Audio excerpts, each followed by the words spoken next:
that cut.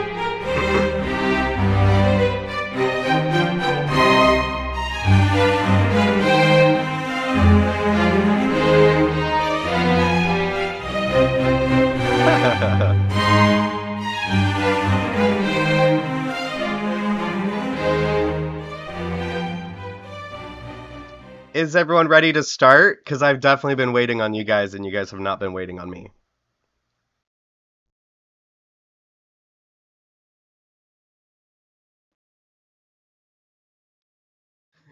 You're like, calm down, calm down.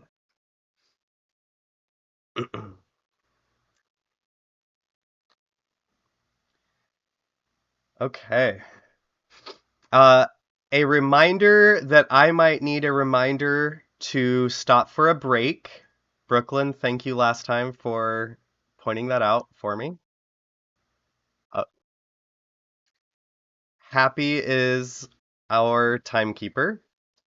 Um, and then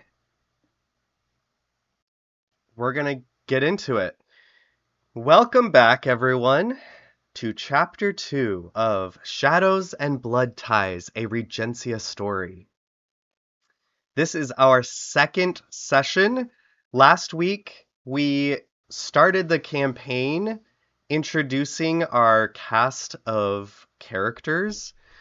We have the Sterling family who, after striking it very rich with their gem mining, and then starting a national bank, the Sterling Bank, they have catapulted themselves into the upper echelons of society.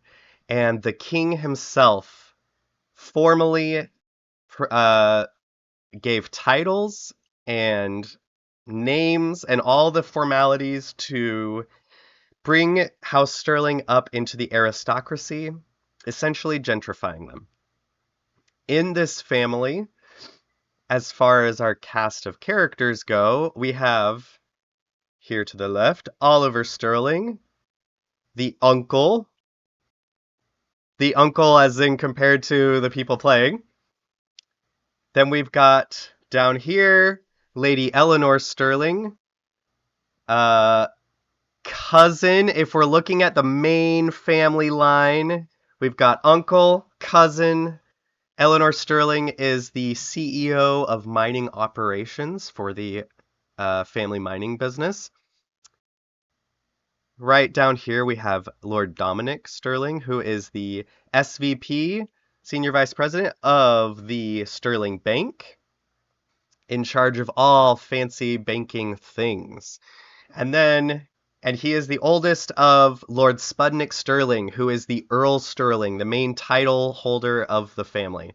And then over here in the corner, we've got Lord Nicholas Sterling, the second born to Lord Spudnik, but currently the next in line to inherit the family titles.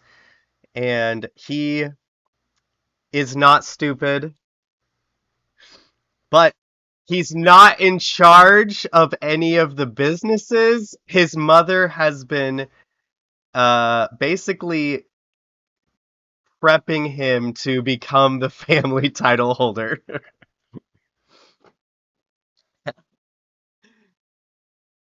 He's being groomed. Thank you. That's what I wanted. He's being groomed in a totally okay way.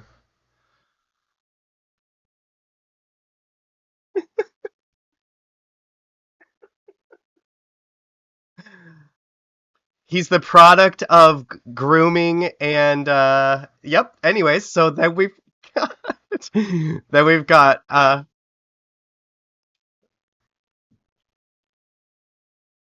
maybe even more so. And then we've got Dove, who is Lady Eleanor's lady's maid and part of the Sterling family's staff. Um, we've got half elf, human, halfling. Yes, half elf.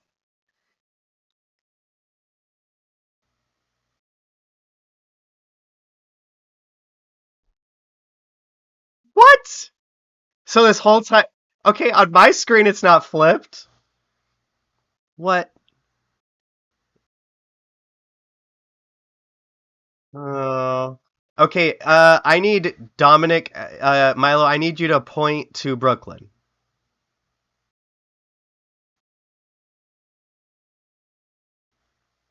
Shoot. Okay, well, I was like, this is gonna be so fancy. I can just point at the person, but it is not the same for each of us, even though you guys you guys have it laid out the same though, right? Like we've got Oliver.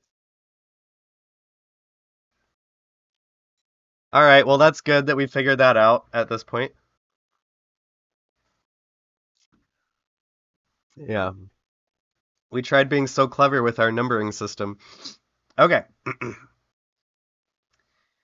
So last session, we got to meet the family. We are at the Sterling estate in the country of Regencia. And not only do our cast of characters live at the Sterling estate, which is this four-story, not to mention a basement and sub-basement, so almost six-story essentially, uh, large manor estate. But we've got Lord Perlman Sterling, the grandfather, and Lady Isabel Sterling, who live here. Also, Eleanor's mother, Lady Maeve Sterling, who is a widow, as Eleanor's father and brother passed away 2 years ago from an illness. Then we've got Lady Alice Sterling, sister to Oliver Sterling and Lord Spudnick, and Eleanor's deceased father, and she is a sharp, what's the word, sharp spinster, sassy, beautiful spinster, rich spinster, sharp tongue, sharp witted. uh we also have Pearl Sterling, who is Nicholas and Dominic's younger sister, and I think she's only 10 if I remember correctly, but she lives there. And then of course Lord Spudnick and Lady Nicole, Nicholas and Dominic's mother and father. And Oliver Sterling is back in the house and in his old room. And then we've got all the servants. And of course, Dove has her room way up on the fourth floor in the servants' hall. So we got some letters last session. We had some threatening letters. Raise your hand if you felt like your letter was threatening.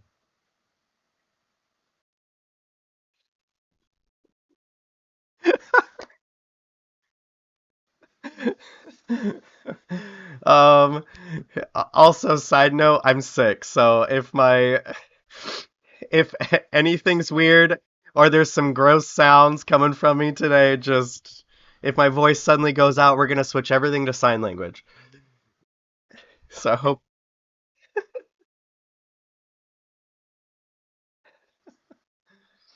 Um, Raise your hand if you felt like your letter was exciting for your character.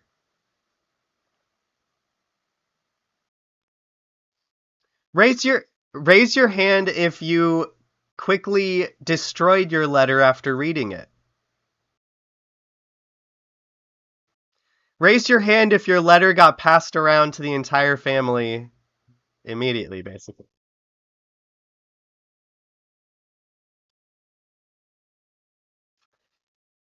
Um, Great. We had Lady Eleanor get invited to the Blumet estate to have tea with Lady Blumet and her daughters and son to talk all things upcoming season, as far as dating, clothing, scents, perfumes, right? Flowers, all the things what you should wear, all the events coming up. The what? The colors she should wear. Eleanor is so excited about it. Uh, Dominic got a letter from the businessman of House Bruick, saying that he wanted to have a chat to see if Sterling Bank was the right fit for House Bruick to transfer over some very valuable items into Sterling Bank's care. Uncle Lord Oliver Sterling got a message from the Duke Elkazel Valtsky from House Valtsky, a seer, and he invited him back for a palm reading, saying that the universe was warping around Oliver, and he feels like he would like to, and it might be in Oliver's best interest to come and get another palm reading. So there was some talk about Nicholas, Oliver, maybe Nicholas's mother Nicole going to the Vault Skies for a reading at some point. She did. She did. And then there was a little bit of chat about how to go without her, which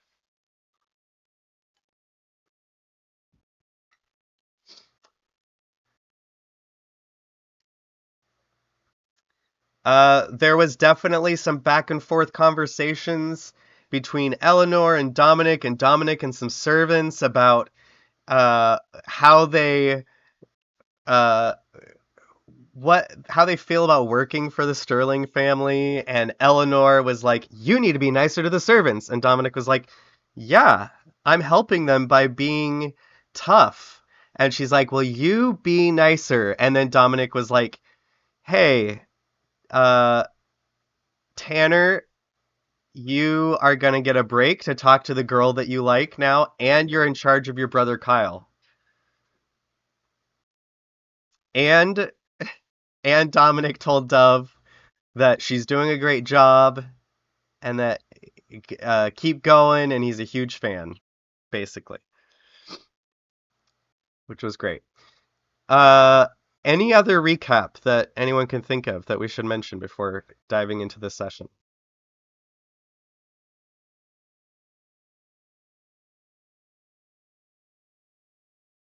No, we can't. She saw a figure in the reflection of the mirror. Oh, yes. Nicholas's letter was from a doctor in Donlin, the capital city, saying that they had done some blood tests and divergence in his line was found. And he came out to his uncle, which was honestly a dream coming out situation, I would say. Overall, it was very positive.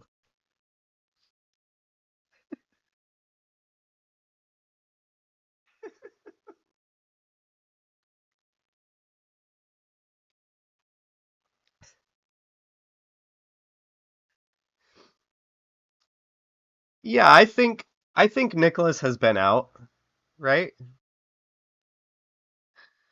As much as you can be out in Regencia because there's not as much stigma around it, but I would say Oliver's just kind of been out of the loop. So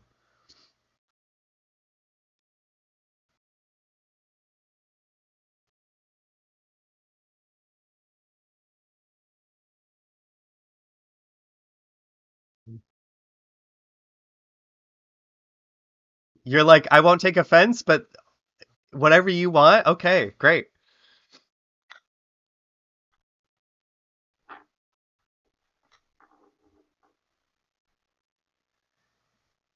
And the only other letter that I didn't mention was Dove's letter from an unsigned messenger, a tiny little scroll that basically said, I fired you from my service a long time ago. How dare you think you can come back to mainland Regencia? Just know that I know where you are and who you work for. And if anyone is wanting the transcript of these letters to read in detail or to get the specific wording, it is up on the report of session 1 on our World Anvil campaign.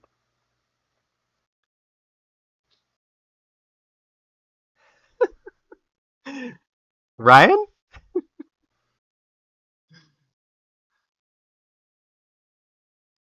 Yeah, I was just gonna say, do you have an inspiration? Because Erase it. Okay. So, what we're going to do before I lead into our session introduction is I'm going to, as we enter chapter 2, I'm going to give everyone the opportunity. We're going to have a correspondence minute where people can respond to letters that they received last session, or they can send out letters that maybe they had plans to send out. This is a time where if you guys have pre-written or pre-planned a letter, or you want to improv a letter, all those things are great. This will be not necessarily in line in time with everyone is sitting down in the morning sending the same letters, but this is kind of us catching up on this is the correspondence I would have received or sent out since last session. So would anyone like to start? Does anybody have any letters they want to send out? Oh,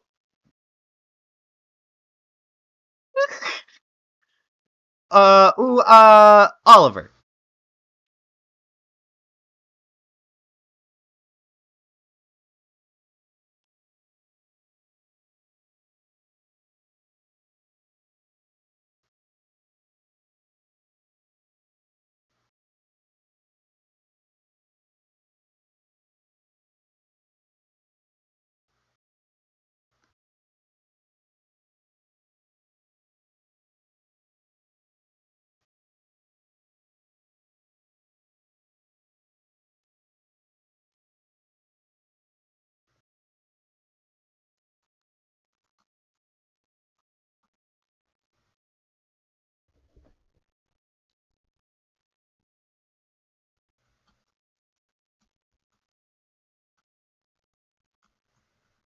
I'm back in town, boo.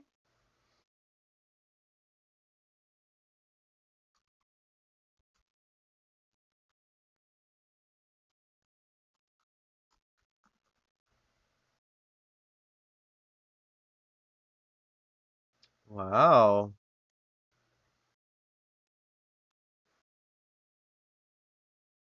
Scandal.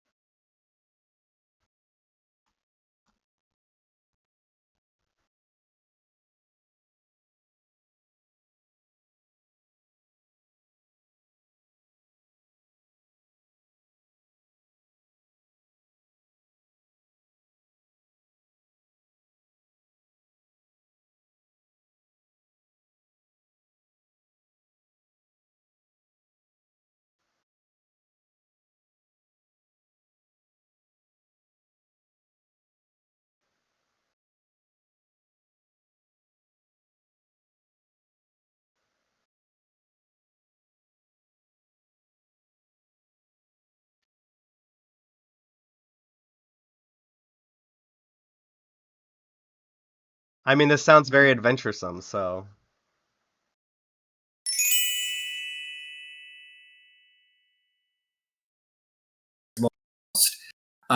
Each place has been full of unique charm and character, and has deepened my appreciation for the land we both hold so very dear. Here in the capital, no,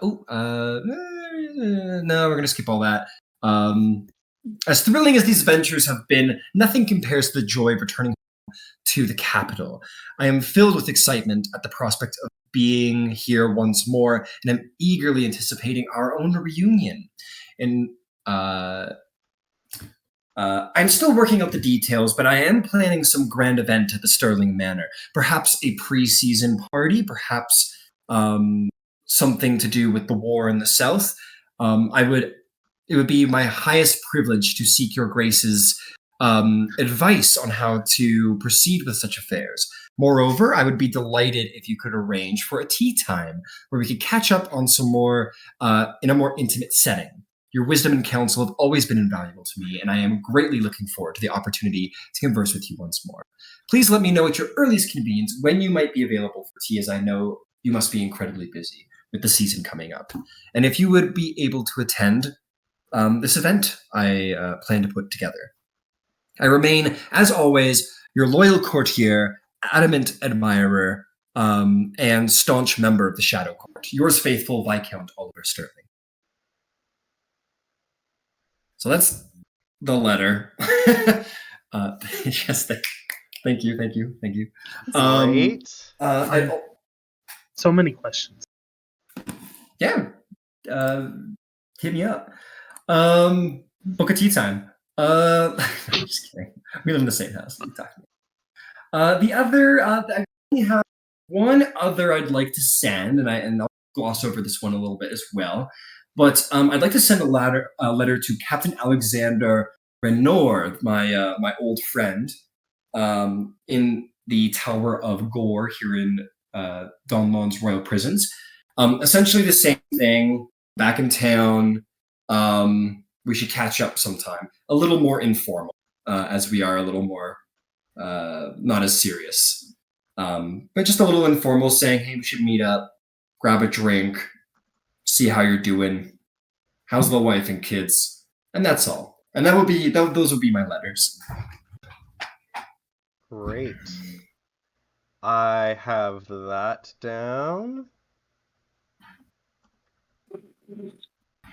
Oh, and lastly, sorry, I would like to send a letter to the Dirk Alkazel Voltsky, essentially accepting his being very intrigued in these readings, these omens he has seen, and would be very interested to receive that palm reading that he offers, if you'd be so kind. And if it would be too much trouble, my nephew Nicholas Sterling has expressed interest in the powers of divination, and I'd like to bring him along for a reading, if you'd be so very kind. And I'd also say, his mother wants to come. maybe not as aloof, but I would say Nicholas and his mother would like to come, and they have interest in the powers of House Voltsky. And thank you very much for inviting us. All the courtesies. ... Anyway, that's officially it. That is definitely the end of my correspondences. Wonderful. I have all of that down. Thank you. Thank you. Okay, who would like to go next? I would like to, if that's okay with everyone. Okay. So Dominic brings in Edwin, and he says, how is your penmanship? Yeah, Edwin. Yeah, right. He can't write. Edwin, he can't write? No, Edwin, his penmanship is I'd say pretty good. Yeah. Okay. It's good enough where he could dictate some letters for you. All right. Well, Edwin will ask. Dominic will ask Edwin. Please grab the parchment on my desk, and I would like for you to write me a letter to to Mr. Brian Q. Loxton. Are you ready, Edwin? Ready when you are, sir.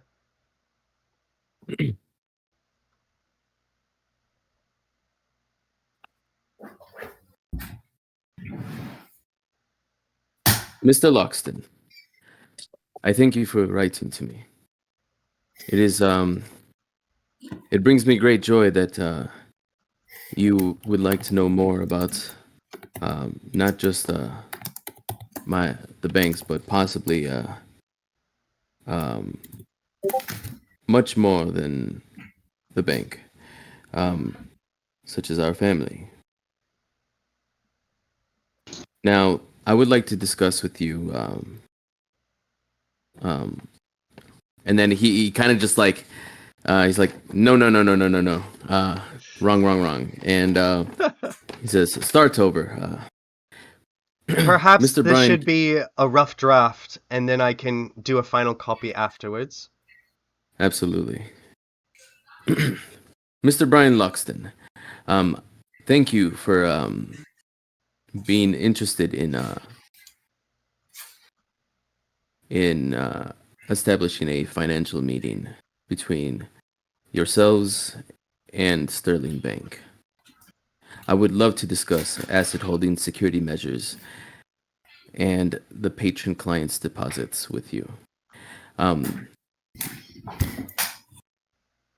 Now,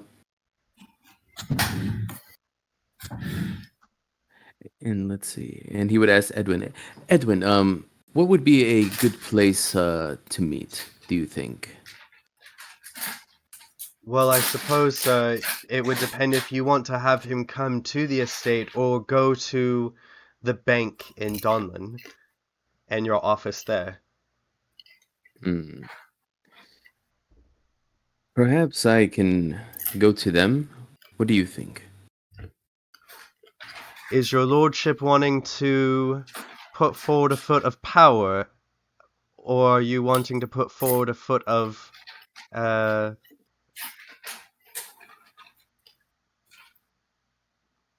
teammanship?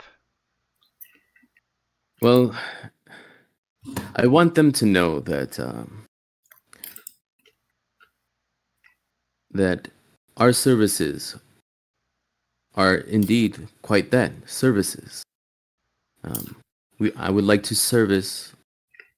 I would like to, you know, give our services to them, and so I think that showing up to them and saying we're here for you is I think it's a good step in the right direction for this bank. Sure, they may come to us, but we can also come to them. And I think that would build a better, stronger bond with this family. Absolutely, whatever your lordship deems wisest. You could always meet at a neutral location for this first meeting, maybe a gentleman's club in Donlin or something of the sort. Perhaps I can bring my uncle. He seems to be perfect for that sort of thing. He does seem to have a positive effect on social company. Yes. I guess a gentleman's club would be perfect then. So in the letter, please write. I would love for us to arrange a meeting at insert gentlemen's club. And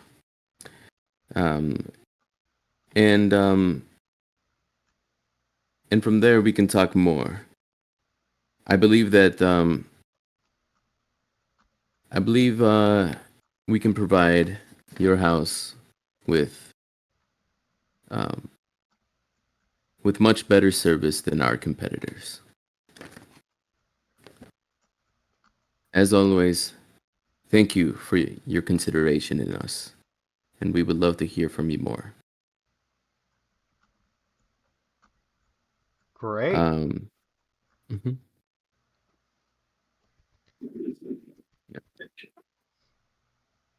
That sounds good. Okay. Edwin has that written down, and he's going to make sure to, structure the letter in the most professional way possible, take a little bit more time so that it looks very clean on a new sheet.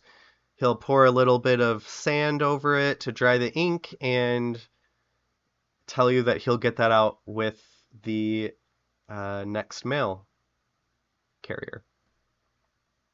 Oh, what would I do without you, Edwin? Well, I just hope the Gentlemen's Club meeting does not go awry, or else I may be looking for a new job.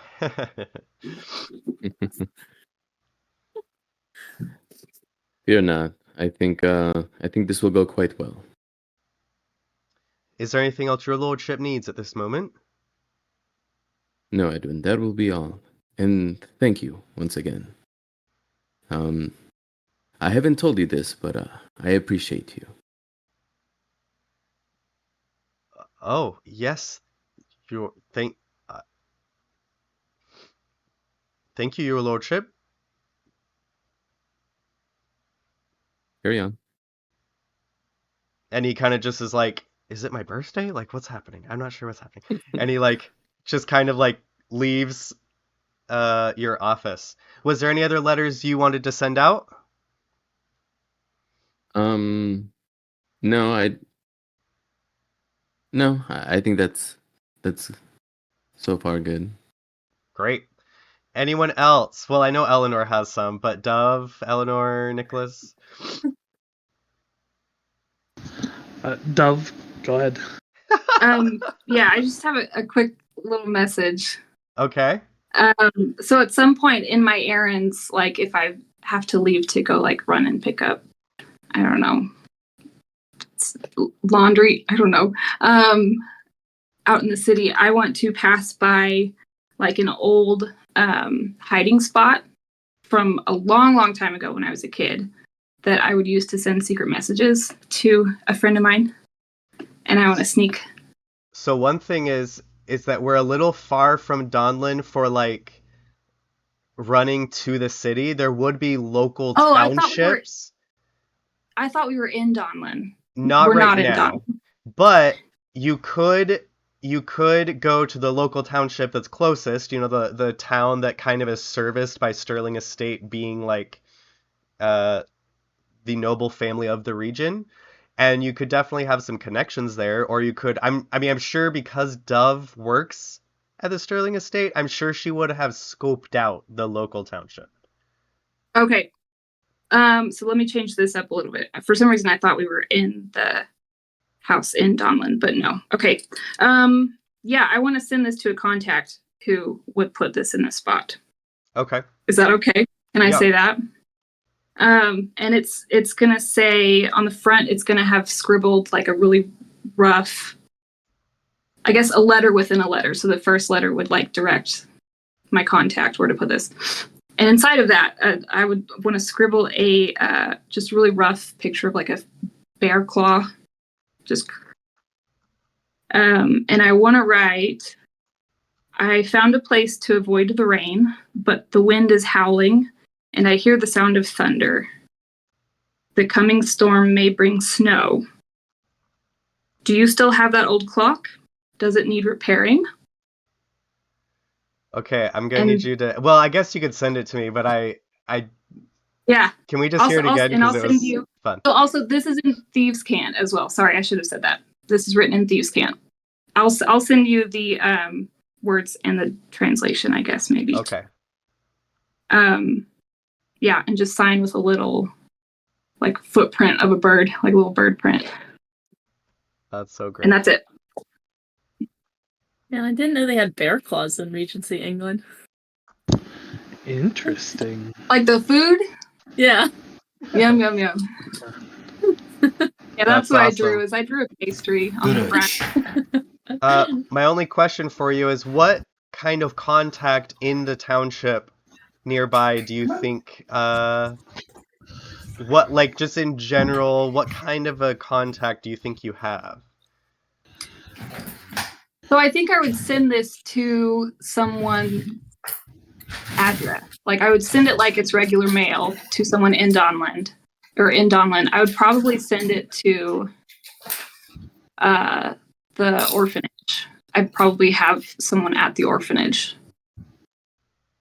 that I'm still like somewhat in contact with. Yeah. Yeah, and then they would pass it off in the area that you want them to drop it? Yeah.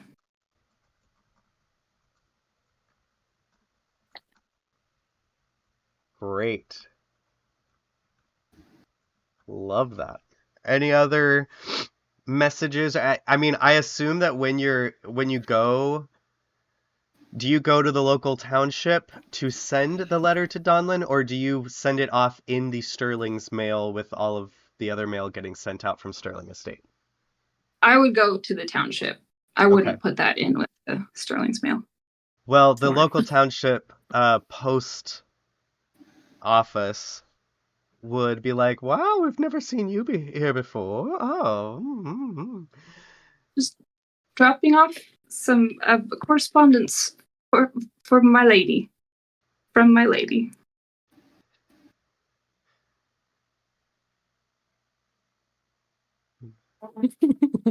Thank you. And I walk out. They would never dare to question her ladyship's business Do I need to roll deception for that or anything? Or no? You would, but you used the name of one of the Sterlings, and whatever they are doing, the common folk don't really, they can't say much about it, because they get to do whatever they want, Cool. kind of. Sounds great. Okay. Yeah, we're getting away with murder rich. We'll see. We'll see. Damn right. No. Let's go murder. As long as it's not to anyone to can get away with it. Oh yeah, for sure. Okay, But just Eleanor. like a regular person. Easy. Okay. A regular person. Who cares what the It's a peasants regular think? person.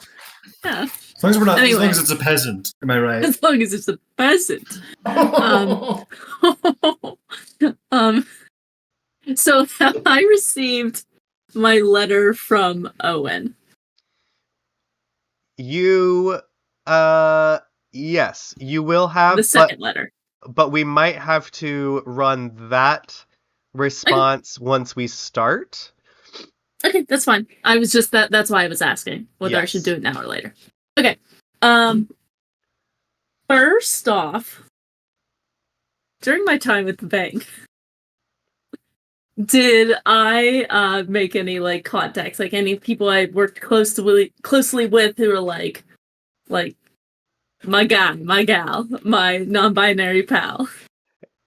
It's like, yeah, it's like when someone does hair and then they move and all the people are like, but you were my hair person. Well, who am I supposed to go to now? The new person? Yeah. Okay. Yeah, so you've got some people they- that were like, oh man, Eleanor, where is Eleanor now? Are they like loyal to me? It's fine. Don't worry about Would they die for me?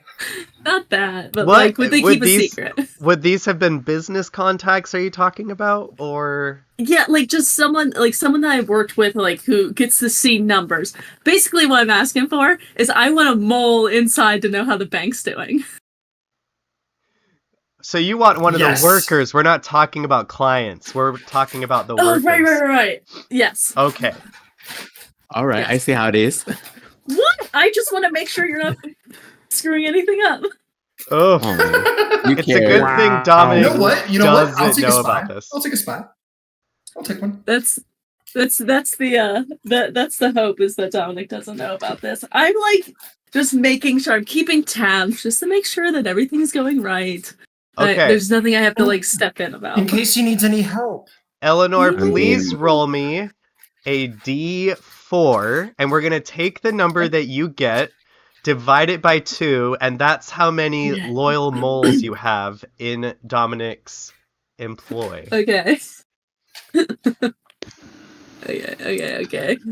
What if can it be at least 1 or can it be 0? We'll see what Yeah. happens if it's a 1 divided by 2. That's 0.5, but you round up. Oh, child. We round down in D&D. I don't know what you're talking about. You maybe can't have. that mole would be a double agent. Mm. Oh no. Okay. Working all for right. Nicholas. Working That's for a 4. It's a 4. If you want to see it, look at here's No. my 4. I trust you. Okay, so you That's have two people that work at the Sterling Bank, and it's not like, you know, they're trying to screw over anything. They just really loved you. They miss you. They don't mind answering questions that you send them, being a little hush-hush about it. One of them is just one of the front desk secretaries, essentially. And They see everything. she's probably not queer, but she always kind of just was like, thought you were just really smart and like, and just kind of was like, wow, okay, sure, wow. I lean on the counter a little bit. Yeah. Oh, And then the other you one, would.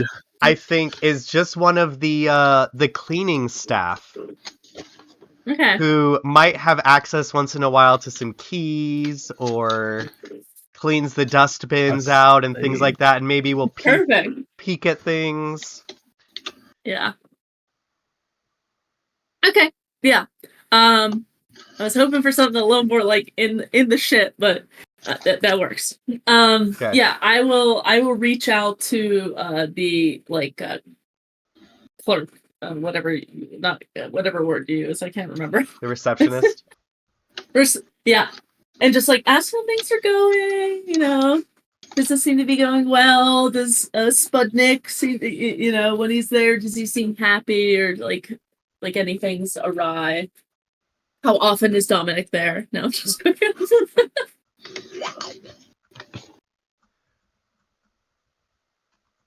someone has a hard time letting go. Okay. Yeah. This family has a hard time letting go. Mm-hmm. Um, Anyway, so that's my first letter. any specifics in there? Because I feel like some of that would be like, hey, I want my, weekly or monthly or biweekly update. Yeah. Yeah, we'll just keep it as like. Well, here's the thing. Dominic made a weird comment at breakfast about going to the vault skies for like market forecasting, and that's fucked up. So I want to know what's going on there. It's not how businesses run, Dominic. Market. So yeah, so I'm just kind of looking into that. And then I have another letter sent. So it's kind of general, but just more yeah, more like a check-in. That'll be my first letter. Why can't we go to the vault skies? Everyone else does. Yeah. Eleanor doesn't believe in it. She believes in the cold, hard numbers. Not that hooey. Oh my Hooey. God. Hooey. Hooey. I left the Hooey. family at 16 because they wouldn't stop saying hooey. Hooey. I couldn't stand it. And then I want to send another letter. Okay. This one I actually have written. Okay. Oh, nice. Who's Hey. this to? Okay. To the esteemed Countess Blumette, Lady Heather of House Blumette. How elated I was to receive your letter. I consider myself honored by your gracious invitation to tea at your, no doubt, beautiful estate. Your thoughtful gestures have truly warmed my heart, especially in consideration of the trials our family has endured in the recent years. My mother, the Viscountess Sterling, and I are both exceedingly grateful for your generosity and consideration. It is with the greatest pleasure that we accept your invitation for tea on the 22nd of this month. We shall be ready to depart at the appointed hour and look forward to the comfort of your garland carriage. In regards to the list of favorite herbs, I am delighted by your offer to cater to our preferences for tea. I shall send a list post-haste so that your housekeeper may have ample time to prepare. Your thoughtfulness speaks volumes of your attention to detail and hospitality. Your offer to guide us through the preparations for this year's season is invaluable, and we are most thankful for your support. I am, once again, honored for the offer to stay the night at Blumette Estate. As your guest, while I cannot claim to have a depth of knowledge in terms of laces and perfumes, the opportunity for discussion in such a warm and welcoming environment is truly encouraging. Please convey our warmest regards to your children and your brother's wife, Lady Eve. We are hopeful that your daughter, Dahlia, will be able to join us, as her presence would surely add to the joy of our gathering. Your enthusiasm and kindness have already made us feel so welcome and cherished. We eagerly await our visit and the pleasure of your esteemed company. With heartfelt gratitude and anticipation, blooming in friendship, the Viscountess Lady Eleanor Sterling of House Sterling. Oh, very That's lovely. That I was imagine beautiful. I was watching you lay it on thicker and thicker throughout the letter, just Yeah. rolling my eyes. Like, that's What do you good, think? but man. Nicely done. Nicely done.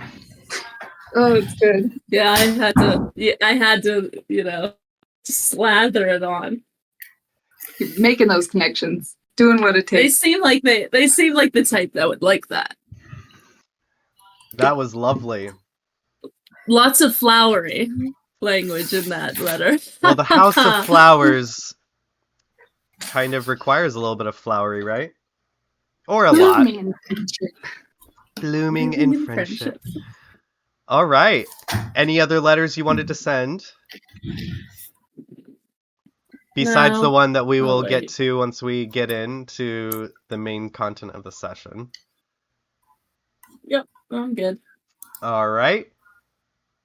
Nicholas, did you have any letters you wanted to send out? I do. I have 2. Okay. First letter is going to be pretty generic. It's back to the doctor saying I will see him when I'm next in town to run further tests. The second one, however, I have written down. Oh, okay. So the second one is going to Theodore Drake, my friend and lawyer, pretty much. That rapscallion, if you... Wait, I feel like I have... I'll try to put a picture of... Or maybe you should send a picture to the group chat on here sometime so we can see what it looks like. But... Okay. Yes, go ahead with your letter. Hello, Theo. I hope this letter finds you well. Time with the family is taxing and strenuous as ever. I find the country such a bore. One of the best things that has happened is Uncle Oliver has returned. He's the same as he always has been, but he seems to understand me, or at least more than the rest. Elle tries her best to support me after, well, you know. But seeing her reminds me of him. Dominic. I feel that he's watching my every action and all of my moves. He has even started wearing the same colors as me every day. Down to business. The Blumets have turned their eyes on Eleanor. Please look into their family, including their finances. I want to make sure their intentions are pure. And I need to speak to you about the doctor. The theories have been confirmed, and further questions and tests are needed. We may need to find a way to ensure his and his staff's silence. We need to discuss how this can affect succession and how to keep it from the family, especially Dominic. Mother, uncle, and I will be in the city very soon. We shall speak then. And then he's going to finish off with his quote.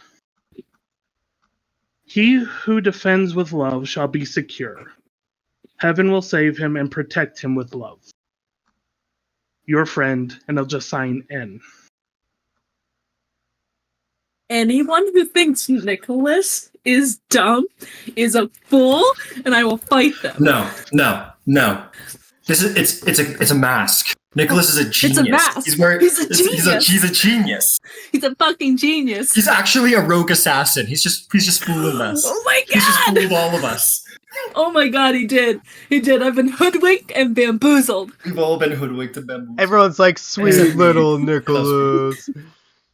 He's like, oh guys, and then He's like, I'm gonna save this family. I This mean, man's isn't playing that how foot in every chess. baby of the family is? They're like spoiled, and everyone's like, they're just the baby, but the baby's like, okay, I'm just. Mm-hmm. I'm actually a psycho. I'm And actually just so you know, the quote about love is how we mentioned that we're going to meet at the Goddess of Love's church to discuss business. Crazy how I'm gonna be there at that exact time. No, I'm kidding. Yeah.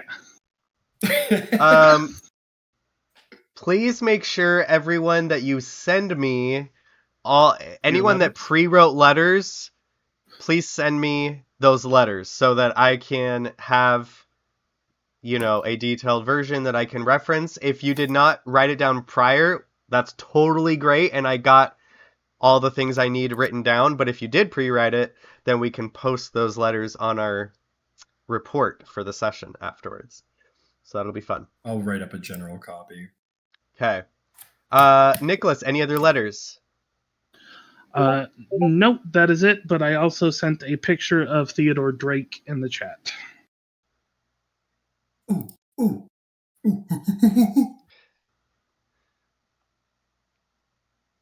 Where is he? Where is he? I don't see Oh, him. it's handsome. Oh, he's in Handsome. the video, the voice chat. I'll send it to the main group. Apparently, I Oh, don't I know know how you to can- handle things. You're good, friend. I got you. Now he's in the general. Oh yes, this guy. He kind of looks like I guess not. I was gonna say Yeah, the but- guy Quick question. What's the name of the capital, really quick? Sorry. Donlin? Donlin. Donlin. Thank you. Yeah, Nicholas doesn't hang around with unattractive people. Oh man. Only hotties. Only hotties who can serve the purpose. Yeah, Wow. that's why we've never hung out. Sorry, I was like, how do I not have any interaction with Dove? Because I'm not hot enough for We're gonna you. get there. Sorry. We're gonna get there, guys. It's gonna happen. Eleanor's Okay. keeping you all to herself. We've got Mr. Hottie on the handout screen. Let's go. Mr. Hottie. A plus. And plus, he's not distracting at all. Your face. Nope, Eleanor, I'm not when I looking said into that his eyes. When Nicholas had a lawyer, your face was priceless. I was like, what? I mean, I'm sure I have a lawyer too, but I never thought about it. I'm sorry, but Yeah, I my have a lawyer. favorite part of the letter was, life in the country is boring. Like they're He likes the Yeah. city. like everyone's just Fair. so busy, and Nicholas is like, "Oh, I'm suffering being out here with this family." I pretty much feel like Nicholas's days are painting, violin practice, sword practice, repeat. My feelings were so hurt when you're like, oh, my family sucks. And I was like, I know your I friends. was like, it was like, my whole Airflip. family sucks, it's as worse as ever. I was like, everything's awful. And you're like, but my uncle's the best. And I was like, yeah, baby, let's go. I went, oh, my family sucks. Eleanor tries her best. Oh, but she makes sweet that I was like, oh, we're going back down. Also, Man, I've never been so, I was happy, man. Also, I fully admit, when I rewatched last session, and you had said, please get me out the blue waistcoat that matched Davenor, and then when I was with Dominic, and that whole thing played out, I was watching it, and I was like, oh my gosh, I totally mixed that up. And then I was like, oh, this is fine, actually. This seems like something maybe one of, Edwin would have tried to do to encourage some brotherly love, and then you're like, Dominic keeps wearing the same color. That bastard's copying me. I was like, oh, that was absolutely a DM created issue. Canon now. Yes, it is.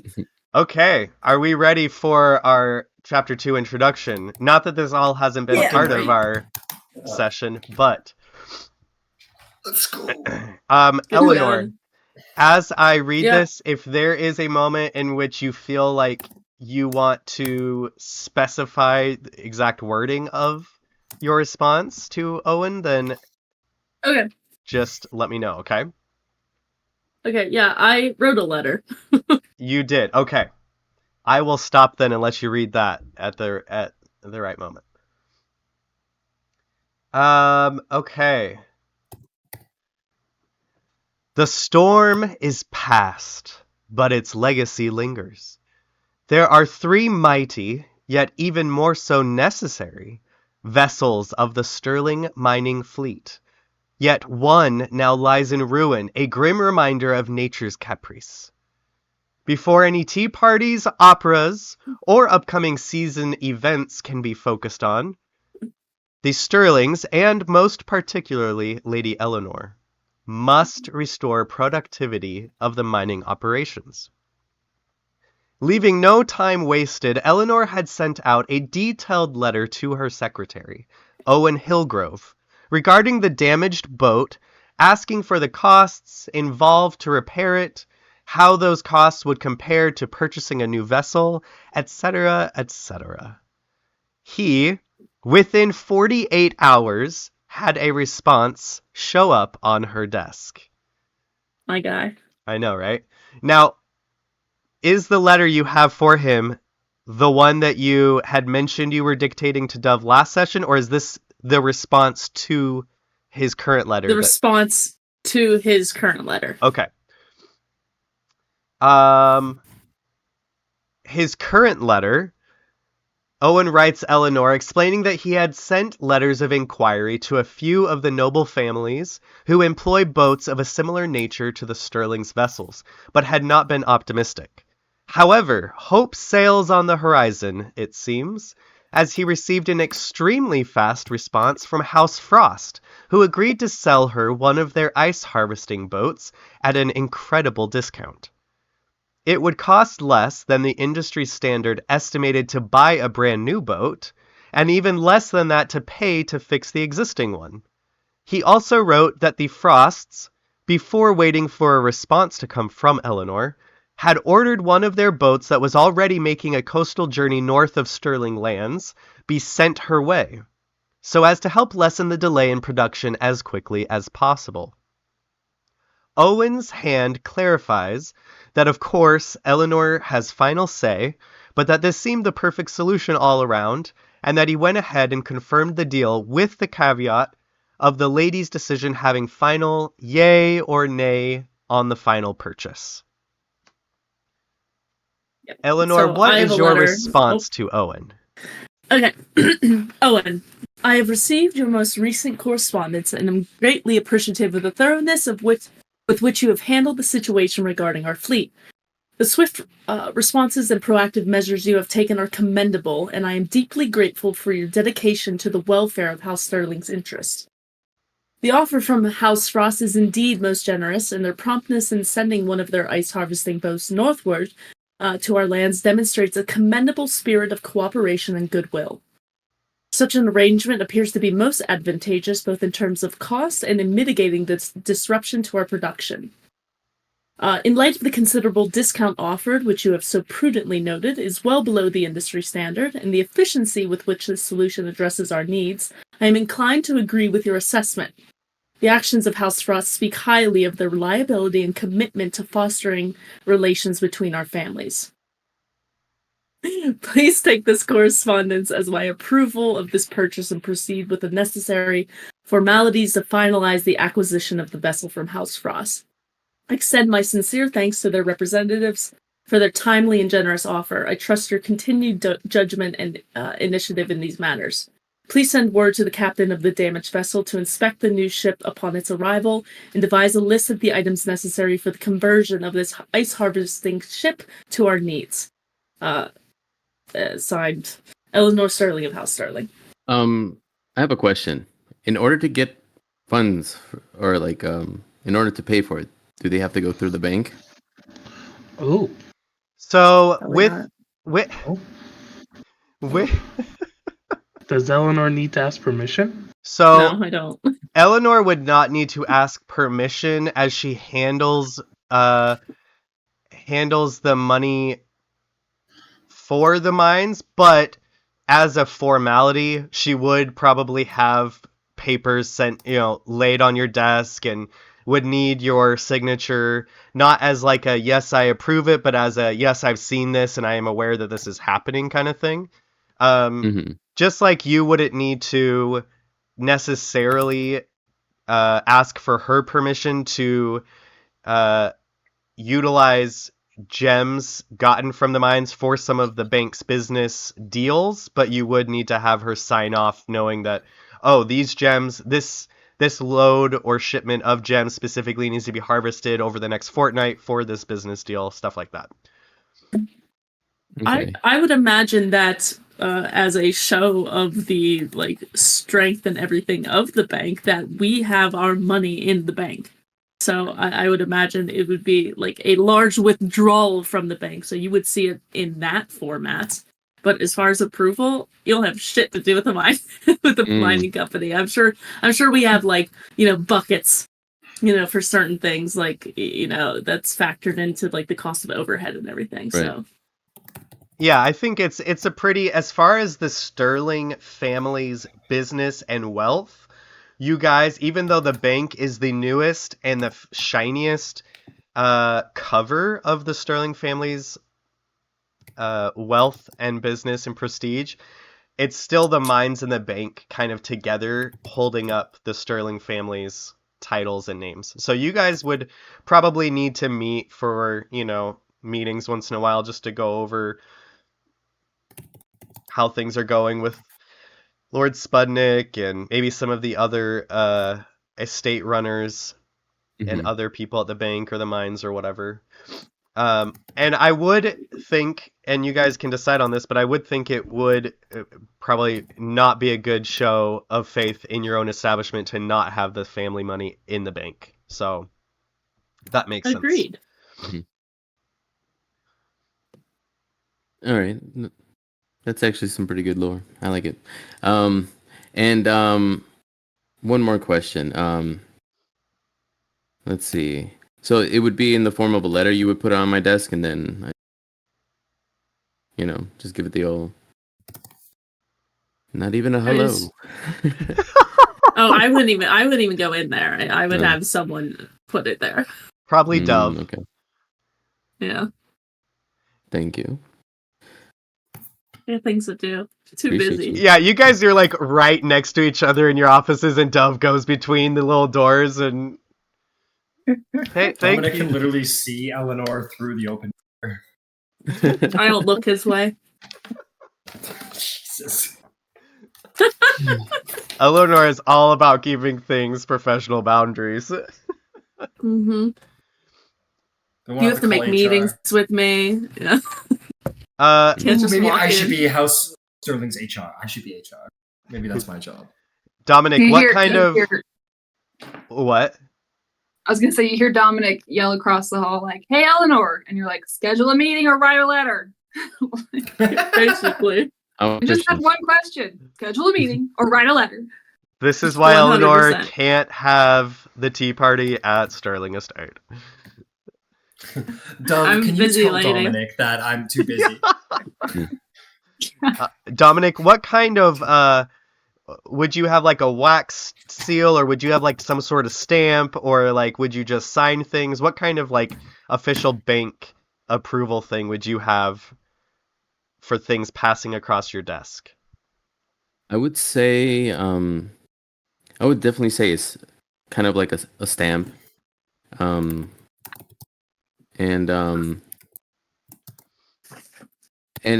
I do have on my desk, like I would have like a stack of some sterling minted coins, and every time Dove would hand me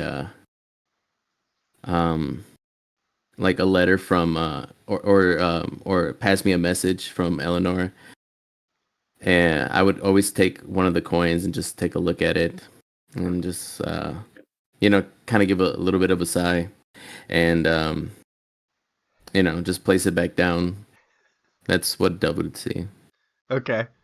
Speaking of these sterling minted coins, I think what we had decided, right, was that you guys have a new coin to introduce to the country of Regencia, and these are kind of the prototypes, right? Like, they're not in circulation yet, but you guys are trying to, like, work up excitement about the sterling...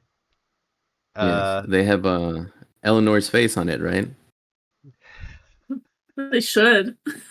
No, they have a pearl. They have a black pearl or something. So I thought they had Spudnik's face, right? They have his face on it. I thought then I would not. A nice little just a profile. Potato? Just a potato? What if we just waited? Let's just wait a generation before we release it. Let's get someone else's face on it. I mean, if I have any like say in the bank, I would have it of Eleanor, and then in the back would be the pearl. Nope. So, yeah. Maybe like an ancestor or something. What if great grandpappy? I know this is. What if it's the queen? What if it's like someone royal so that they might endorse it for us? Oh yeah. Okay. Honestly, the queen on one side and the family symbol on the other is not I a bad know idea. her. I was gonna Guys, say come an talk S to me. would I know her. an S would be good because it'd be sterling, it'd be a silver, but like a Mhm. more fine silver.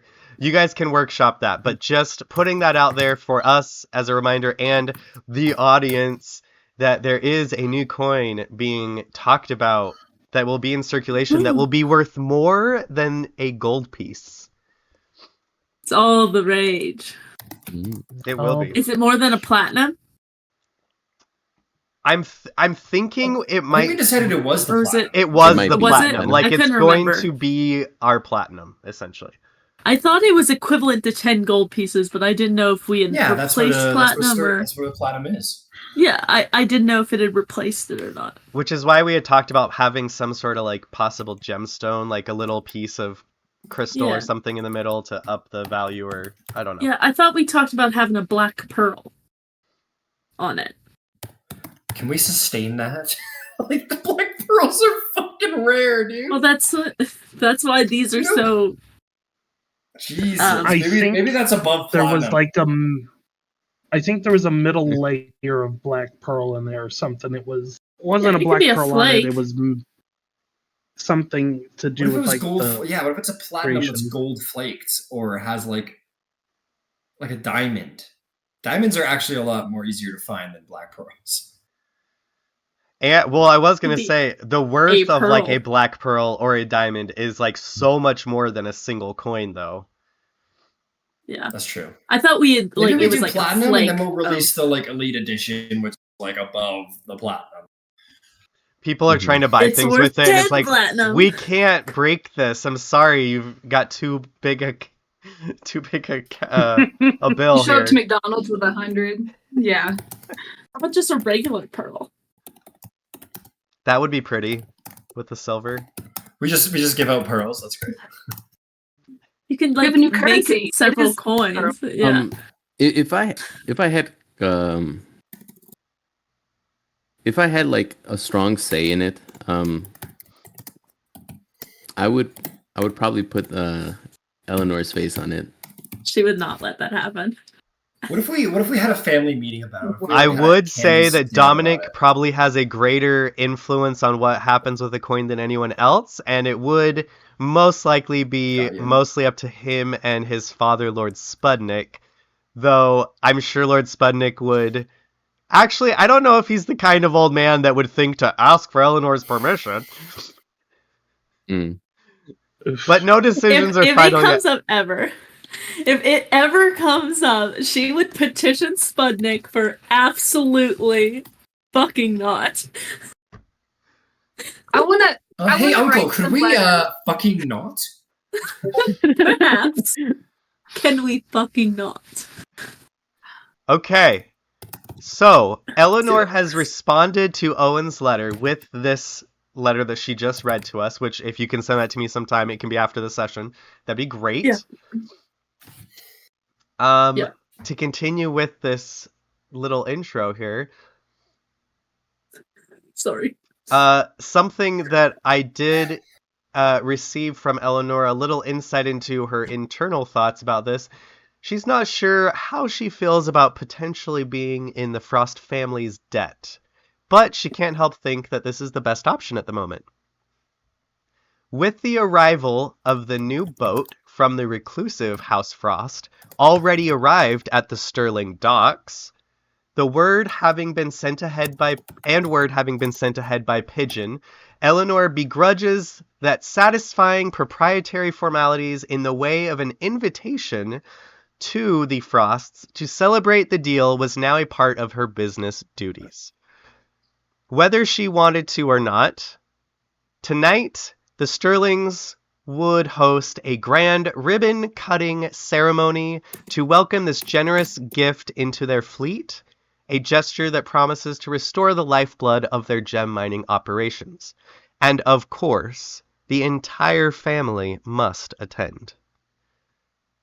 So, how would everyone prepare for this probably about a 45-minute carriage ride to the coast, where there is going to be a get-together with House Frost, who has traveled all the way from their northern lands down for this formality of showing up to pass off this ice harvesting boat at an incredible discount, which is just so weirdly generous of them. And I And don't like it. and word has been sent to quickly Mhm. put together, basically a little business party with, a ribbon cutting ceremony and having this new vessel come in and be christened under the Sterling name, yada yada. So the whole family, it's not an option. Eleanor tells them, if she has to go, you have to go. And it would be a slight and be rude for anyone in the family to refuse to show up, to greet the Frost, to, say thank you, say yes, say nice to see you. Oh, what a wonderful thing. Yada yada. Oliver, did you have a question? Yes, I think I found my introduction and how I meet Dove. I think I just found it. So Okay. I'm coming. Okay, cool. Yeah. So I would, I'm very into this, the political thing, and so much of political, surprisingly, is based on how you dress. That's like your introduction. That's it. It's immediate. So I think I would find the personal servants of everybody. That would be Spudnik, Alice, certainly my nieces and nephews, all of them. I wouldn't like gather them together in a hall or anything, but I just have like a very casual word with them in the hall. Like maybe I'd go to oh God, what's her name? What's your name, lady? Mrs. Whitaker, and just sort of like be like, who's the personal servants of everyone? Okay, cool. And then I'd go and find each of them individually, very privately say, could you please let me know how they're dressed? I just want to make sure that everything's going to go quite well. And at a certain point, that would include Dove. So I would like to have an interaction with Dove. And I would, so I would approach Dove, and I would say, excuse me, you are Dove Broadhall, yes? Yes. Yes. Yes, Your Lordship. Pleasure to meet you. I'm Oliver Sterling. It's good to meet you. I hope you could help me with something, if you don't mind. Of course, Your Lordship. As we are going to be meeting with House Frost today, and it's going to be a time of etiquette, I would like you, if you wouldn't mind, letting me know how Eleanor will be dressing today. I just want to make sure we're following proper protocols, and but if you don't mind, and you might feel however you're going to feel about it, so I don't want to make you uncomfortable, so please tell me if it's outside your comfort zone. Just let her dress how she's going to dress, so keep doing things as you're going to do things, but please let me know what the order of that is, how she dresses, what colors she wears. I just want to see how Lord Sterling is functioning, as I have been away for quite some time, so I was hoping I could enlist your help. Of course. She's already dressed. Would you like to know what she's wearing? That would be excellent. Yes, perfect. Thank you. Yeah, black and white, a black vest. Black That's all. White shirt. Yes. Okay. Could you do me an extended favor on top of this, if you don't mind? Anything you need, Your Lordship. Yes. Thank you. You're very kind. Could you, by chance, go to Eleanor and press upon her, maybe just adding a little element of purple to her outfit, as it is a representation of the support for the royal family. So it would be very well if she had just any little element, whether it's a brooch, a ribbon, anything at all. Of course, I've got a few ideas. Yes. Oh, excellent. Thank you very much. All right. Well, I'll leave you to your duties. Thank you. Yes. Sooner. Thank you very much.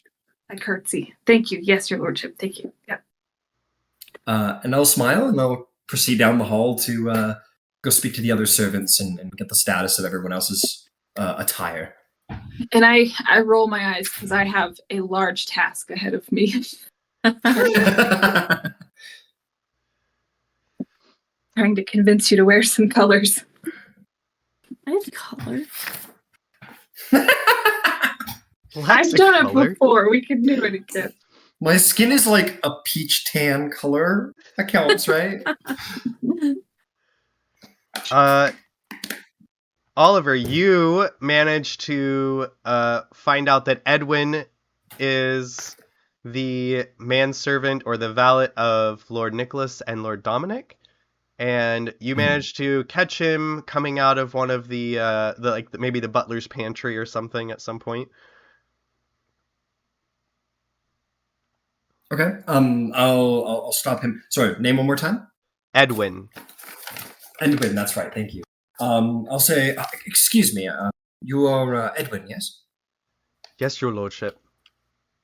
Oh, excellent. Is there anything I can do for you, your lordship? Yes, I expect you're quite busy. You are the servant of Dominic and Nicholas, I believe? The valet, your lordship. The valet, yes, that's right. I apologize. Sorry, just been away for a minute.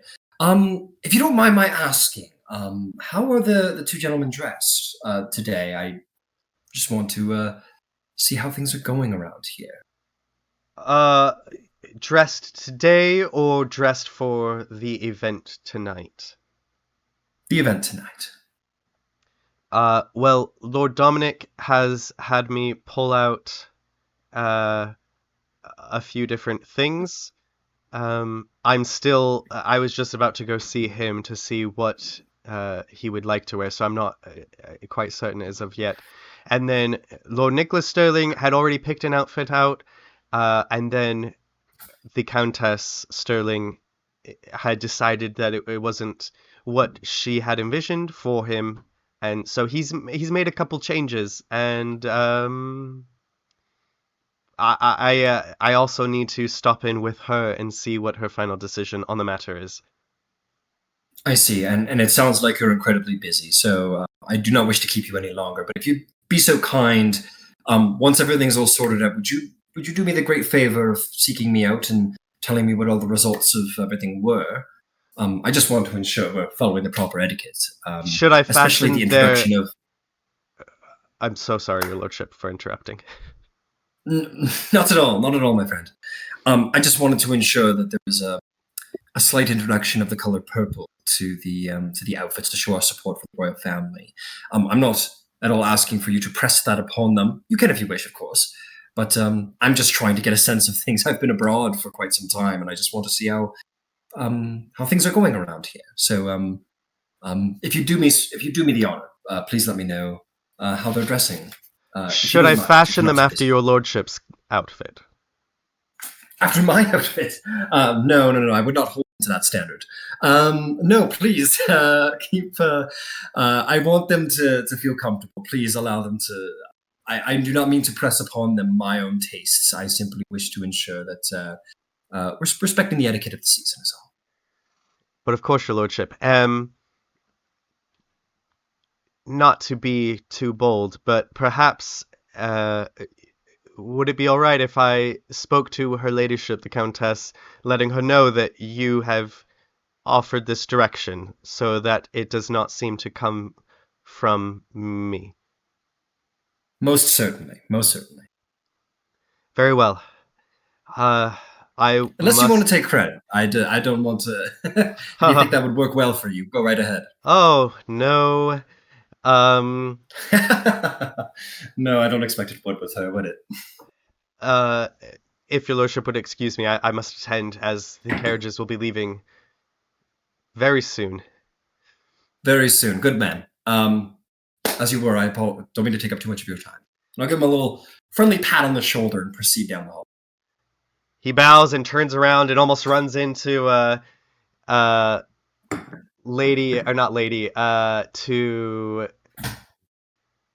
what's her name?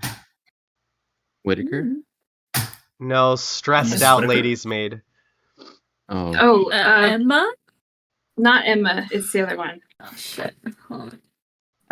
Not Betsy, is it? Not Beatrice. Nope, I have everybody's name but her down. Glenn. Damn. Glenn Bottom. Glenn. Glen Bottom. She is carrying like a whole stack of different things, and she's got like little sweaty wisps coming out of her head wrap, and Edwin just goes, "Oh, beg your pardon," and she's like, "Oh, so sorry. Oh, your lordship, yes, your lordship." Oh. And she like uses one hand to pick up her skirts, and she just is going up the stairs as quickly as possible to get to her ladyship's chamber. Certainly. Oliver, please. And to be clear, like as I operate, I'm just like I'm so used to being abroad. Like I'm not really like, I know to be a noble in the capital, but like I'm very much treating these like just some other guys. Like I operate around the commoners quite commonly. So I'm just like, oh yeah, sure, patting people on the shoulder, just moving through. I'm not really standing on ceremony with the servants. Right. Do you want to explain to us what your outfit looks like? Not yet. I must think. Okay. I must think, but I will. Okay.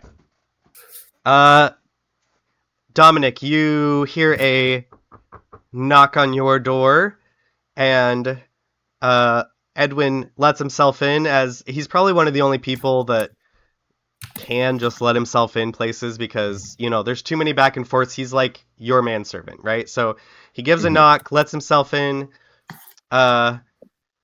says, your lordship, Lord Oliver Sterling stopped me in the hallway and wanted to make sure that you had incorporated some purple into tonight's outfit. Has your lordship made a decision on what you would like to wear tonight?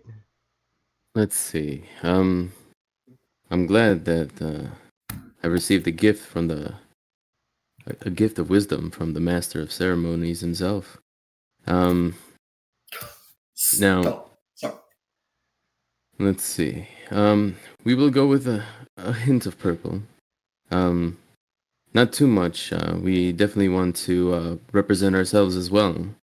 But representing the royal family is indeed important.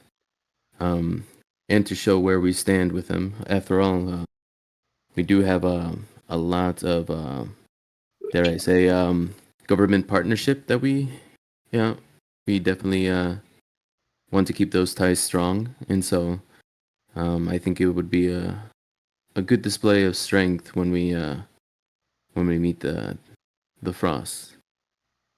So. Absolutely, your lordship. Should we go with the cufflinks, the ascot, perhaps the waistcoat? Though that would be quite a bit of purple.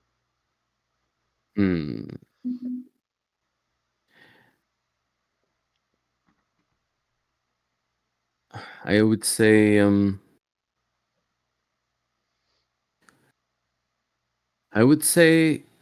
we would go with possibly I would say a purple ascot would be just enough. Of course. The plain one or the patterned one? And what is the patterned one? Is it like squares, stripes? It has the simplistic little flowers in a gridded pattern across it. House Frost to me seems like they haven't seen any sort of vegetation. Perhaps the plain one. But of course, your lordship. And he pulls the purple one out of your wardrobe, gets the rest of the clothes set, and did your lordship wish to dress now, or... well, I suppose the carriages are leaving soon, so perhaps we should dress now.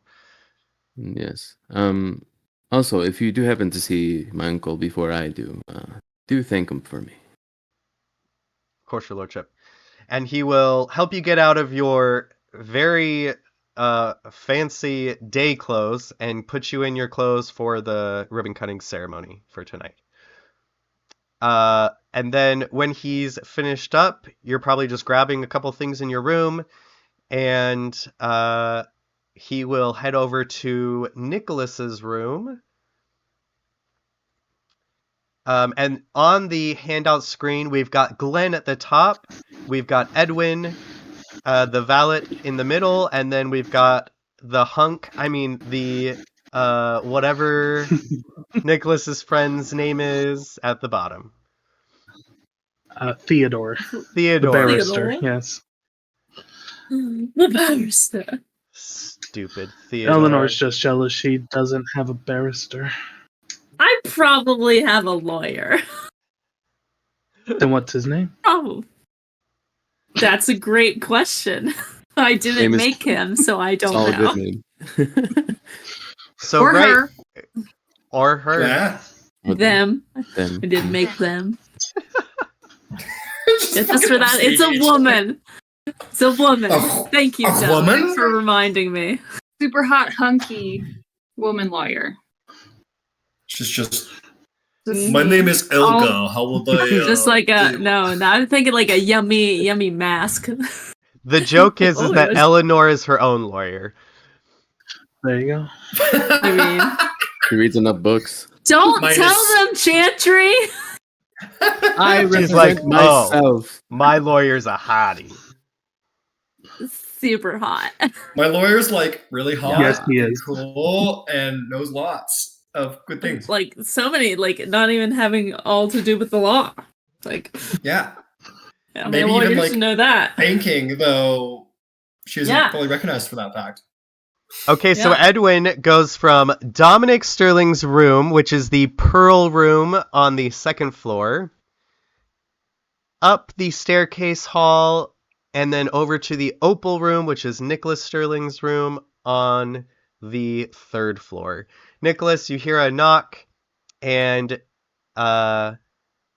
Edwin comes in, and he finds you and your mother, Nicole Sterling, in your bedchamber, not arguing, but going over which waistcoat you must wear.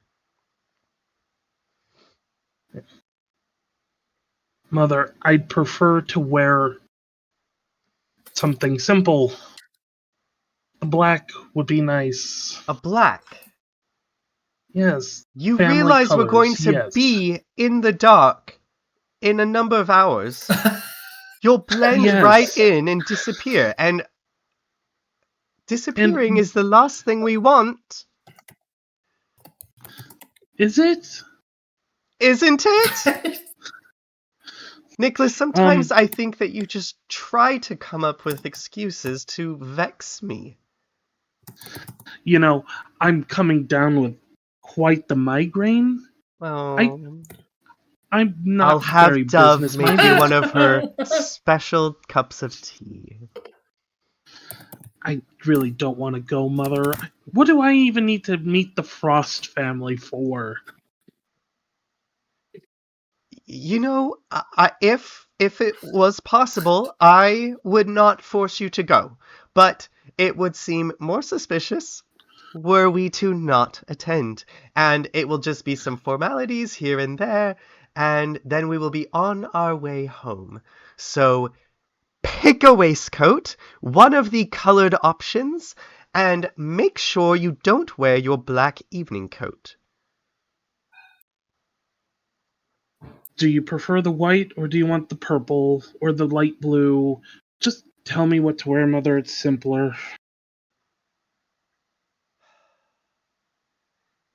And then that's Edwin she kind of looks over at Edwin and she says, "Perhaps you can talk some sense into my son."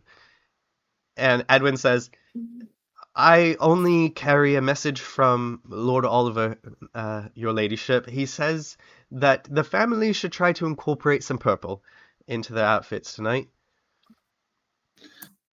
Yes, we all read the newspaper, Edwin. Thank you very much. Of course, So- your lordship. Mother. Sorry, Edwin. Apologies. Mother, white or purple? Nicholas, we cannot wear the white. We have to save the white for your presentation before the Queen. I think we should go with... Charcoal gray? No, The blue?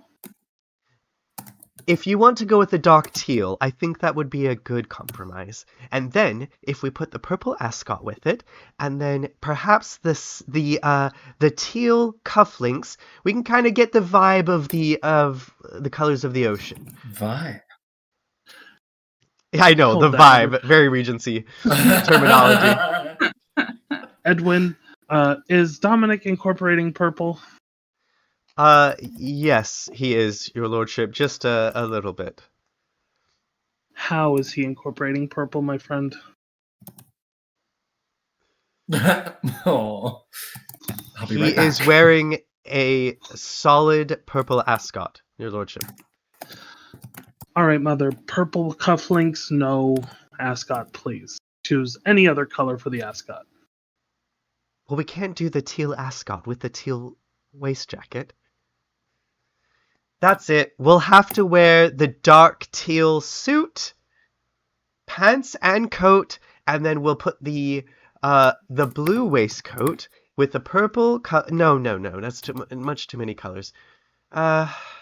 Edwin, put him in something that I would put him in. And she goes to leave, and she says, I must change myself. And then she steps back to you, and she says, it will be over soon, and she cups your face, and she kind of just blows on you, and casts a small healing word on you, and she says, now we won't have any headaches to keep us from going. And then she leaves the room.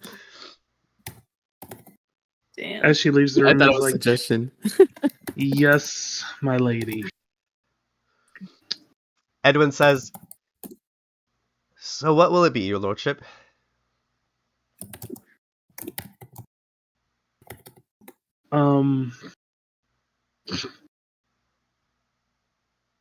Let's go with...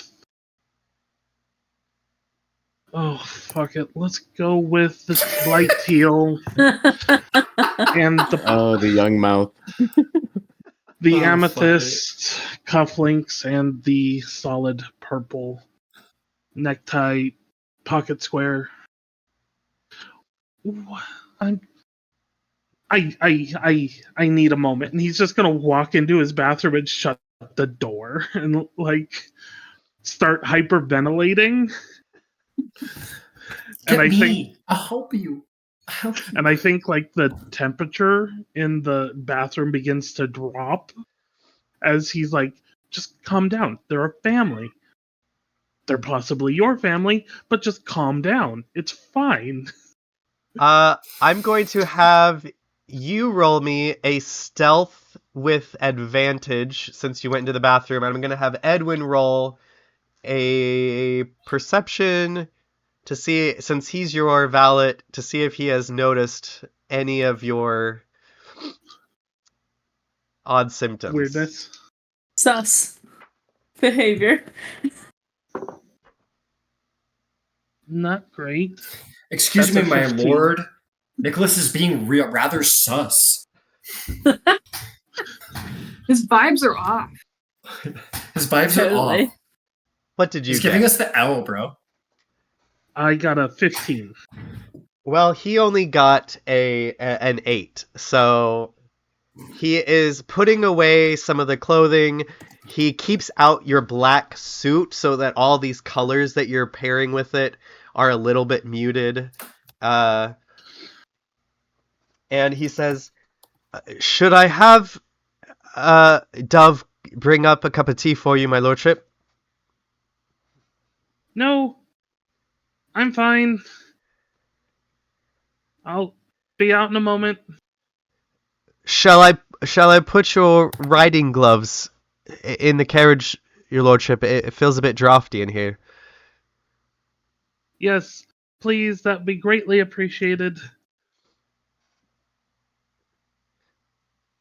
And yeah, Nicholas will try and calm himself down and then get dressed. Okay. Edwin probably would have left because he didn't know how long you were going to take. And so he probably tries to come up in just a little bit of check on you, and you're like dressing yourself, and he finishes you off, and then everyone's getting ready to get in the carriages. So the whole family is going. I think except for your grandparents or Oliver's mother and father, they are a little old. The mother, Lady Isabel, is not really aware of what's happening very much. And Lord Perlman is tired and doesn't really like leaving her very often. So they will not be attending, but everyone else will be attending. And Pearl has asked to be dressed in all icy blue colors and matching a little bit more of the royal family's style, because we do have a mix in Regencia of Regency era fashion mixed with some Victorian era, mixed with some Elizabethan, Marie Antoinette kind of fashion. It's all kind of mixed in. So the royal family typically has a little bit more of the corseted and larger skirt, whereas a lot of the country has more of the empire waist of the Regency era. And so little Pearl loves the poofy skirt, and she is in all types of icy blue, kind of matching the royal family's fashion of a poofier skirt for the event. Nicholas, did you have something? Nicholas is going to run back up for his pocket and then put on the... The what? You muted. He's going to put on the concealer of the untrue. And yes. Make sure he's good to go, and he's going to head out to the carriage. Do you want to read what the concealer of the untrue does for the audience? And let us know if any of the family would know if you have this or not. No, he would keep this completely secret. One of his friends, maybe his lawyer, his barrister, got it for him. So the concealer of the untrue is an arcane concealer. It takes 1 minute to apply this product to your face. When applied, the product takes on the color of your skin, and it makes you hard to read.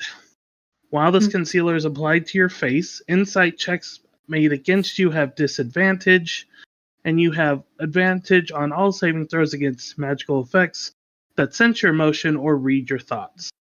The effects last up to 8 hours.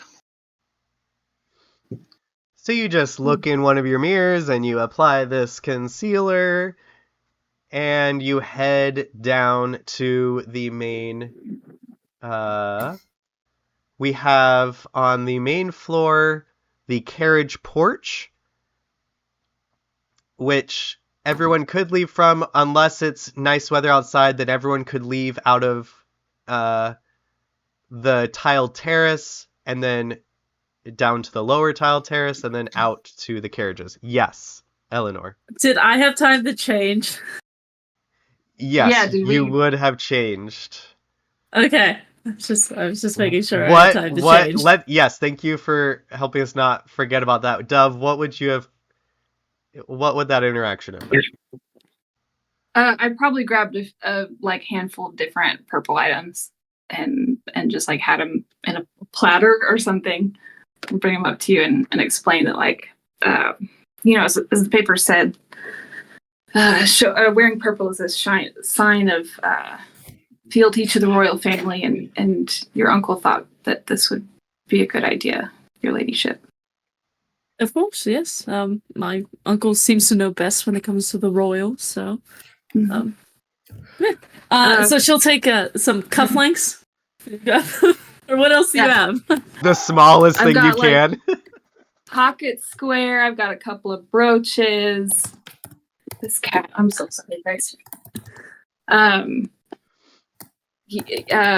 Different ascots as well. So she'll take the cufflinks, and then she's probably wearing kind of like an ascot, not nearly as large. It's more just like a smaller knot that she'll find and pin over kind of that connects the two points of her collar, like a little maybe something with an amethyst or something. Oh, that cool. Pins it. More of a wedding knot where they do like the over bunchy tie look. I've got some matching amethyst pins for your hair. Would you mind? Sure. Okay. All right. I've put a couple in there. Are you looking forward to this meeting going with your family? For tonight or with the Yes. brunettes? For tonight? For tonight, it would be nice to perhaps speak with some of the individuals responsible for the generosity of House Frost. It seems somewhat out of the blue, but perhaps we're making the right connections. Yes. Well, I hope you all have fun. I hope you're nice going, evening. Dove. The ladies' maids and valets would have gone. I have to go? Oh, yeah, you're the ladies' maid. Yes, of course. Why would you not attend? Oh, I didn't think. Oh, I'm okay. Yeah. Okay. Yeah. Okay. Yes. Okay. Yes. Let's All right. go. Well, yes. Yes. Well, thank you again, Dove. Okay. Yes, I'll meet you down the carriage. I'll go on my way. Okay, and I want to run off and I want to get like a bonnet for my head. Like put a whole, like cover up my hair with a bonnet. I have a... Man, what do I do? Glenn is going. Edwin is going. Bo is going. The main servants would go to attend.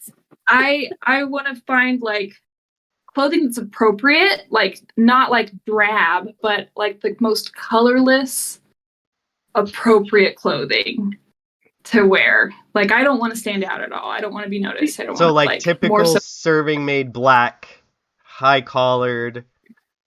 Yeah, exactly.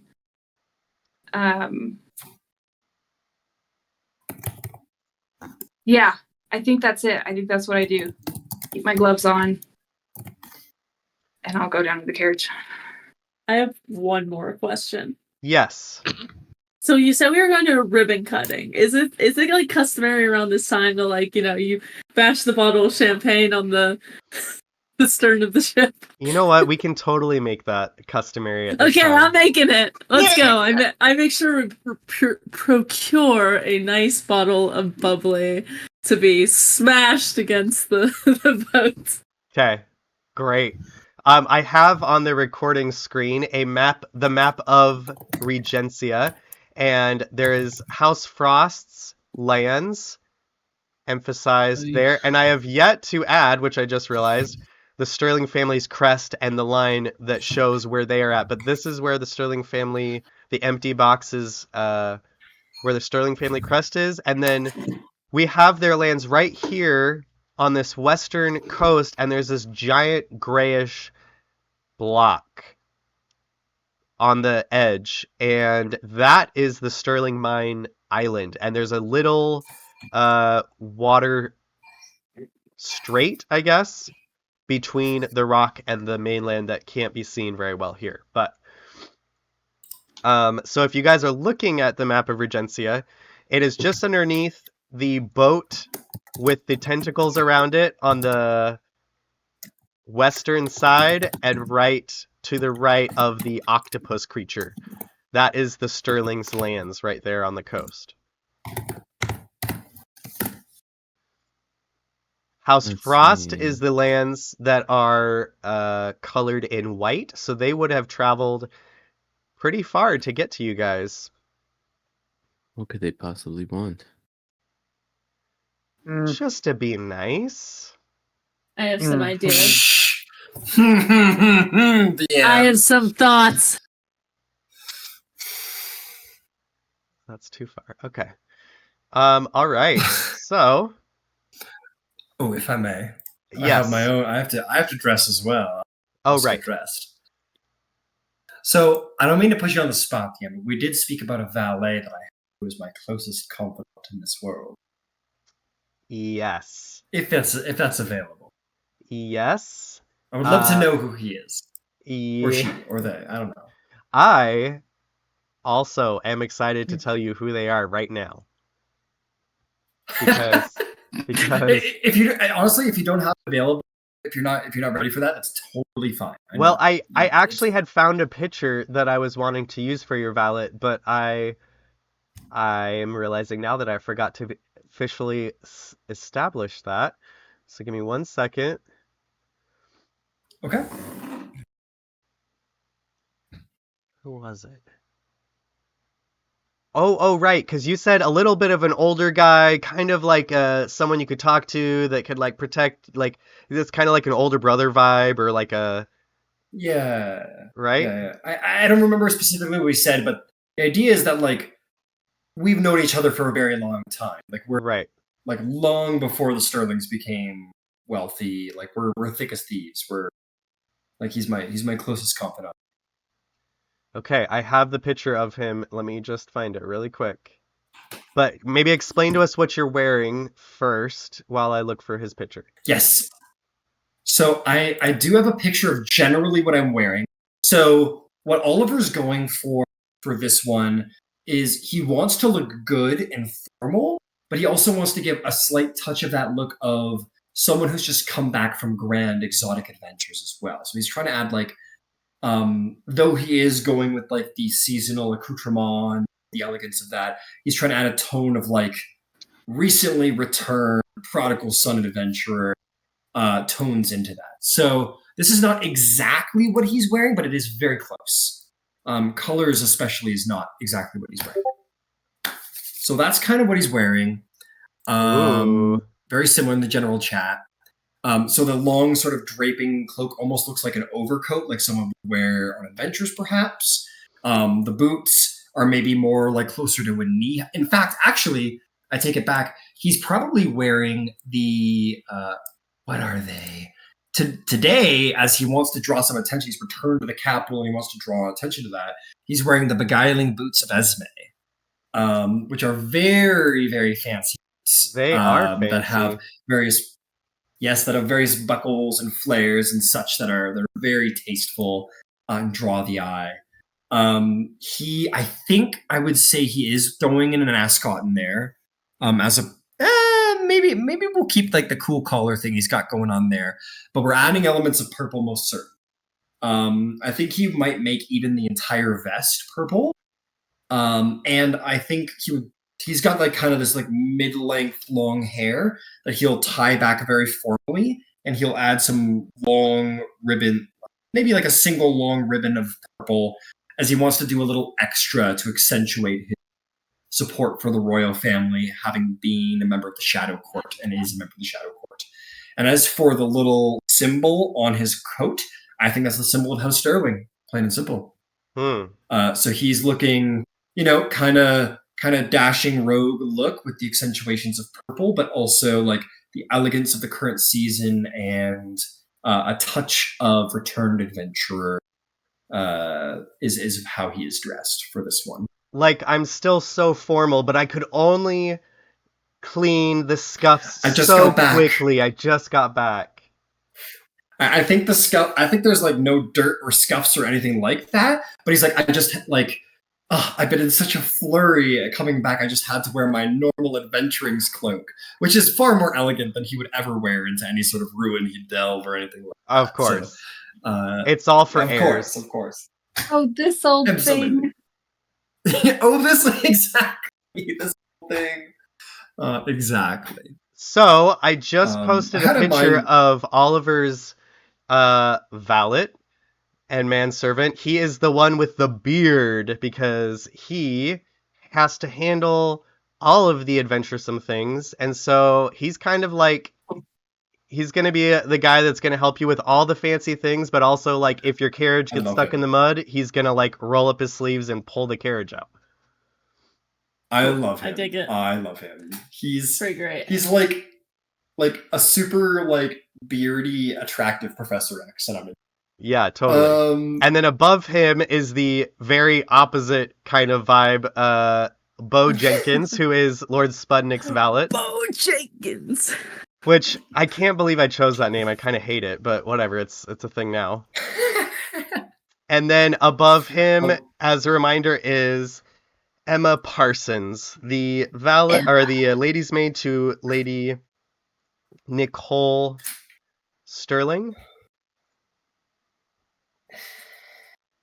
Oh, okay. I need to get these names later. Can I ask him, is there any way to like add the names in the handouts as you post them? Is that like a possibility at all? Because I don't want to bugging you about it, but it would be very, very helpful.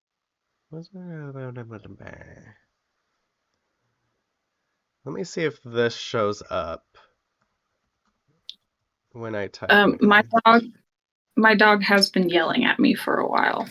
I do need to use the as well. So maybe this might be a good moment, actually. The facilities. The facilities, yes.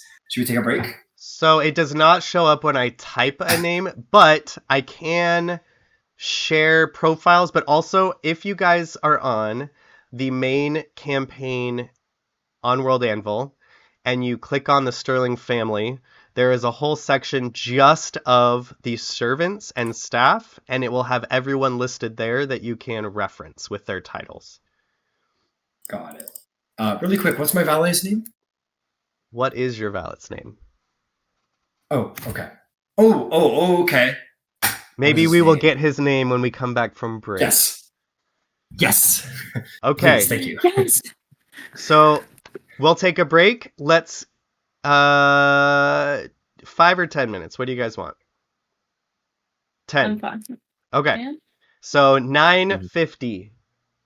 Well, my time. So 10 minutes. Whatever your time is. Break. And break. I'm terrified of spiders. You killed So it? am I. It just ran I across hate the them. screen of my iPad at me. It was trying to Did you kill me. panic? You were so Did- brave. Thank I'm you, so Yeah, proud Brooklyn. of you. it took a lot of courage. Thank I didn't you. hear Wanna any know- screaming or It's anything. because my been breath scared. caught and I couldn't breathe for a second. Do you want to know something Passed out. terrifying? What? There is a You're fine. spider that when you swish it, its babies are Don't, released. don't. Talk about it. Don't. God, Seth, what the fuck, man? Oh. If it lives in my brain, it I has don't- to live in don't- someone else's. don't. I already thought. I That's incredible. legitimately have arachnophobia, okay? So, So do I, and I work I'm for a so pest scared. control company now. But now you get to kill them.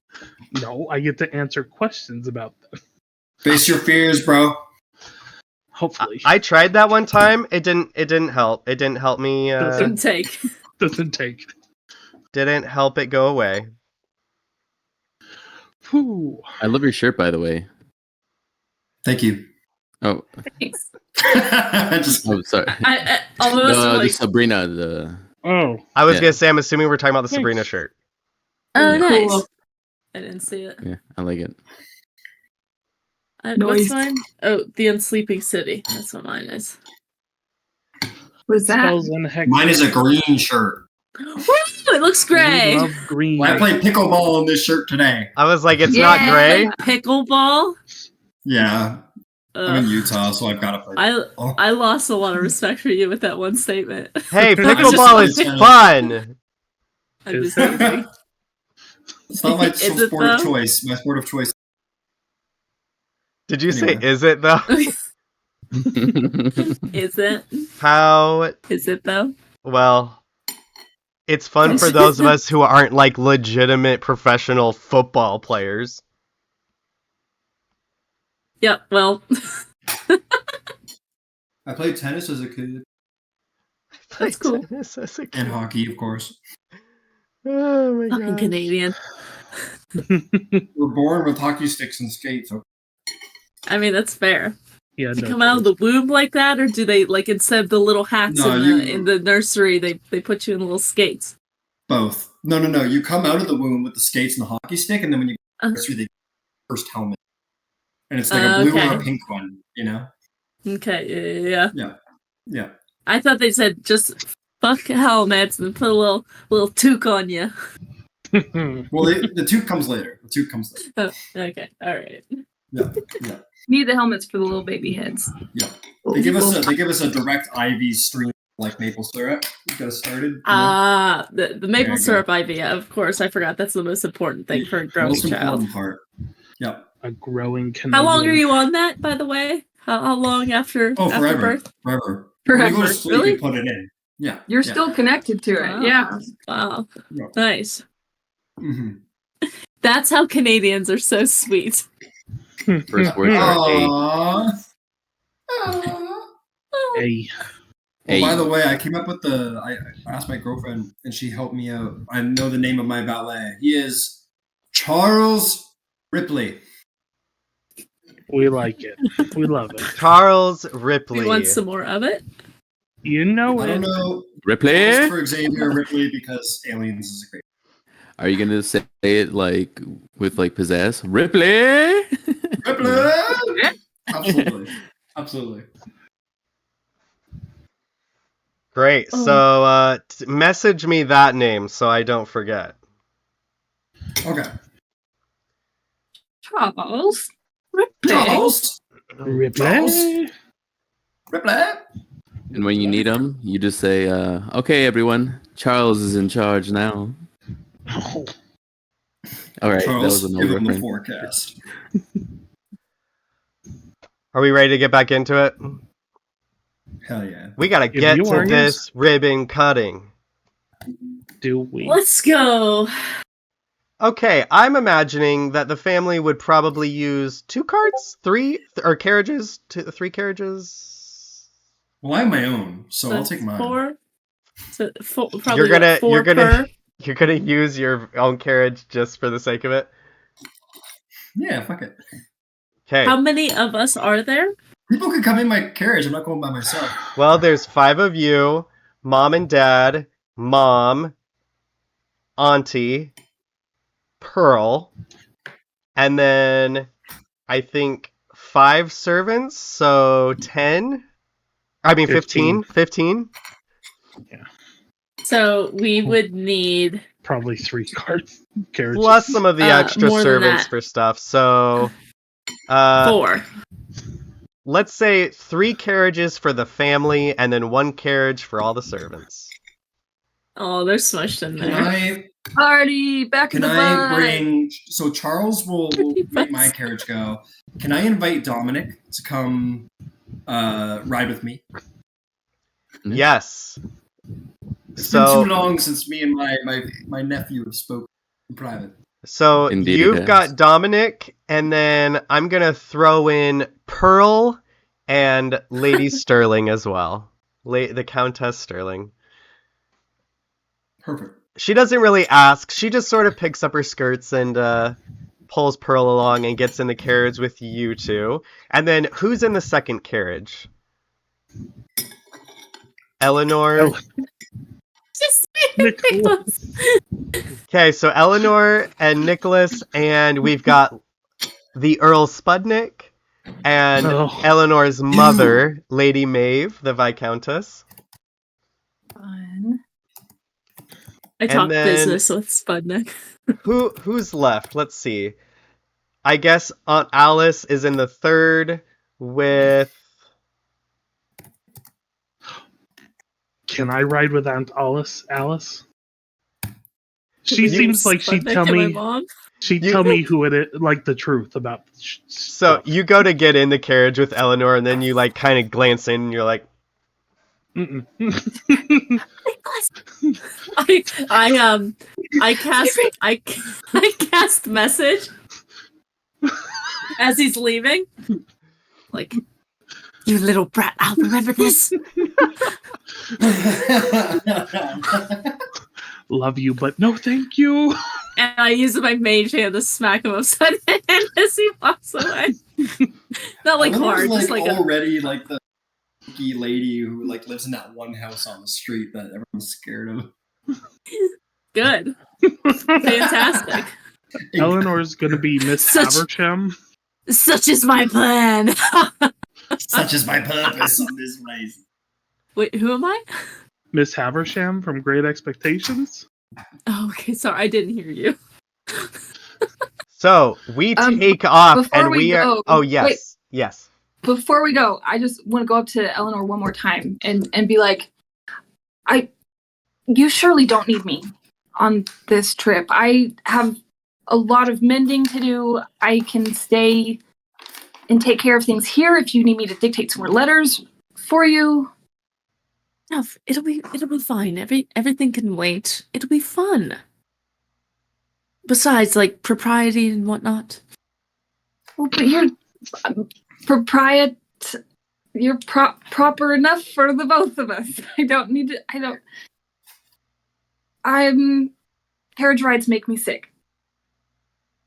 Roll me a deception check. We've been on plenty of carriage rides. You've been fine. Do I have disadvantage, did you say? Or did I hear you wrong? No.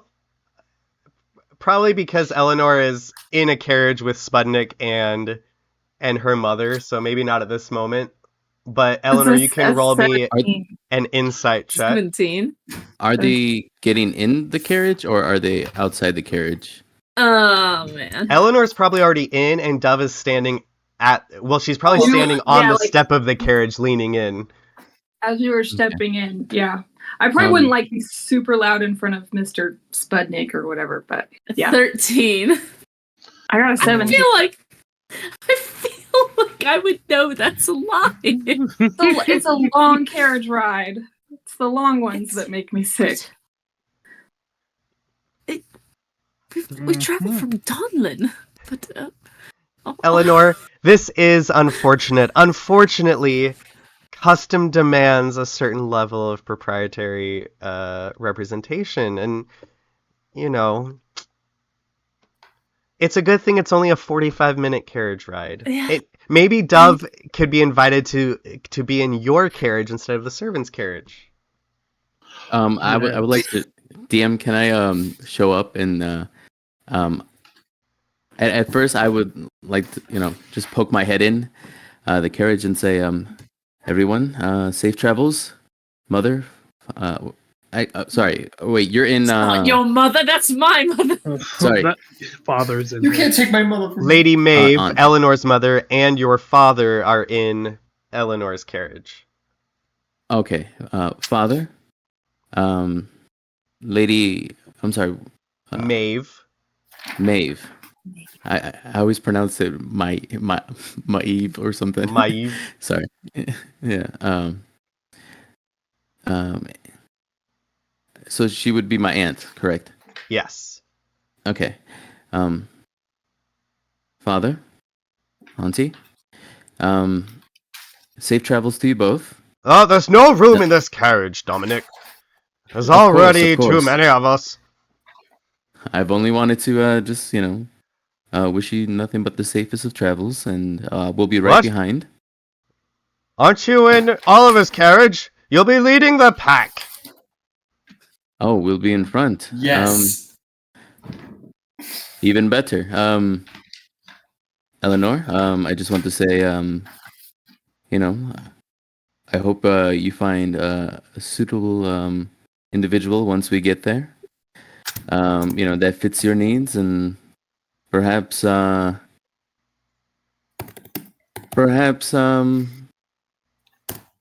would say try not to bore them with your talk of books and that sort of thing. If I can give any advice. Good advice.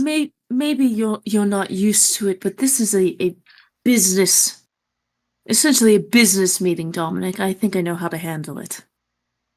Well, the first rule of business, try to make it less about business and more about, let's say, being an actual person with feelings and, because clearly you've heard me with your words far too much. Being a person. Nicholas is going to holler from the third carriage, "What is the holdup?" Dominic, we're waiting on you, my boy. Dove, are you getting cold feet? We're only meeting the frost after all. Wow. Lady That was Maeve was goes, bad even for you. that's no, that's so funny. Am Please, I in there? I'm in there with you, right? Did you get in? If you'd like to join us, Sure. me and my uncle would love to have you in our carriage, if you like. All are welcome to be my carriage. Hurry heard up, him. Dominic. We don't have time to Stop. turn Eleanor into a person right now. We've got to get to the ribbon cutting. Dove, come with us. There's something I would like to talk to you about, if that's all Oh, right of with course. Eleanor. Eleanor? And as you guys What's up? Dominic starts walking away. Spudnik looks at Eleanor and he goes, "Is your lady's maid gonna be in the carriage with Dominic?" I don't quite know what he's doing. He came back here to insult me and then take my lady's maid? Seems rather untoward, if you ask me. Oh, I don't care whose servant Come is whose. along! He closes the door to the carriage. Oh, okay. Am I in here? No. No. And Dominic and I Oliver. don't know where I am. You're standing Where with am Dominic, and Dominic is gesturing for you to get to the front carriage. This way. Welcome to the fun carriage, guys. Dove's like, "I need an adult." Yes, Lord. I love that we have a group that, like, we're not going to get to anything about the ribbon cutting because we've got so much happening with the carriage lineup. It's okay. so great. I was just trying to get in the carriage. Oh, my I made it a whole thing. My bad. I apologize. Lady Maeve, Eleanor, your mother, she's got on, like, this just kind of obnoxiously loud bonnet because she's trying to compensate for whatever her emotions are at the house, usually of dour and sad. And so she's got on, like, just a lot of lace and frills and things. And she says, "It's quite a shame that Dobie couldn't join us here in our carriage." I'm sorry, what, mother? Dobie? Dobie, you redheaded thing, you cute little thing. Oh, mother, her name is Dove. Who's Like Dove? the bird? Her name is My Dove. lady's maid. Dove, like the bird. Oh, how odd. I thought it was Dobie. Of course. Much less odd. Spudnik goes, "I think that it gets a little confusing if you try to learn everyone's names." I hate him. From the bottom of my heart, I hate him. And you would know it's not in like a "I'm too good for them." It's more of like, even when he was middle class, it was like, why learn people's names unless we're having a business meeting with them? Like, we don't have time to learn everyone's names. I know. That's fair. That's fair. Names are difficult, Uncle. If you ever need help, I know probably most of them. Eleanor, you really must tell me if you plan on becoming a person this season and worrying more about perfumes and lace and such, because we will have to find someone to take over the mining. I'm sorry. What? And he just What do you wraps mean, someone to the take ceiling and he over? says, "Drive on!" I'm sorry, let's circle back. So your carriage takes the lead as it trundles out with the horses and the I thought we were taking carriage. the and stuff. lead. Yeah, I thought we were taking lead. You would have been, You're but Dominic screwing and Dove are around. still walking towards you guys. So you, I see fucking Spudnik's goddamn carriage overtake mine, and I give you like a look of Dominic. I'm like Dominic, not Dove. Dominic. I'm like, oh. yeah, you see like this- Spudnik take the lead as you are, and then Lady Alice and Nicholas follow suit, and then the servant's carriage follows them. This isn't Uncle. happening. Oh, Uncle. This isn't no. happening. Lady Uncle. Alice, Alice just Most waves at improper. you as she passes you. Can I Uncle. do something as we go by? It's all right, Uncle. Think about it. Save the best for last. You're right.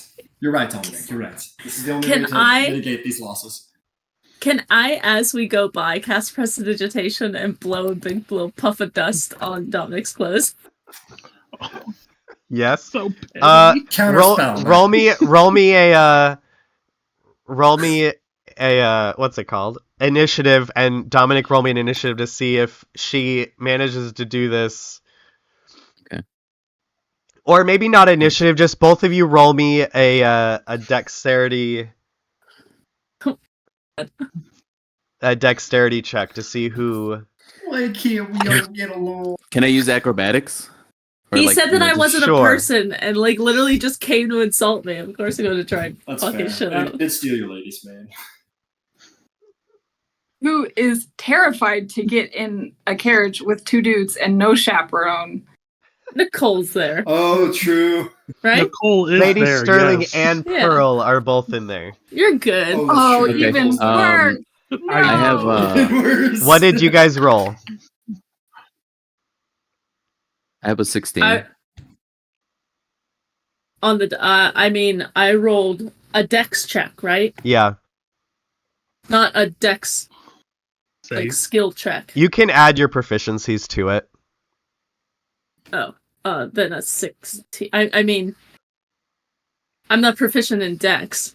I just rolled a flat dex What? with no modifiers. Are we doing it? He What are we rolled doing? it- he rolled an You can acrobatics add your check. spell casting modifier to it, and he used his dex acrobatics check, so we'll have you do your spell casting modifier added to it, and then he rolled his a 17 then. Okay, so Eleanor Yeah. gets to move first, and as she passes, you just kind of It's, kick up a cloud of dust. Yeah. You create an instantaneous, harmless sensory effect, such as shower sparks, a puff of wind. I just want to like puff a little puff of wind to like blow some dust on him, so he like looks a little dusty. Okay, Dominic, how do you respond? And I noticed this happened.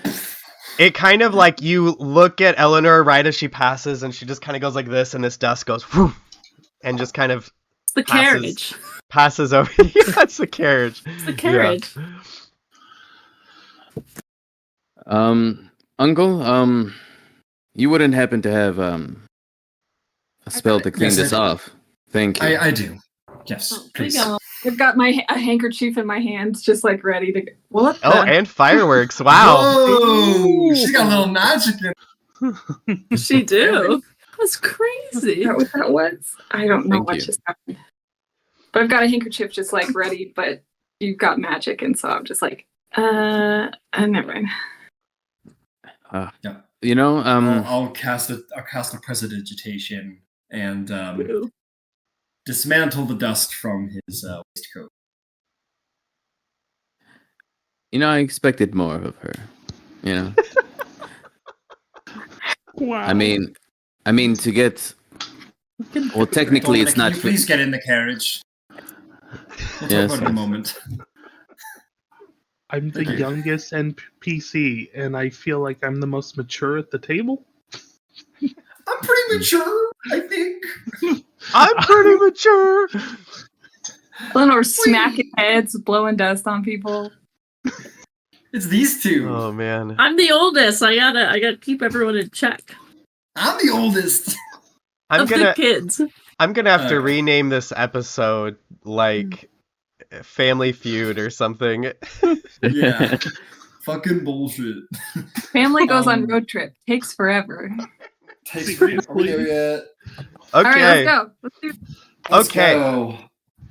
So we are gonna I'm if you don't mind, go. gonna give you guys a quick few minutes per carriage for interaction because we can't Yeah. take the rest of the session for these interactions, even though I kind of would love to. So we're gonna start with the caboose. We have Slow as Oliver, molasses back there. Dominic, I'll never the forgive you for this, Countess Dominic. Nicole, and Viscountess last. Lady Pearl Sterling. And Dove. We'll say I'm wedged And Dove. awkwardly in between Pearl and Lady Sterling. I'm just like, Yeah. I'm sure Well, Mother is thrilled. Before we, well, first I'll say, Ripley! Onward! You hear a, My good man. and you guys take off. Ripley are the best. Okay, before we get on to any businessy, small talk, nonsense, we have very important things to do. And I will produce a chest on my lap, and I will open it, and I'll say, Dominic, Uncle? I know you are a warrior, as such, yes? I've been told that you're continuing to excel in your discipline at martial prowess, yes? Yes, my instructor is in this car as we speak.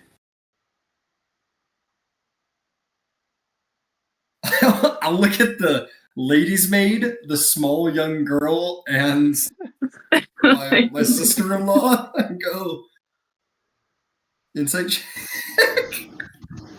I want to say, on guard. Oh, Pearl. My goodness, you are. You mean popping Dove? Up here and there. Dove. Dove, shit. Not you, Pearl. Shut up, Pearl. Dove. Pearl's like, Pearl because- gives you the same exact expression that you can see in her picture on the handout screen. And this No, is the I'm- same I'm dress totally she's getting in, it. except it's all icy blues. And she just kind of looks at you. I go, now, Dove will come back to you in a moment, my dear. I'm sorry.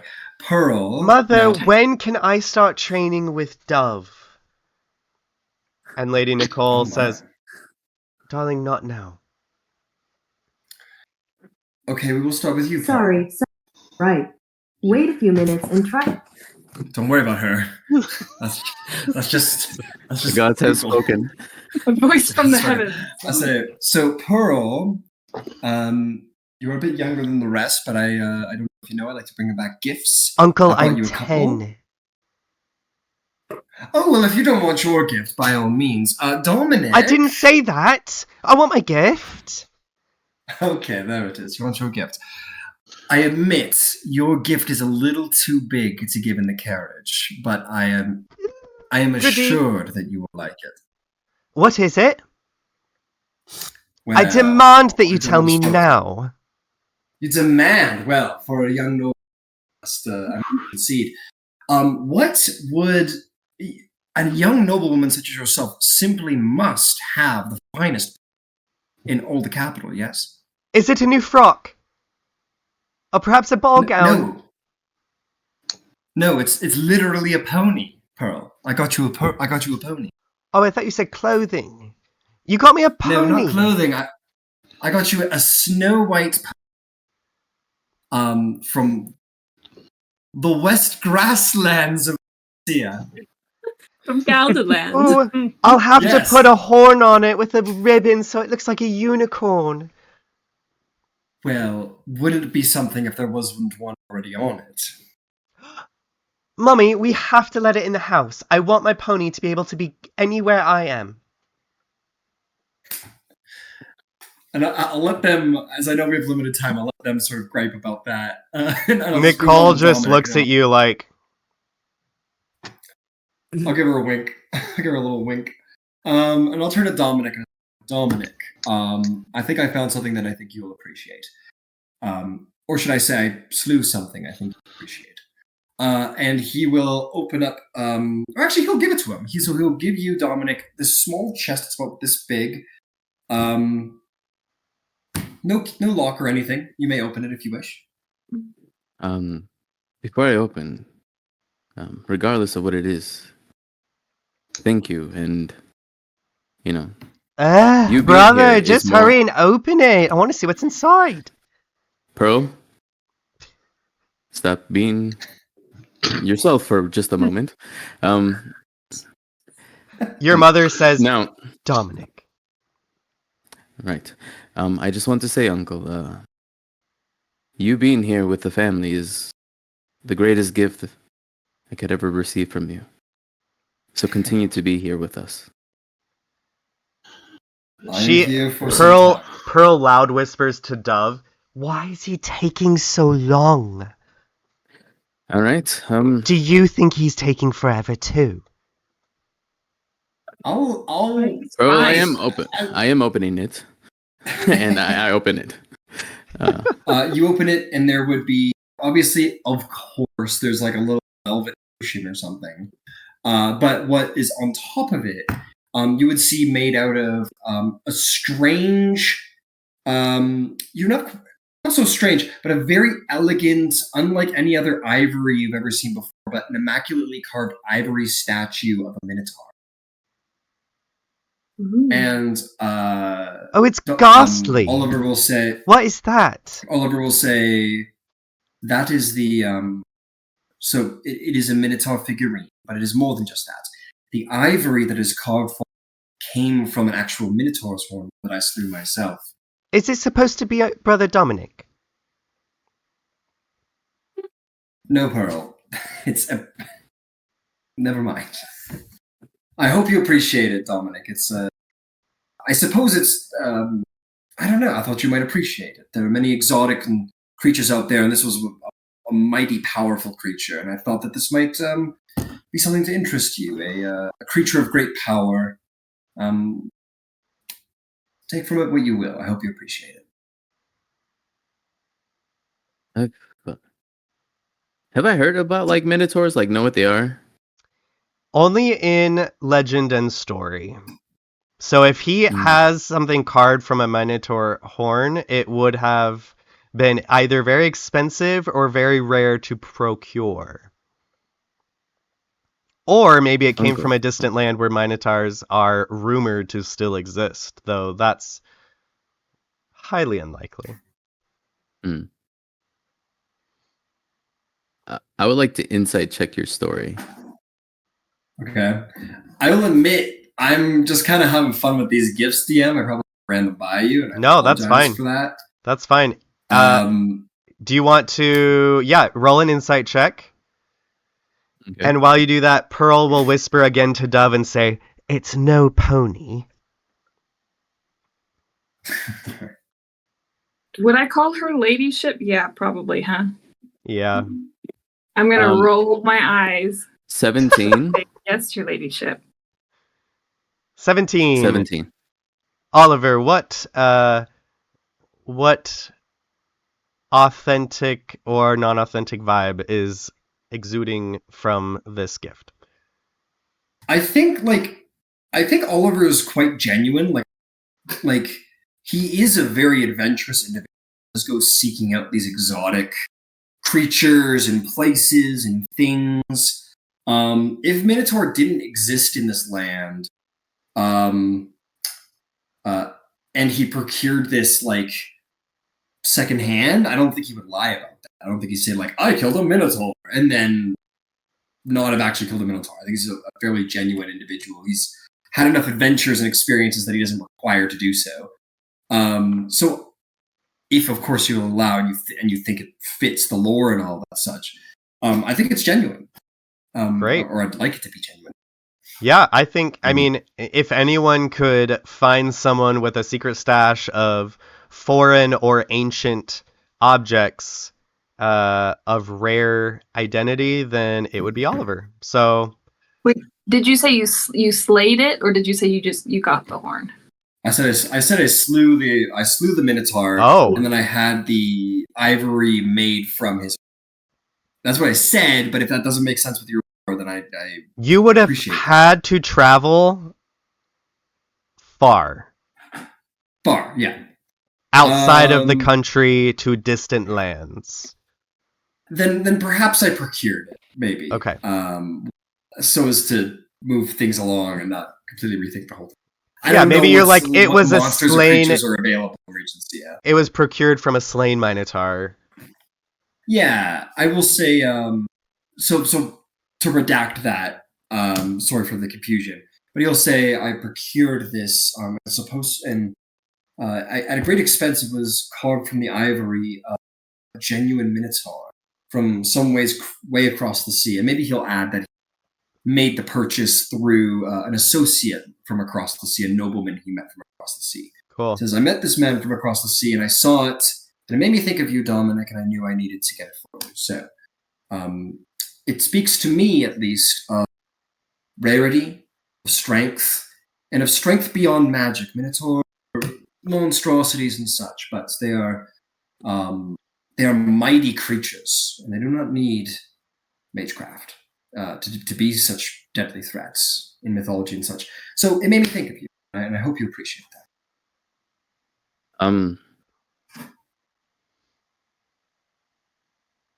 I think you mean well, Uncle. I would say try to avoid using the word monstrous. But yes, I appreciate it, and I do not mean to imply at all, Dominic, you are monstrous. Now, I will say it warms my heart that you think of me from time to time. I think of you often, Dominic. I've known you since you were a child. Peril says, this carriage ride is a monstrous bore.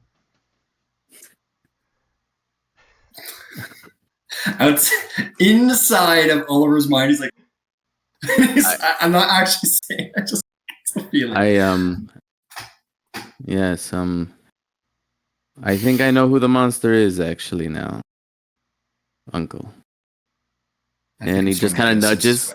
Yeah. He kind of nudges the door. Pearl. Pearl looks at you and she goes.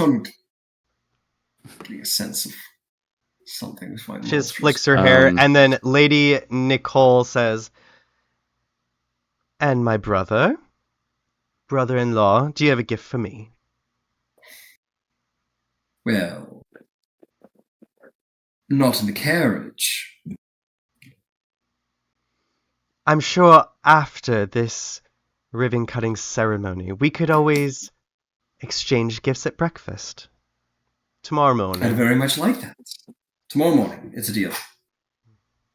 I very subtly send a message cantrip, and I say, I need you to get me a gift stat. I need you to go out and just get something. This is to your valet? Whatever. This is my valet. Yeah. I get the copper wire. It's probably in my glove. I was like, Ripley, you need to fucking help me here. I need you to go get something. Whatever her name is. Nicole, my sister-in-law. Nicole purposefully looks away, giving you time to save face. I think traditionally, Oliver got gifts for the kids and not the adults. He's like, these are for the kids. She knows. She knows that. She knows. Okay, but he'll stand on ceremony anyway. I need you to get a gift. I need you to get it soon, Ripley. I need you, my man. Please. He'll throw one of those out there. And I'm going to say, I love this brief interaction. This is a great short time. We're never going to make it to this place. No, I don't actually. You're doing so good, though. Your carrot sickness is gone completely away. I mean, oh, dumb. Oh no, dumb. Not the carriage. Not on my. We're gonna move up 2 carriages to Nicholas and Lady Alice's carriage. And she's just sitting back, and she's got a simple yet she's kind of got a warmer outfit, even though it's August. You guys are going to the coast. She comments about how she always gets chilly around the frosts. And she's just kind of twiddling with her gloves as she doesn't need them inside the carriage. And she's just watching you, Nicholas. Not in a pressure way like your mother always does, but she's just giving you space to start talking if you would like, whenever you're ready. So I think Nicholas brought it a piece of composition he's been working on, trying to compose for himself. And he'll just kind of look up from the sheet music and say, "So, Aunt Alice, What Nephew can you tell me of Nicholas. What can you tell me of the frost? The Frosts. Well, the Frosts don't show up to many of the main events. They're sort of the only family that really gets away with not presenting themselves at every event. They really like to keep to themselves. In fact, I've heard it rumored that they keep ice dragons at their gates just to ward off the random sales travelers or random callers. Intruders. Intruders is a, Yes. in my Now, opinion, strong why word. do you think they pitched in to help us so eagerly and giving us this boat at such a great discount? That feels odd, does it not? Oh, immensely. But how should I know? I mean, I can only think of two reasons. One, since they don't seem to much like the rest of the aristocracy, perhaps they're trying to get in with us. Everyone wants allies here and there, and we are the only ones with whom they have not had generations of dealings with. The second thing I can think of is simply that they have their own motives and schemes, and it's to benefit them. Aunt Alice, please don't play coy with me. We both know if there's one person who knows what's happening in this court, it's you. So, what do we really know about the Frosts? I won't pretend to not be flattered, Nicholas. Here's what I have to say about the Frosts. And if you guys, on your Regencia Frost family tree, want to reference as she explains some things to Nicholas, she says, the Marquis of Frost, Lord Daniel, from what I hear, runs the family with a cold, iron fist. He and the Marquess Frost are said to have a very friendly union, though not altogether romantic.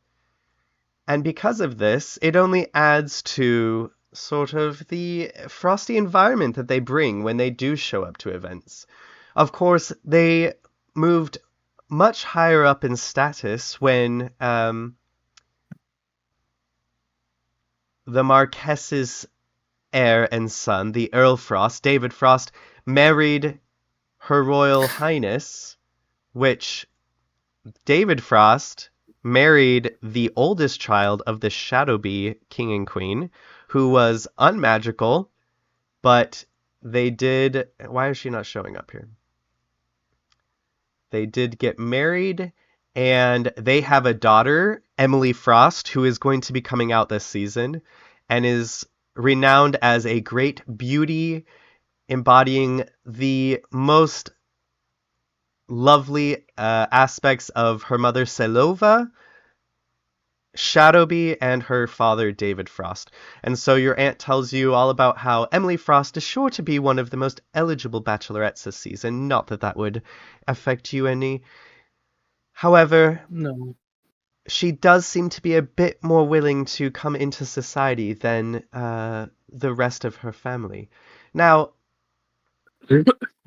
the most honorable Lord Demden Frost, brother to the Marquess of Frost, is where things get a little odd.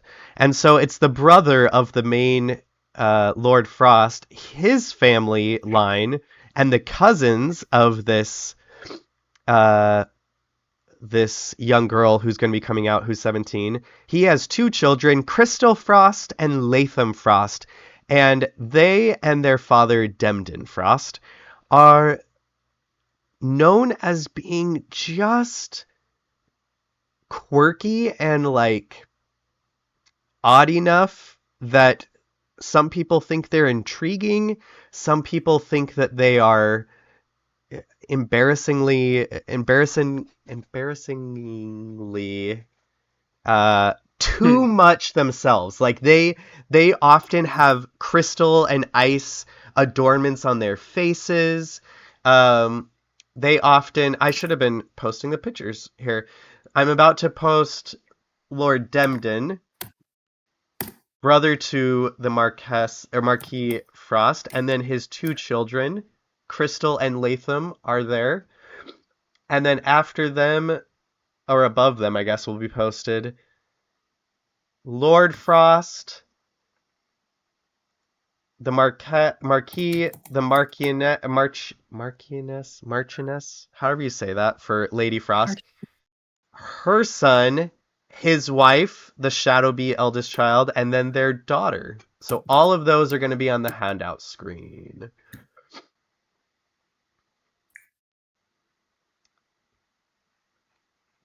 And they all have this very white hair, which has been mixed now just a little bit with Lady Silova Shadowbee, who, because of her brown hair, caused their daughter to have this kind of very pale, dusty blonde hair.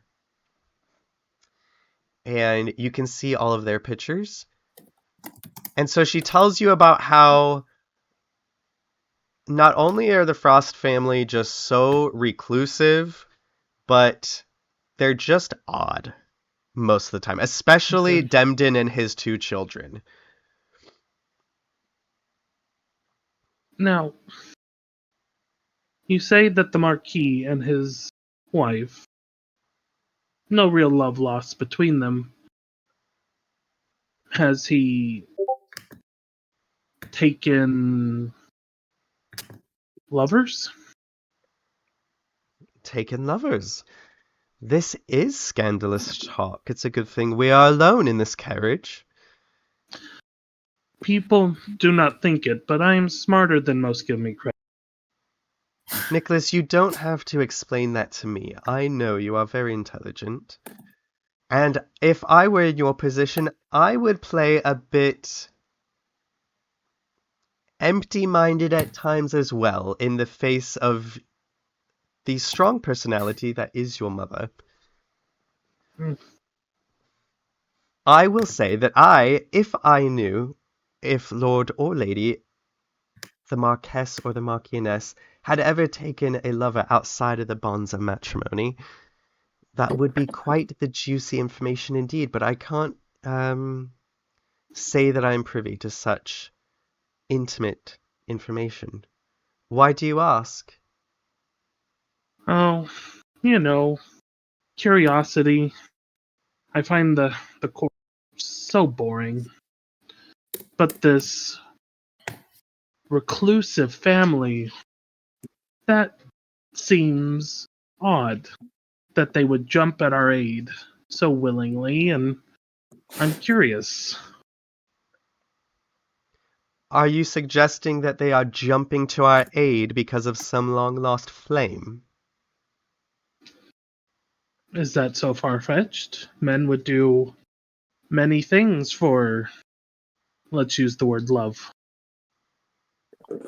Men would, and women would do very many things in the name of protection or power, just like men or anyone really, but I can't think of whom you might be referring to. For it is not me, if that is what you are getting at. I myself don't have any old flames in the icy north. Oh, I bet you have plenty of old flames other places, though, don't you, Aunt Al? Well, we're not going through my past history at the moment. Or my current history. Maybe another time. In fact, we should be going over your history and who you plan to make a history with. Whoever the first card. Mother deems... Don't play coy with me, worth- Nicholas. I know you have thoughts of your own. Anyone you have your eye on? It has to be someone within the aristocracy. I'm, yes. I, met someone once, through Davenor, and he was very kind to me. And I heard he's recently going through a divorce and stepping back into the dating market. There is only one eligible bachelor of whom I am aware is getting back into the dating market. Bit old, Yes. but not too old. Those are high aspirations, as the carousel informed everyone. He is the most eligible bachelor, even with the divorce, after his Royal Highness and Her Royal Highness. Of course he is. He is special. He's a nice guy. He's very Tall and handsome. handsome and strong and powerful and experienced. All of those things, and Nicholas will blush when she says experienced.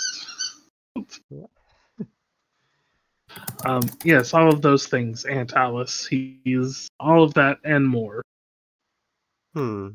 We must think of our scheme to get you to interact with him again. I would love to work on that with you. I think Uncle Oliver might actually be able to pull some strings. He seems to have connections everywhere. He does. Though I have to tell you, I have a few connections even your Uncle Oliver doesn't have, but don't hold him Unlikely. back. Sorry. Well, I look forward to your guidance, Aunt Alice, and your partnership in securing a match. For You're me my this nephew, season. Nicholas.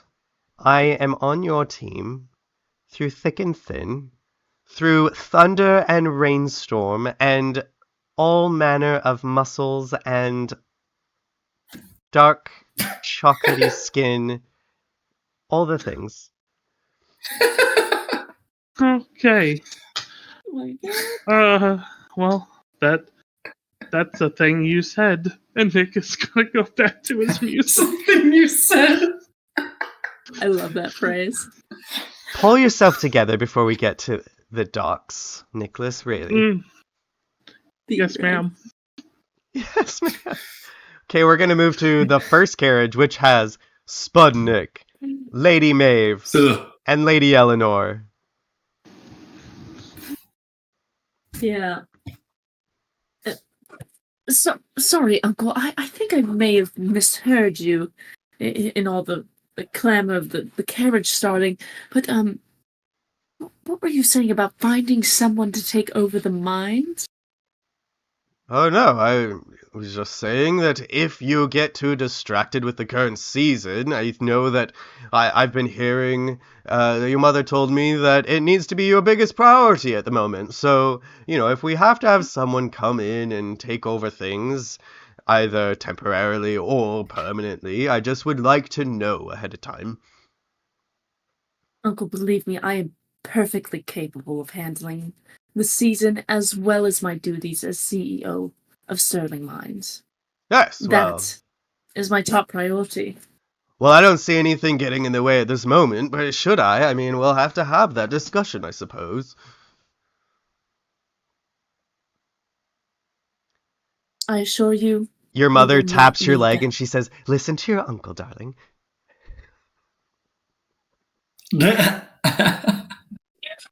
I assure you, Uncle, we will not need to have that conversation.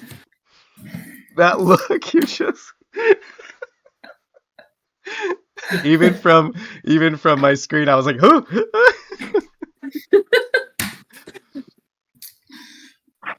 Well, I you assure you. mustn't let the stresses of the mining get in the way of your prospects this season. Eleanor, this is your first season to be presented in front of the Queen, and we only get that chance once. Yes, I am taking this just as seriously as you, Mother. Are you? And she kind of like does a very bad cover up of like looking out the window.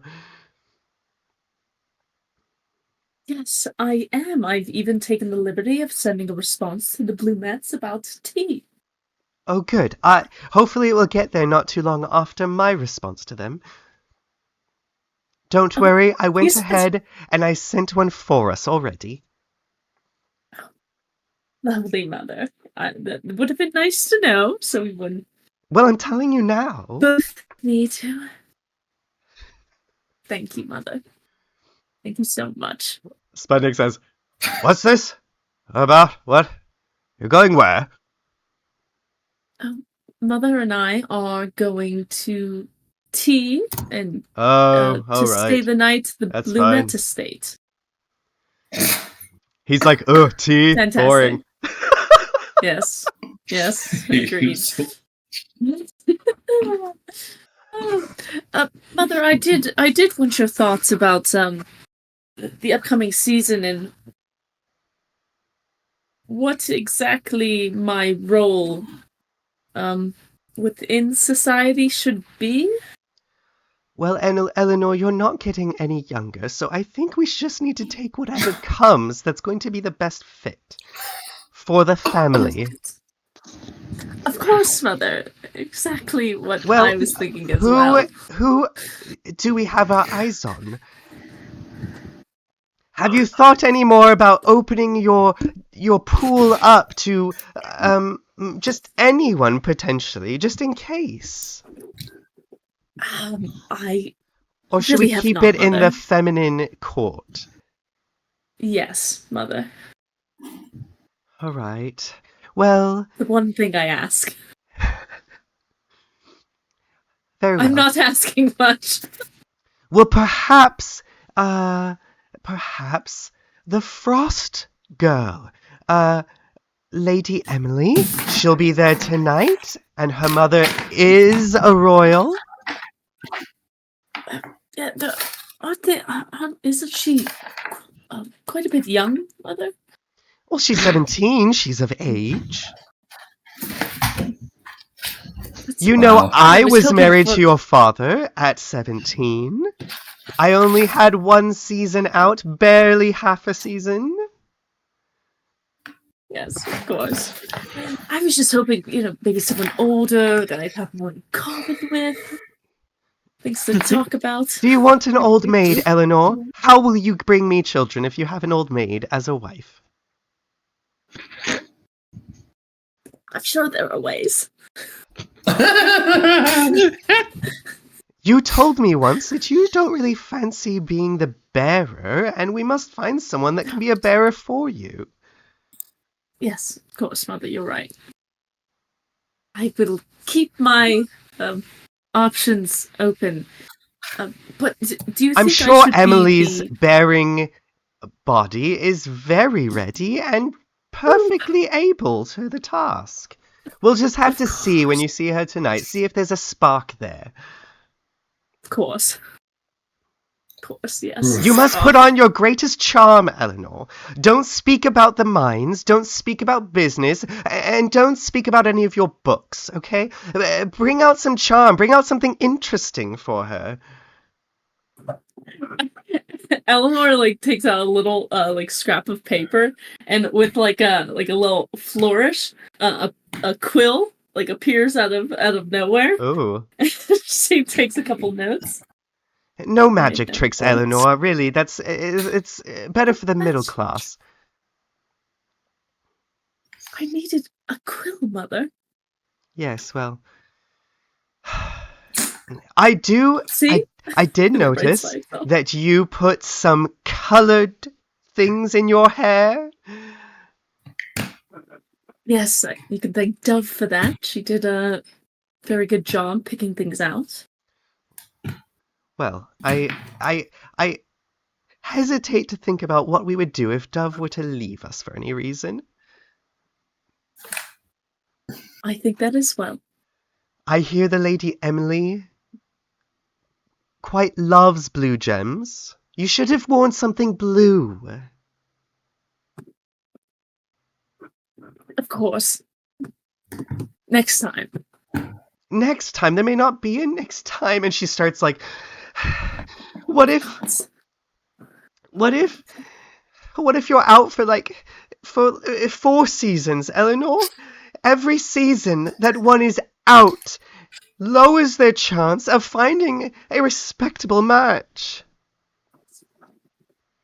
I really can't handle us growing old together with no one else. We need to rebuild our family, Eleanor. Or do you want me to be alone forever? Why do you want me to be miserable? Can I cast Dissonant Whispers on her? Make her go away. Is Spudnik like asleep? Like Spudnik is like, has glazed over and he's just looking out the window.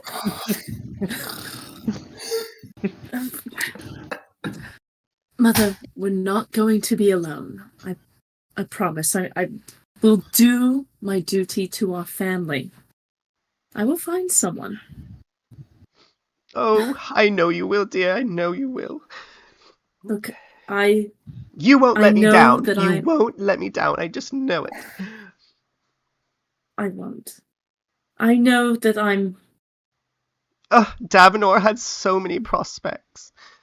Oh boy. Yes, I'm no Davenor in terms of charm, but You always can't were say your I didn't own learn- unique thing.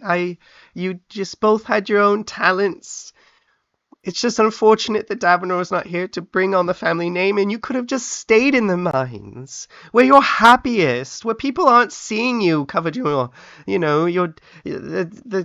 dust.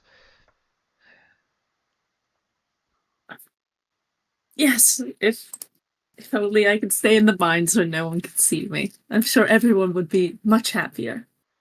Eleanor, as you say that, you look across, and sitting next to Spudnik is a slightly translucent Davenor. And he is sitting there all decked out in the same clothes that he was the last day you saw him, and he just looks at you and he goes, and then gives you a wink, and then he's gone. I kind of stare into that space a little longer than after the whatever it is apparition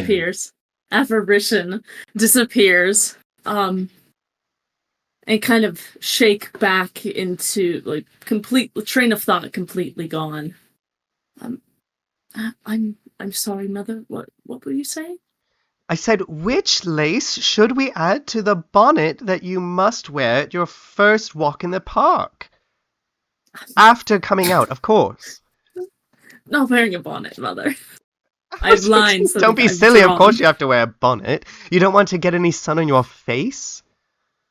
We can't have people thinking you're still working. But Mother, I am still working. Yes, but we don't have to go shouting it about. For all they know, you just sign the papers and work on your embroidery. Wouldn't that be better? You're right, Mother. Can't So, let them will know it be that periwinkle or should it be robin egg blue? Please, gods, no. Well, we can discuss it. And all of a sudden the carriage kind of comes to a stop and she goes, my goodness, are we here already?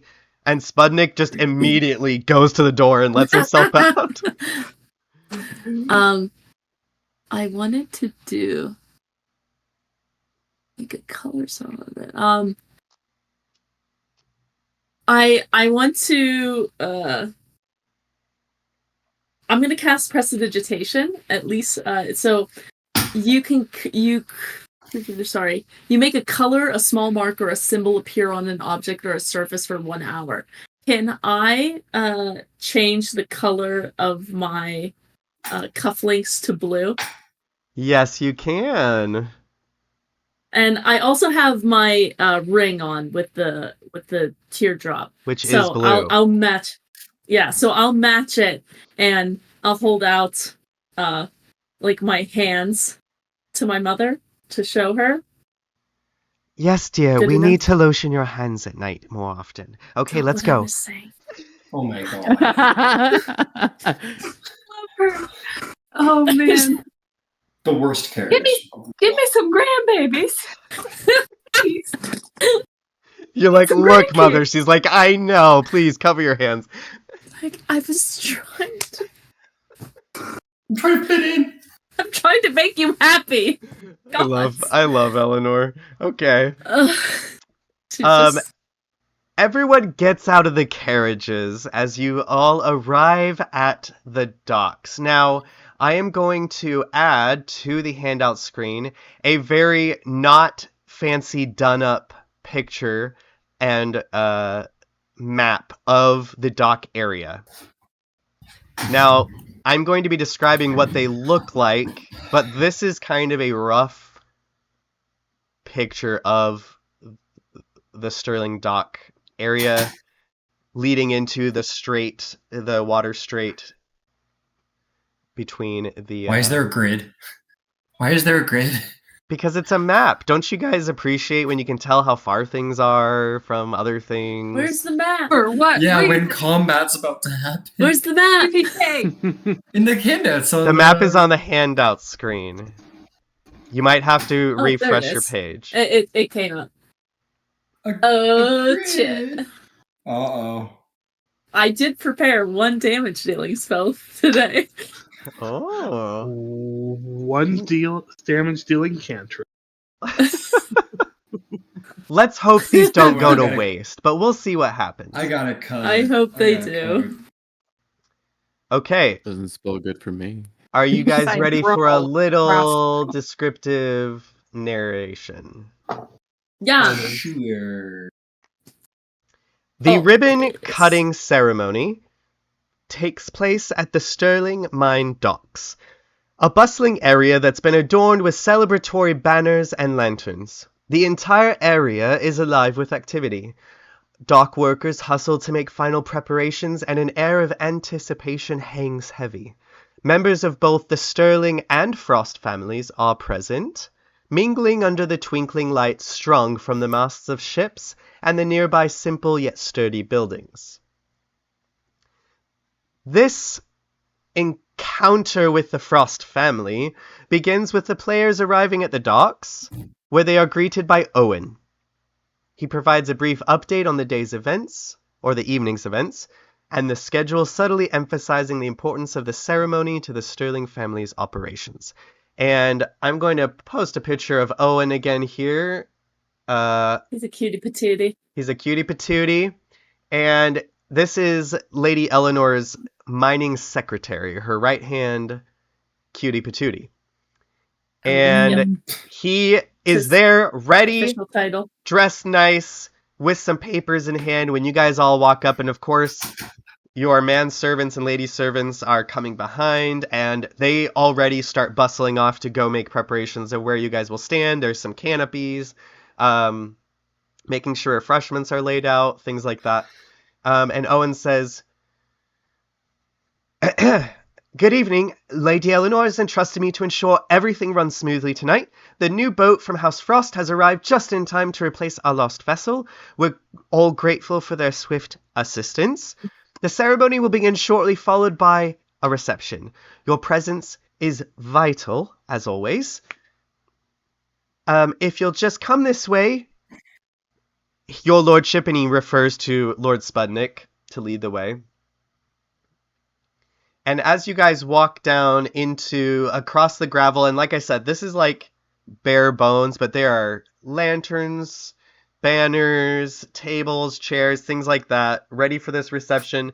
there are the 2 sterling boats, along with the new frost boat, and then there's some smaller vessels that are like for fishing or transporting barrels and things, and there's, other servants and working class around.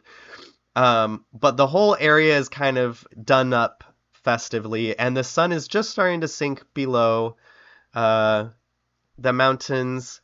So there's a bit of a pink tinge to the sky, some clouds. It's starting to get a little darker, and the lanterns are starting to glow with a warm light to counteract the brackish water. House Frost has already arrived, and they are standing very stiff, formal, and in very fitting icy blue and gray and deep blue coloring with their outfits and the gems that they have on them. Their servants are all in a dusty blue, all in dusty blue attire, whereas the Sterling family mostly has their servants in black and silver garb. You see, and if you look at the figure with the flowing, curling locks and the white beard, that is Lord Frost. Daniel Frost, the Marquis Frost. And he is standing there with his wife, who is in this deep blue gown, and she has this deep blue robe on herself, and she actually has one milky eye that's kind of like a blind eye, or you assume maybe it's a blind eye, but she kind of has this one eye that gives her a bit of a mystical, witchy look, but she stands just as straight-backed and high-necked as him, and you just get this very formal air as you all approach. Let's see here. There is some light music playing, and as things are getting set up, there is a little bit of formal mingling as both families kind of stand in line, just conversing quietly, as you guys prepare for the boat. The frost boat is getting pulled over to the main dock, and somebody is rushing around to tie the bottle of champagne that Eleanor brought to the front. And then Eleanor, as you guys are all kind of like passing and making greetings to everyone in the Frost family, you're nearing Emily Frost. Emily, right? Is her name Emily? Yes, Emily so. Frost. There is an Emily. But Owen runs up behind you and says, Eleanor. Yes, Owen? So I just heard one of the manservants of House Frost saying that they had mentioned prior that they hoped we were not going to do any sort of bottle smashing. They thought it would be in poor taste. They get rid of it. Yes, already done. And he just kind of like formally jogs away as properly as possible. And then you look back at the line and you see that Lady Emily has already been whisked away by her mother over to the seats where they're going to sit. Owen. Owen's a pal. But Eleanor, who is in front of you, is brother. Is Latham, Lord Demden's son, and you can see a picture of him. He has got a very interesting gold horned kind of crown thing going on, and he's got this very interesting facial hair vibe, and he's very quirky, but he kind of just looks you directly in the face, a little untypical of how formalities usually happen in society, and he just looks at you and he says, "You look like you read a lot." Lord Latham, it's nice. We haven't met before, correct? I should think character. not. Sorry. Oh, sorry. It's a pleasure to meet you, Lord Latham. Yes, I am well read. Funny you should say so. I, too, enjoy reading. It's nice to have something in common. We'll have to discuss some of our favorites sometime. Yes, we can, as platonically, if you wouldn't mind. I have heard that you are not in the market for what I am looking for, so suppose we could get together at some point to discuss our favorite literature. Of course, yes, that sounds delightful. I immensely enjoy, like, as you're about to, like, okay, and you start walking off, and he says, I immensely enjoy creating sculptures of books, ice sculptures of books, and I take great care in making sure that every single word on the page that is exposed in my sculptures is accurate. That's the level of detail that would require is quite impressive. Oh, well, I can explain the process to you after, of course, unless you are looking to talk to my sister, but she's currently doing a vow of silence for the fortnight, which I told her was a terrible idea, but she says it's all the rage in the capital.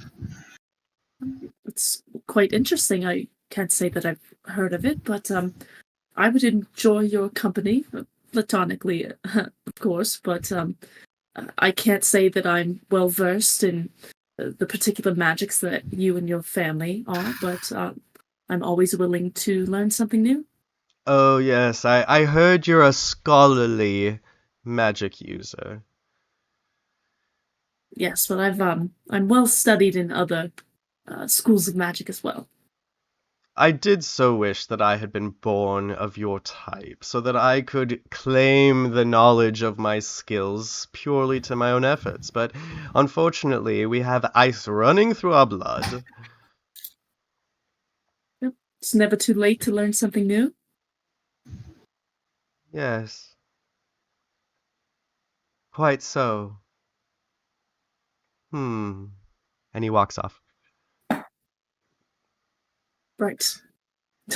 Oh, As Eleanor is left, I think Oliver was saying like, if you're being or not, and Wait, he says what? He got, I think he was trying to determine Eleanor needed saving or not, and as they ways, I think he'd like to approach Eleanor and kind of like, just sort of like, like very like outwardly look like very like, oh, doing Eleanor, but we'll kind of quietly whisper to him and say, we could probably both agree that there's nothing here, yes?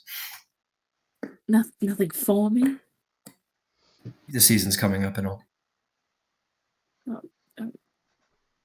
Sorry, you cut out for like one word of that I felt was very important contextually. I know your mic keeps cutting out just individual words. I know. That's weird. He says, with the season coming up and all. Yes, it can't hurt to make some friends, whether or not they're options for the season or not. Okay. Get close with one, you get close with the others.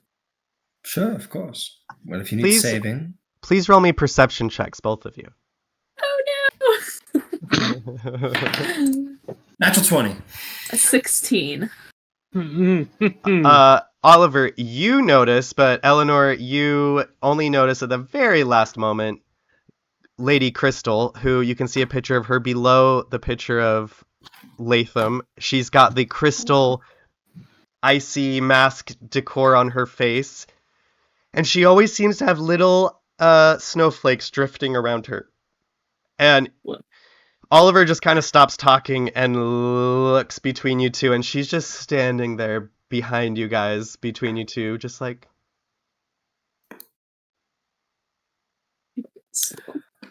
Lady Crystal Frost, remarkable to see you here. How are you this evening?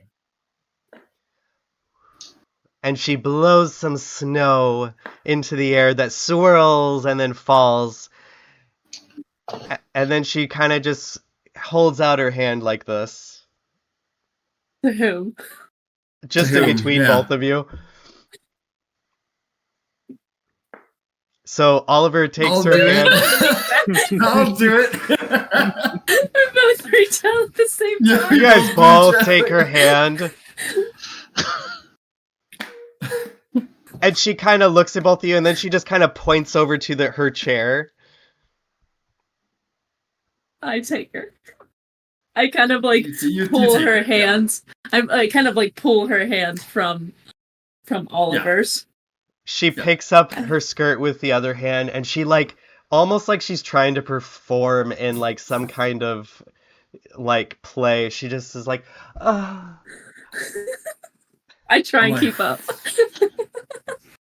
Yeah, I will escort her to her chair. And she, as you let her down, she goes, and a little tiny icy like heart of snowflakes just kind of dissipates. And I'll give like a little bow. Lady Crystal, it was a pleasure. And she just starts listening to her family talk as they're sitting on their side of things. Yep, I'll give a little bow and I'll... You'll turn around and Owen's right there. And he says, Eleanor, I think it's time. It's time. So you've got to give your speech. Okay, yes, of course. And so the ribbon cutting ceremony proceeds with the opening formal speech as everyone kind of sits down, and it's kind of this, this put on airs for this boat and this business deal. Eleanor steps forward to address the assembled guests. But before you start speaking, as everyone kind of quiets and looks at you, Owen leaps forward and slides a pre-written speech in front of you, and he goes, just in case. Sorry. And I give it a glance over to see what it's like. I'm going to send it to you Okay. on the... So, where we were at... I Nicholas. rolled a 14 on my inside, by the way. Thank you. Cool Okay, 14. so first with Nicholas, he says that, and he walks over, and everyone has just started getting up and starting to mingle, and there are servants with some silver platters that are bringing drinks and treats and things around for everyone's enjoyment. Yeah. And Lady Nicole goes, Nicholas, wait, Nick, come. And she just kind of like can't decide if she's going to follow you or not. And she just hangs back for a second. Before you get to the Frost family, Nicholas, Dove, you are in the back. And because you're short, you're like probably trying to peek over some things, right? Or peek out from under some... So as a halfling, I can attempt to hide even when I'm obscured by a creature that's just one size larger than me. And also I can move through the space of any creature that is of a size larger than me. So I imagine myself just kind of like... You are just around all the things. So here's what you notice about Lord Frost specifically. He exudes an air of cold elegance and detached curiosity, just in general. Which Lord? Which Lord Frost? If This you don't is mind. Lord Daniel Frost, the Marquis. His movements are deliberate and measured, as if every gesture is calculated. He mingles with other guests minimally, offering polite but distant nods and brief, clipped conversations. His eyes are a piercing shade of ice blue, and they seem to just observe everything sort of with like a quiet intensity. It doesn't seem like he misses any detail, but he also is very good at not revealing what his own inner thoughts are. He's got this very icy wall up. His presence, while impeccably courteous, carries an undercurrent of enigmatic aloofness that leaves the people that are interacting with him a little like intrigued but also unsettled. You do notice that every so often, even though he seems to not super care about the conversations that he's having and he's not overly entertained by anything that's going on, he does seem to take time to look at every servant that he sees. Yeah, stealth check. Please roll me a stealth check. Uh-oh. To hide how does hiding work? Because I'm trying to hide behind people because I can do that. Is that just a stealth check to hide? Mhm. Yeah, you should have bonuses because you're a halfling and because of your class that would add to it. Mm-hmm. 13. Ay. Well, he rolled a nat 1. So, Oh, Lucky shoot. duck. It doesn't matter, actually. Roll that one. well, I'd love to give Oh. a story reason for that. Is Yeah. Oliver over there? I would say, well, I don't think it matters whether I'm there or not. Well, for two reasons, I would say he's not focused, which is for the same reason that many are unfocused. For whatever reason today, it is very hard to focus on anything except for himself. He's getting a lot of attention, passive view, people who aren't even talking. He's very much the center of attention. And I think I wanted to do this anyway. He wanted to speak to the Marquis Frost and, just carouse and we can skip the formalities and whatever, but he'd be just asking him about like, oh, thank you so much for helping out our family. Everything that happened with the storm. Is your family doing? He's just kind of speaking to him in such ways. Maybe that's the justification. Yeah, the rest of you, besides maybe Nicholas and Dove, who are pretty like have a mission in their minds right now, the rest of you are like unnaturally drawn, not necessarily sexually, but like just drawn in a sparkly way to your uncle tonight. And every time you keep being like, I don't care, you're just like, wow, Oliver is so Cool. sparkly, and then you're like, what is happening? So just that little tidbit. Everywhere he walks, people are trying to talk to him, or they're looking at him, or they're stopping conversation to kind of glance his way.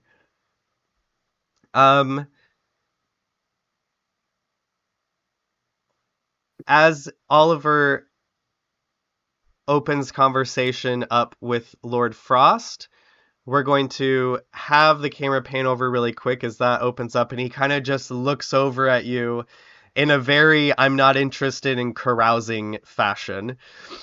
Or maybe he's a I don't carouse glance, as you can see from his picture on the handout screen.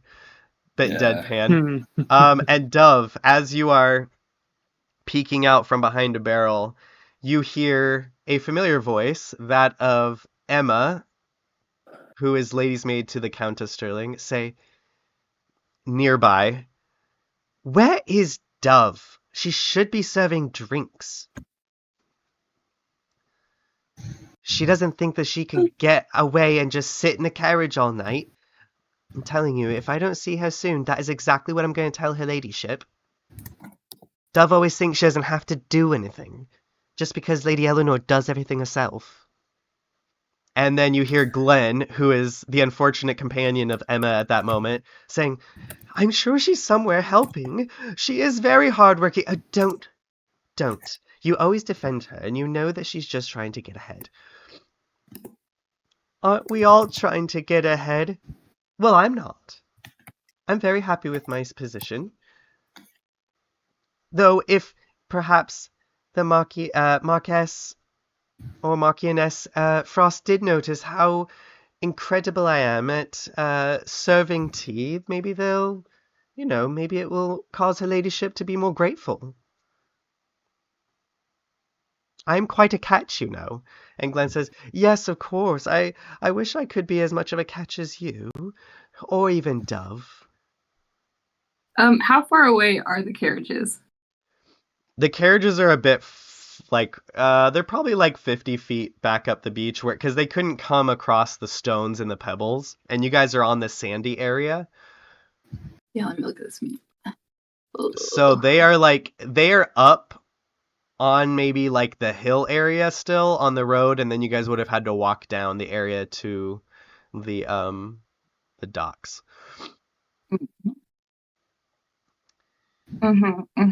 But then you also hear Bo, who is valet to Lord Spudnik. He stops at the table that you are currently hiding under, and he's pouring a drink, and he's like, I don't know if... Do you think the Lord Spudnik would like some of this? I mean, the Lord Frost likes his wine, but Spudnik he typically likes ale. I don't know if that would be okay. And he's just talking to himself as he pours some drinks and then walks off with a tray. Okay, yeah, I'm gonna keep hiding then. Can I try to find Dove? Yes, you can. Roll a perception check or an investigation check. And Dove, you had rolled 17 stealth, right? I rolled a 14. A 14. Okay. Do you want me 14? to roll again, or do you want me to keep that one? No, we'll keep that one since you're in the same spot. Okay. I'm also going to use like a tactical assessment to try to find Dove. So investigation. Okay, and then a 1d8. I don't think you can beat it. I don't think so either. Oh, what you? Oh. Let's see. I will say I'll give you advantage since you train with Dove. You would have a little bit more familiarity with how she likes to maneuver herself. Okay, so you probably first look under tables and behind barrels and stuff. Oh my god! Thank you. You're just like looking around. Yeah. Tables. That's great. I love that you're drawing that much attention to the fact that. And you tell Eleanor to be annoyed. Oh my yeah. That's fair. And I'm out here 20. escorting ladies. I'm out here doing this shit, and you're looking under tables. Yeah. Yeah, God. Dove, you hear Bo, Lord Spudnik's valet, move away, and then you just hear a, "Hey, Dove," from behind you. What are you doing down here? Normal servant things. Normal things. Has someone hired you to shine their shoes, or? That's exactly what it is. Yes, I'm shining. Who's next? Who am I hiding behind? There's no one around right now at this table. Oh, I thought I was hiding behind a person. Okay. Yeah. No, yeah, I'm just shining these rocks. Right. Because they sure need shining, right? We have to keep our coast beautiful. Mm-hmm. Yeah, and the carriage ride made me sick, and I'm just taking a moment. Dominic, you notice that her outfit is a lot more like Glen Bottom than it normally is. Yeah, my hair is like all tucked into my bonnet and everything. Like, yeah. Oh, okay.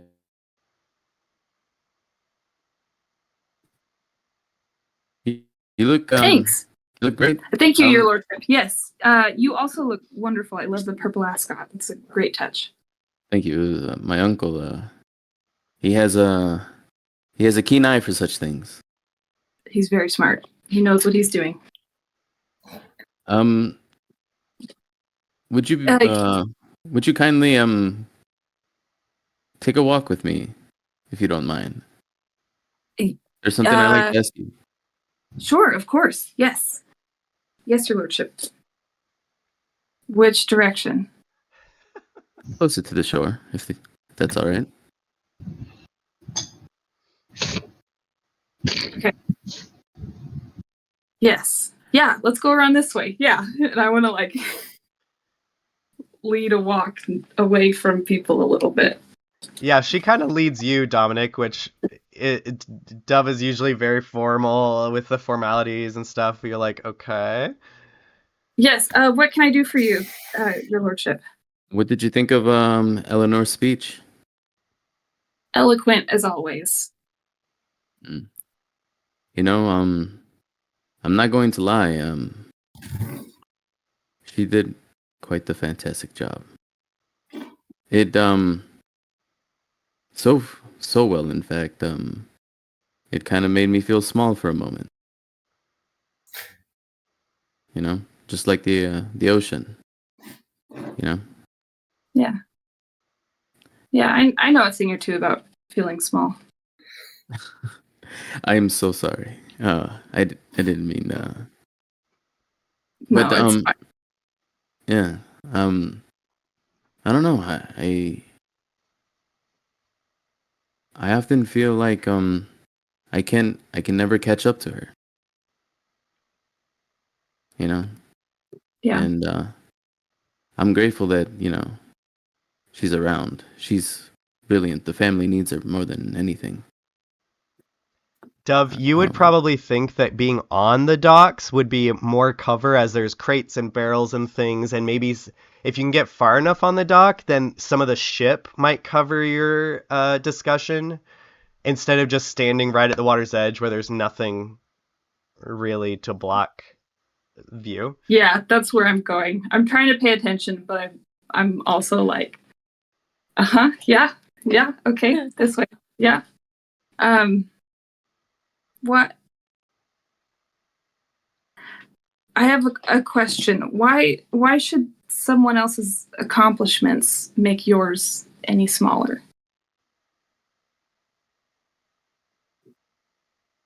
And that's a very good question. Because I mean, you do great things with the company as well, from things that I've seen, and you're generally well liked. And You heard about Tanner, huh? yeah. To You're be honest, scared of my yeah. to be honest, that was also Eleanor's idea. To scare Tanner. Not scare Tanner. No, to give him more freedom, opportunity to experience things like love, and Eleanor did tell me that they're not, people. Our family has received a lot of fortune, and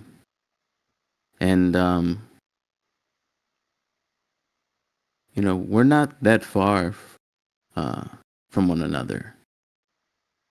At least that's what Eleanor says, and I guess what I'm trying to say is I think she's right in that aspect, and I think that I have to reconsider some things that I do from time to time, and possibly the way I treat people. She was quite mad. She pulled me off to the side and and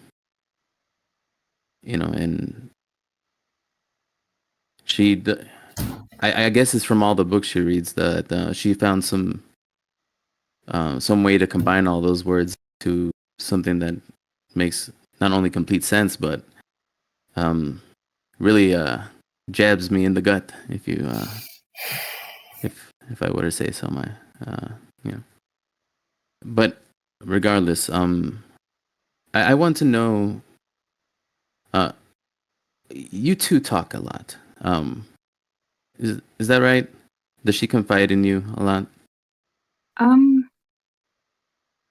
Maybe not as often as you would think. I would like to think that we have a great work relationship. Has she ever confided in you of like what motivates her?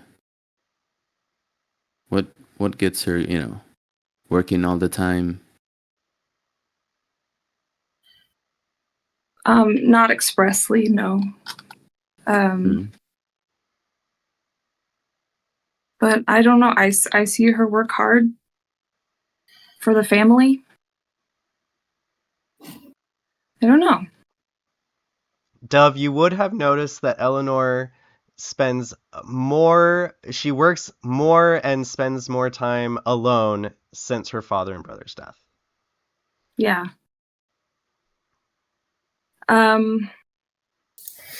Yeah, I've noticed things have been different since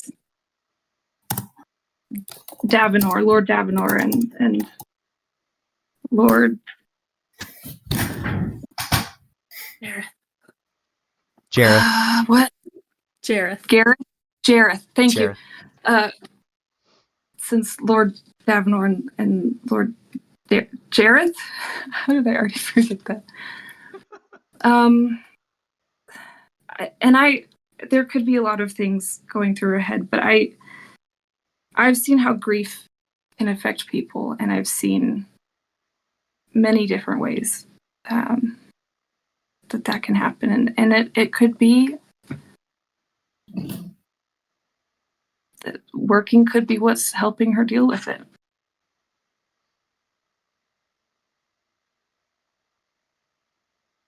I guess we're not too different after all.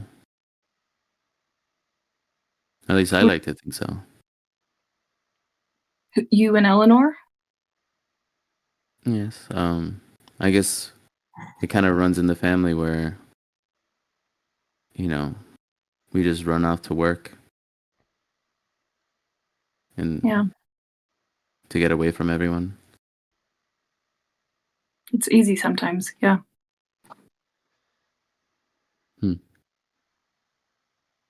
As the conversation lulls for a second, you both hear a voice farther up the dock nearer the beach. Perception check. Who is it? Perception check. It is... Double perception check. Help It action. is... I got 19. 19?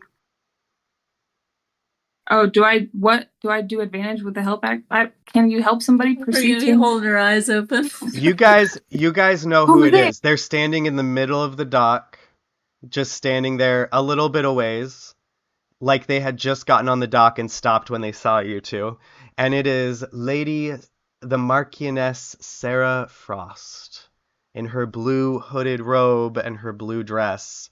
And she is the bottommost picture on the handout screen, if you want to see what she looks like again. And she looks at both of you with her normal eye and her milky eye. And I do a curtsy. Yeah, I give a slight bow, a courtesy bow. She does not, as she is higher in station than you, Dominic. She doesn't need to give anything, but she just kind of nods her head in like reciprocation of your bow, and she says, "I am sorry to interrupt." Oh, no, you're fine, Your Lordship. And I'm gonna just walk away. I'm gonna try to walk past. You will have to pass her to get back. So roll me performance, deception. What are you trying to do? How would you like to walk past? Just be a normal servant person? I'm gonna be a normal servant person. Head down, walk past her. Okay, please roll me I would say a performance. Okay. See if you fall off the dock. 21. Wow. I rolled a 19. She doesn't seem to like look at you any longer than would be normal, but as you pass, she does say, "If you could get me a glass of wine." Yes, Your Ladyship. Grace? Your Grace? Marchionesses are ladies, right? Ladies, yes. Oh, paper go. Yes, okay. Yes, Your Ladyship. Of course, right away.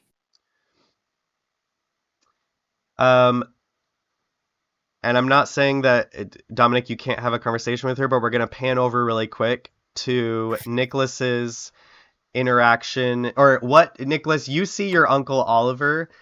You're like heading towards the Frosts. Who would you be heading to in the Frosts?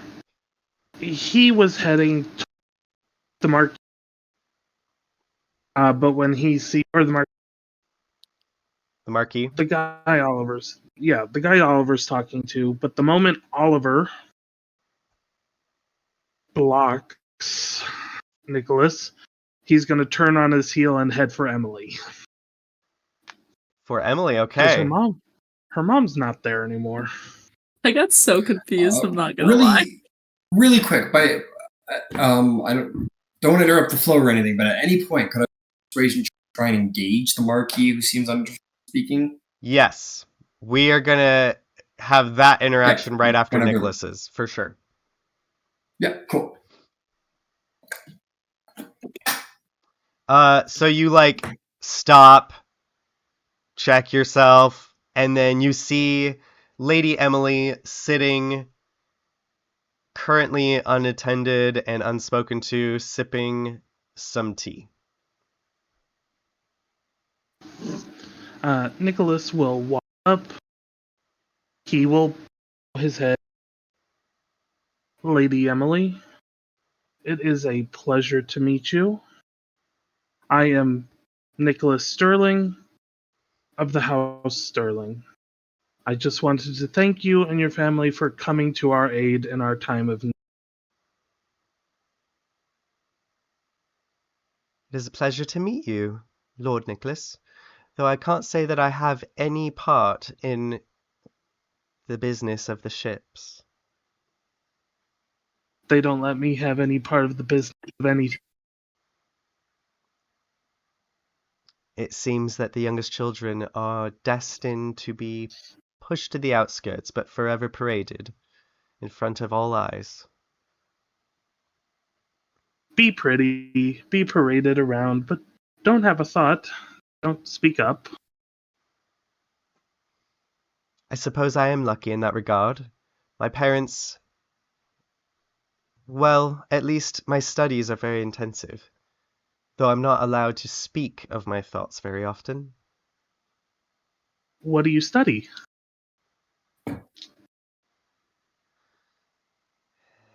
I study much history.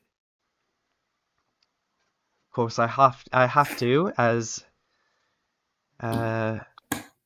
related to the royal family, and I actually study a lot about agriculture. However, that's not something that I'm permitted to see and engage with personally very often.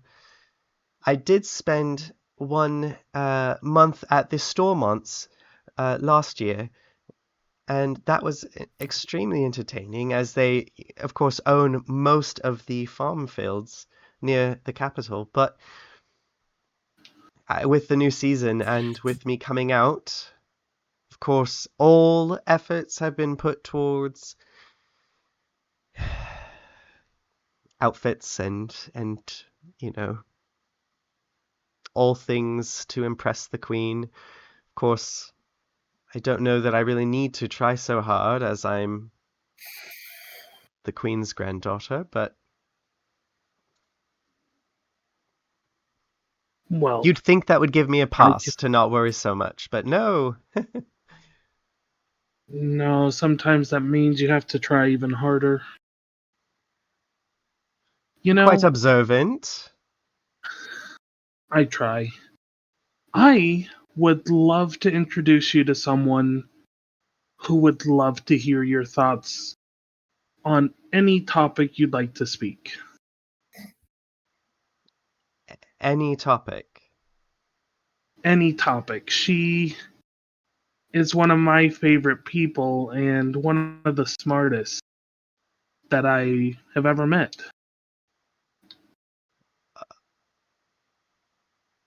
And you do not wish to talk to me yourself? I think you are beautiful, and I think you are kind and smart.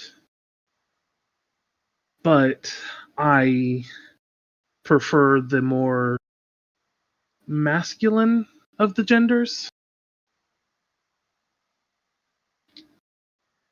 I see. But I'm always happy to make a new friend, make an ally in court, since this is also my first time coming out. I don't suppose I have much time for just friends with the new season, but it can be our little secret, I suppose. Of course, I'm very good at secrets. If I'm not much mistaken, and forgive me if I err on the side of presumption, I also prefer the more masculine sex. Oh, I apologize.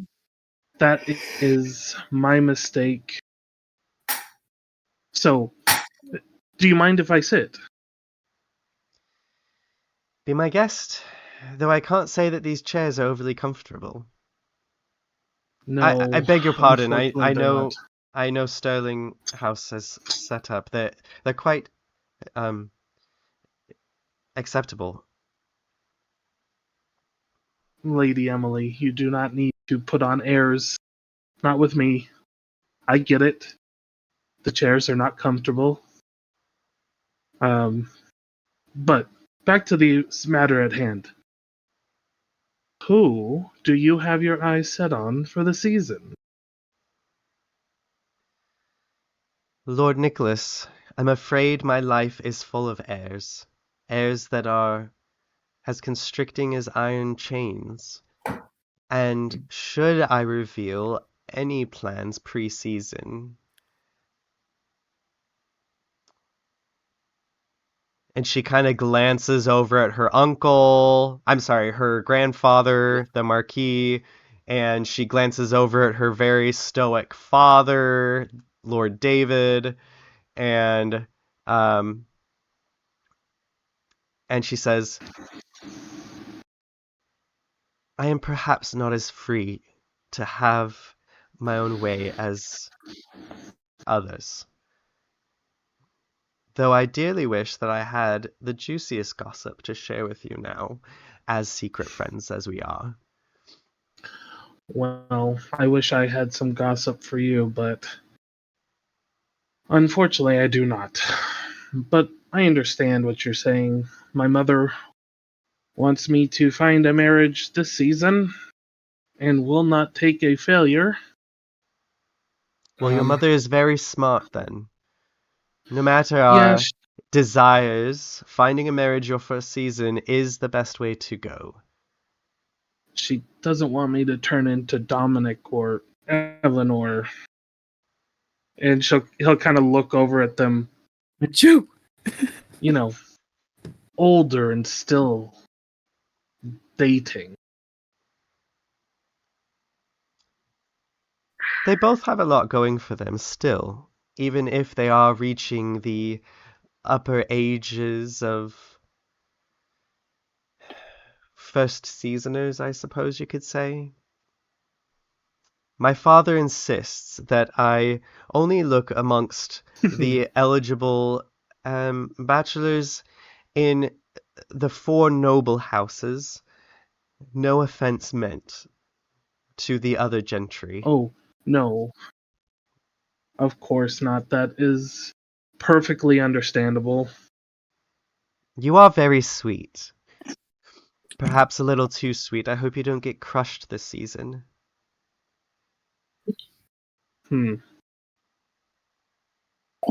I also have a life full of errors, so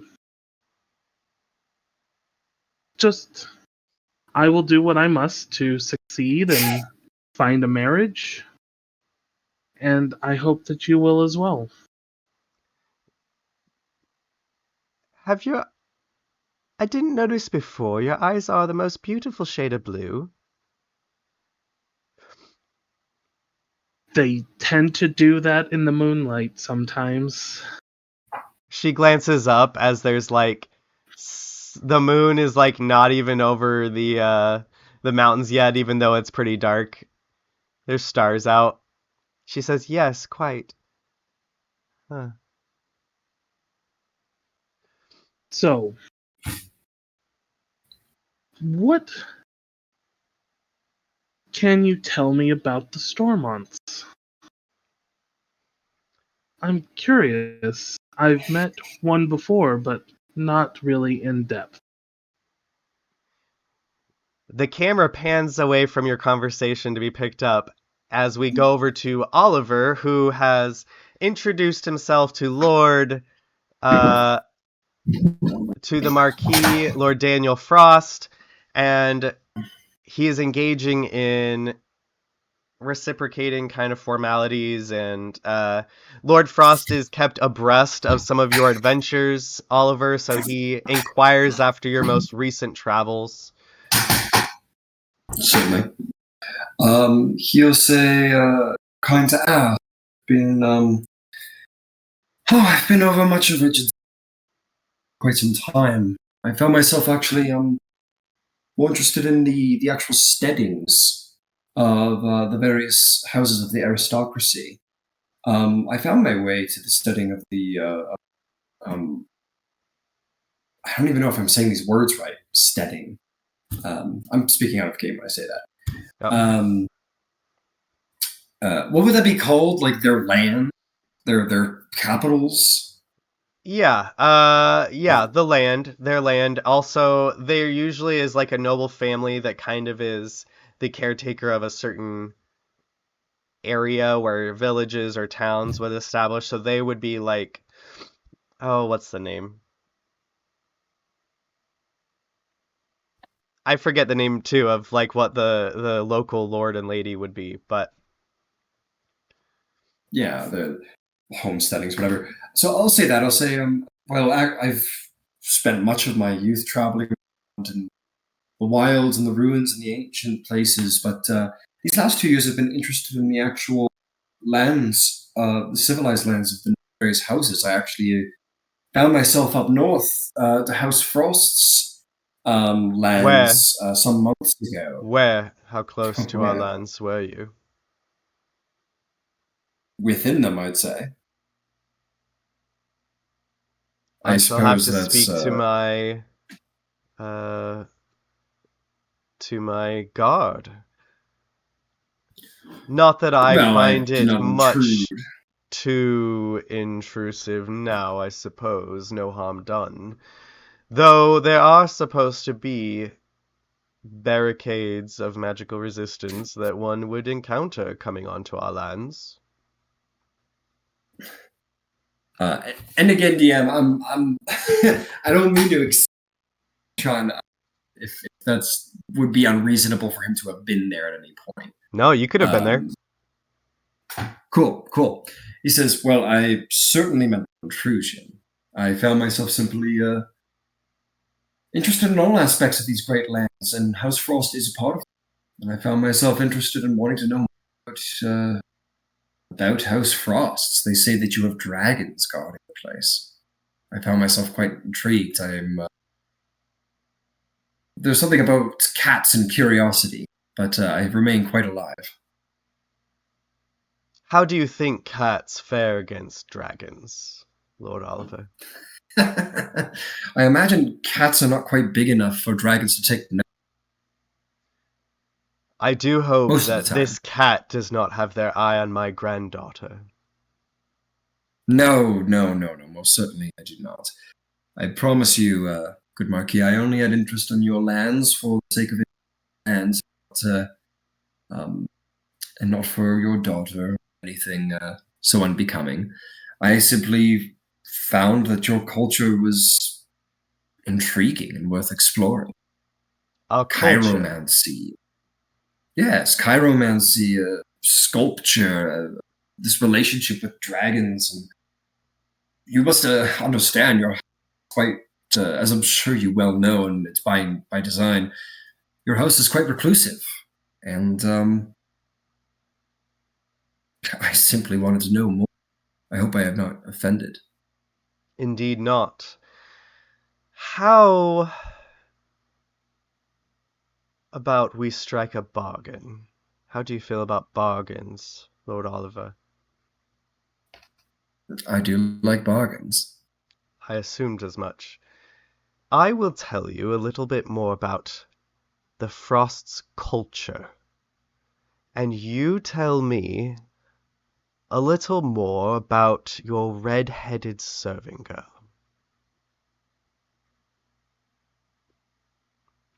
You refer to, what was her name?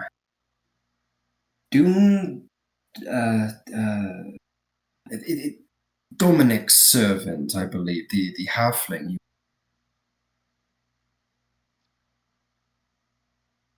Is she in your employ?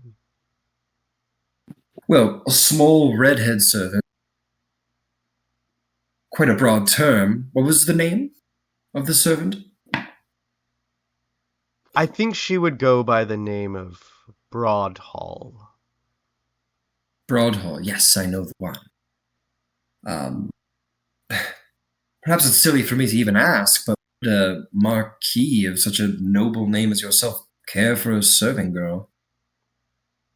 An adventurer such as yourself caring about simple House Frost, reclused to the north. We all have our curiosities, do we not? That we do, but yours, House Marquis Frost, are far curious than mine, I'd say. The Lady Marchioness is simply looking for a new lady's maid. I was wondering if your Miss Broadhall was happy in her current employ. She seems to, I've only been back recently, quite a favorite of the younger generation. I imagine it would be quite difficult to separate Eleanor from the Lady Maid. They seem thick as thieves then. Ah, she is Lady Eleanor's lady's maid then? Yes, that's right. So she would be here tonight. I believe he's around here somewhere, yes. Perhaps you can introduce me. I would be more than happy to. After which we can discuss all of the ice dragons and ice bears and ice owlbears to your heart's content. Perhaps we might take it further. Perhaps you've done us such a great kindness of extending us one of the ice ships and such. Perhaps we might have a visit sometime.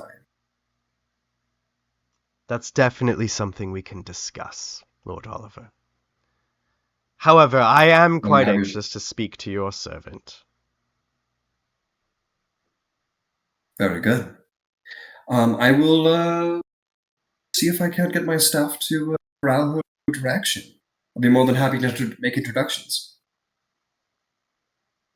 But I will warn you, the wars have been started for less than skilled as He just kind of barely smiles, and he says, I will meet you in a few minutes' time upon the dock. Very well, Marquis Frost. And he will bow, and he will He just walk kind away. of pauses and then walks off towards the dock. Yep. And Oliver will walk for maybe about 10 seconds with all sort of uncaringness as he can have. Will walk with a certain what the fuck, probably directly to where, as this is an incredibly weird request from a marquis. Yeah. And he'll start corralling the more the individuals around. So he'll find Eleanor first and just whatever she's doing, he will do it as kind and as whoever Eleanor's talking to. Says, Eleanor, it's so good to see you. I am terribly sorry. I must steal away our CEO. So busy is she. Eleanor, if I could borrow you for a moment. Yes, of course. It was so nice speaking with you. Eleanor, I had the most strangest conversation with the Marquis. All He right. wants he was sort of in like Harry Potter and Prisoner of Azkaban, where Mr. Weasley's like talking to Harry about, and he's like kind of pulling him through the bar away from. It's a little like that. He'll be like, I just love look at how the Marquis." specific that example is, but it's so great. Yeah. It just popped into my And mind. we all It's like, know. Harry! And everyone knew. Yeah, Yup. I got this to say. Like, the Marquis, I was speaking to the Marquis and expressed interest in his lands and his culture, and he wished to strike a bargain with me to tell me more of his lands and his culture and his people. Have tea or an introduction of some kind for the price of wishing to have a personal conversation with the lady's maid. Tonight, on the dock. With Dove. With Dove. She is, now may I say, Eleanor, she is, I've only met her 1 or 2 times around. She seems to be very keen and is getting along with, but this is a request. Is there anything I should know? Nothing that I can say. Okay. That is rather odd and somewhat untoward. It is. Obviously, it would be proper to have someone accompany her. Indeed. I told him I would make the introductions.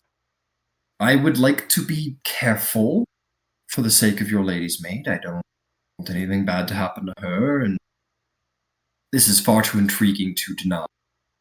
I had no choice. Was I supposed to say no? You cannot meet our lady's maid. No, not may at I this suggest moment. you?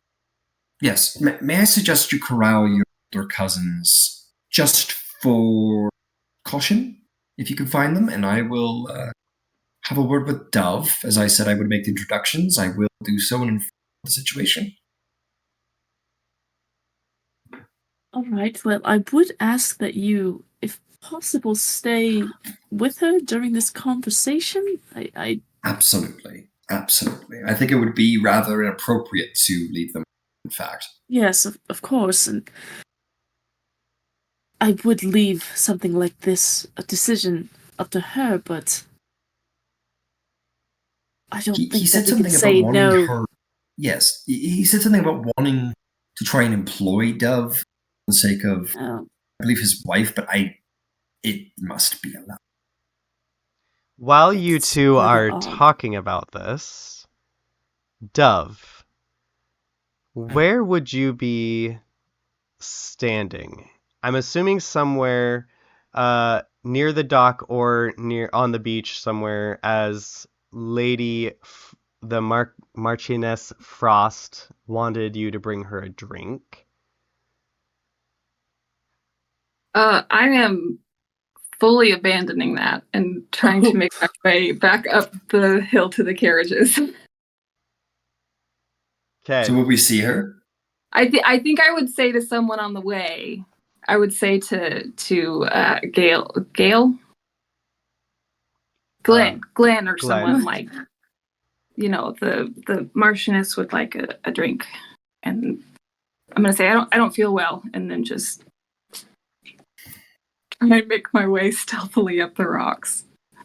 Okay, so Glenn goes over, and you're trying to, sneak up the rocks back towards the carriages. Glenn, eager to help wherever she can, grabs a cup of tea or a glass of wine. She doesn't really know what she was supposed to grab.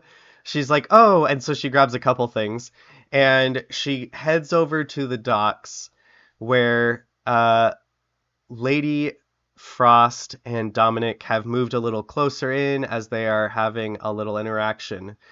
But as you are climbing this hill, Dove, you feel kind of a strong gust of wind that kind of pulls your bonnet back off your head a little bit, and I grab it.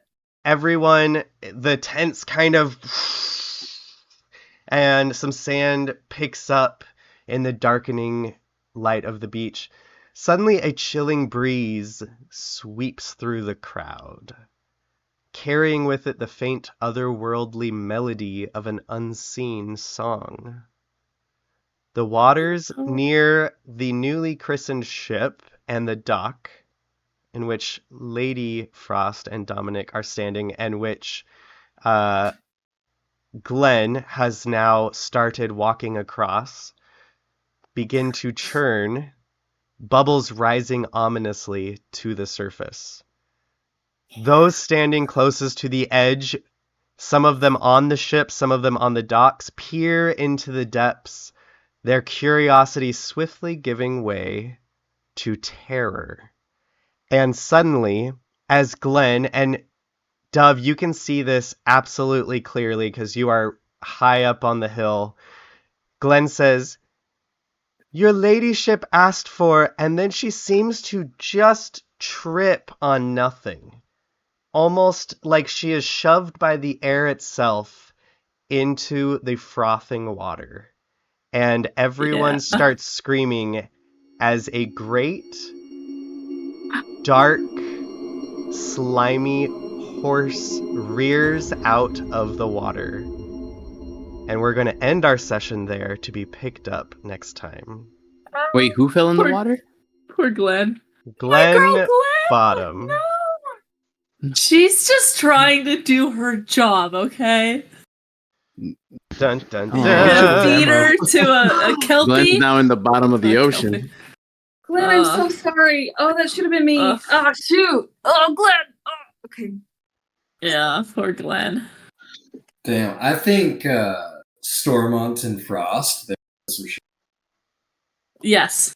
That's what I've been They're up to some thinking. shit Vermont and together, Frost, guys. what? Are up to some shit with Stormont each and other. Frost, they're up to They're in cahoots. they're cahoots, thank you. Yeah, they're in cahoots, I've been thinking man. that this whole time because it's like our ship gets destroyed by the storm on shore, and then House Ross is like, "Hey, we got a ship for you." You know, Perfect. they're trying to get Dove. I honestly Dove. thought it was about Nicholas. It's not about Nicholas. It's about Dove. No. Dove, what have you Yes. gotten yourself into? What have you gotten yourself into? Nothing. Oliver has like showed up like a day or two ago. And he's like, "Who the fuck is this lady's maid? Like she's training Dominic." Yeah, that is somewhat strange. I Your thought that was lady's maid supposed is to be training secret. Dominic, and the Marquis wants And her? what does like Lady Sarah want with Dominic? Because she let Dove go. Distraction. That's what she Just wants. yeah, Oh, she's just talking to you. Divide That's and the conquer. problem. We're nobles. We're pretty self. It's pretty easy. Man, Distract I'm us. glad I prepared that one damage dealing spell I've got. Don't worry, guys. I'm an adventurer. I'm built for this shit. It's gonna be great. I actually oh, never mind. Wait. It's gonna be really awkward when I cast Firebolt and it comes out ice. Oh, bummer. That's not a firebolt. Wait a second. any- Where's your frostbite? Any spell I cast turns into cold damage. That's gonna be real fun to explain. He's cold. You It's traitor! He's disguised. Where's Rural Nicholas? Give us back Nicholas! Would anyone I'm so like to stressed share favorite moments, as I've called them in other campaigns before, of something that maybe other players role played, or fun moments or favorite things that you guys noticed? Nicholas being the best wingman ever. I tried. You did. Nicholas just, I like, appreciate suddenly it. revealing that he's mastermind of the. That Yeah, was very yes. sweet. Good Like, wingmanning. He's secretly a cutthroat. Good mastermind. wingmanning. I like it. I'm here for it. Go wingman, Nicholas. I loved the moment when Eleanor changed her cufflinks to blue. That was like, Yeah. what's happening And her to me? Wow. It's Mother an didn't even iPad. care. Mother Yeah, she didn't even care, but it was Mother so doesn't good. care. Like I'm trying. You know, I was actually going to change my outfit But you had already had the whole like plate full of like accessories, so I'm like, okay, I'll just change. I feel bad. I made like a handful of decisions for you on accident tonight. Okay. That's what Sure. ladies' maids do. Most of the time, Yeah. rich people will say, please pack me things to wear for the events on our trip. And they are expected to know what is appropriate to wear and what is the best thing to show up in. So, Yeah. Yep. I was trying. Anyone else? I quite enjoyed all of the carriage interactions, even though they were longer than planned. But I think everyone Always. made them very fun and intriguing. And Dominic definitely interacted with Pearl in a very sibling way, which I thought was great. Like, I'm older than I you, love so that like too. I'm more mature, so like I can deal with this. Fun. Also, you're my sister, so I don't always deal with it in the most formal manner. That was funny. I love Pearl, personally. I gotta say, I did like Dove, because Dove's so formal, and then the moment she and Dominic started interacting, it's suddenly casual. And then Well, Dove yeah, was like, "Oh because- wait, yeah, you're like." It was just a very interesting. It was really good acting. I think it's because like the dynamic, because it's not just like, Yeah, like she's a servant girl, but like she's your teacher. yeah. So Yeah, like it was cool to see that. It was cool to see Yeah, it was definitely a I fun feel like she would interaction for sure. Yeah, I feel like that's you're the person she would be most like comfortable around. I like We're gonna be friends one day. one day. I'm sorry. One day I'll have a friend. Hey, You have Nicholas is trying. I like you. You're my family. You're supposed to like me. That's right.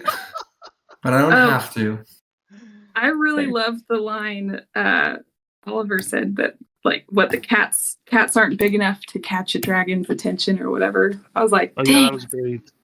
Oh, thanks. that's cool. Good comeback to it. I loved it. That was a good line. I also liked how Nicholas was pushing his mother's buttons out of any scenario where he could have finally started like This is bad. being confrontational. It was This is a bad one. in public, This one. on the beach. This one. Yeah, this think is not the I- place. Everything around. I think he knew she wouldn't react badly, so he's like, I'm gonna take this opportunity. Yeah. That's Good. future I like Nicholas's problem. Yeah. Oh, Dove, we're gonna have a conversation. I know. Dove, why Oh. do two families want? What's going on?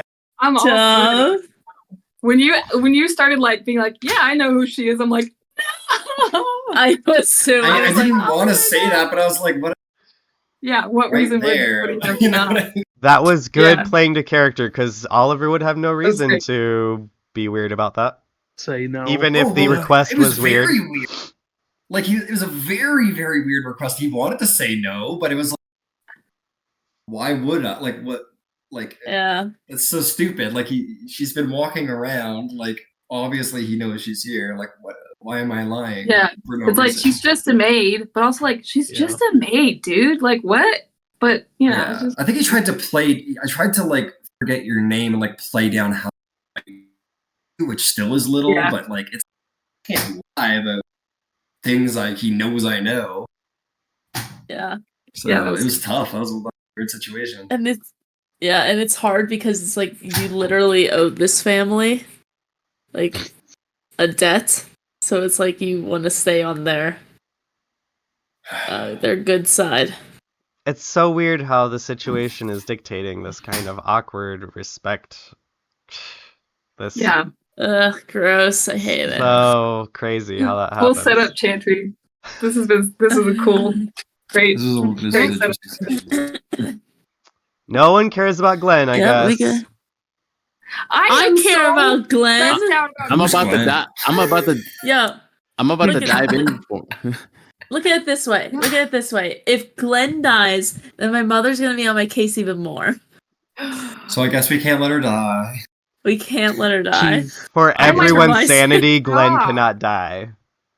Glenn cannot die. Everyone's gonna be like, no, Glenn. I'm gonna be like, no.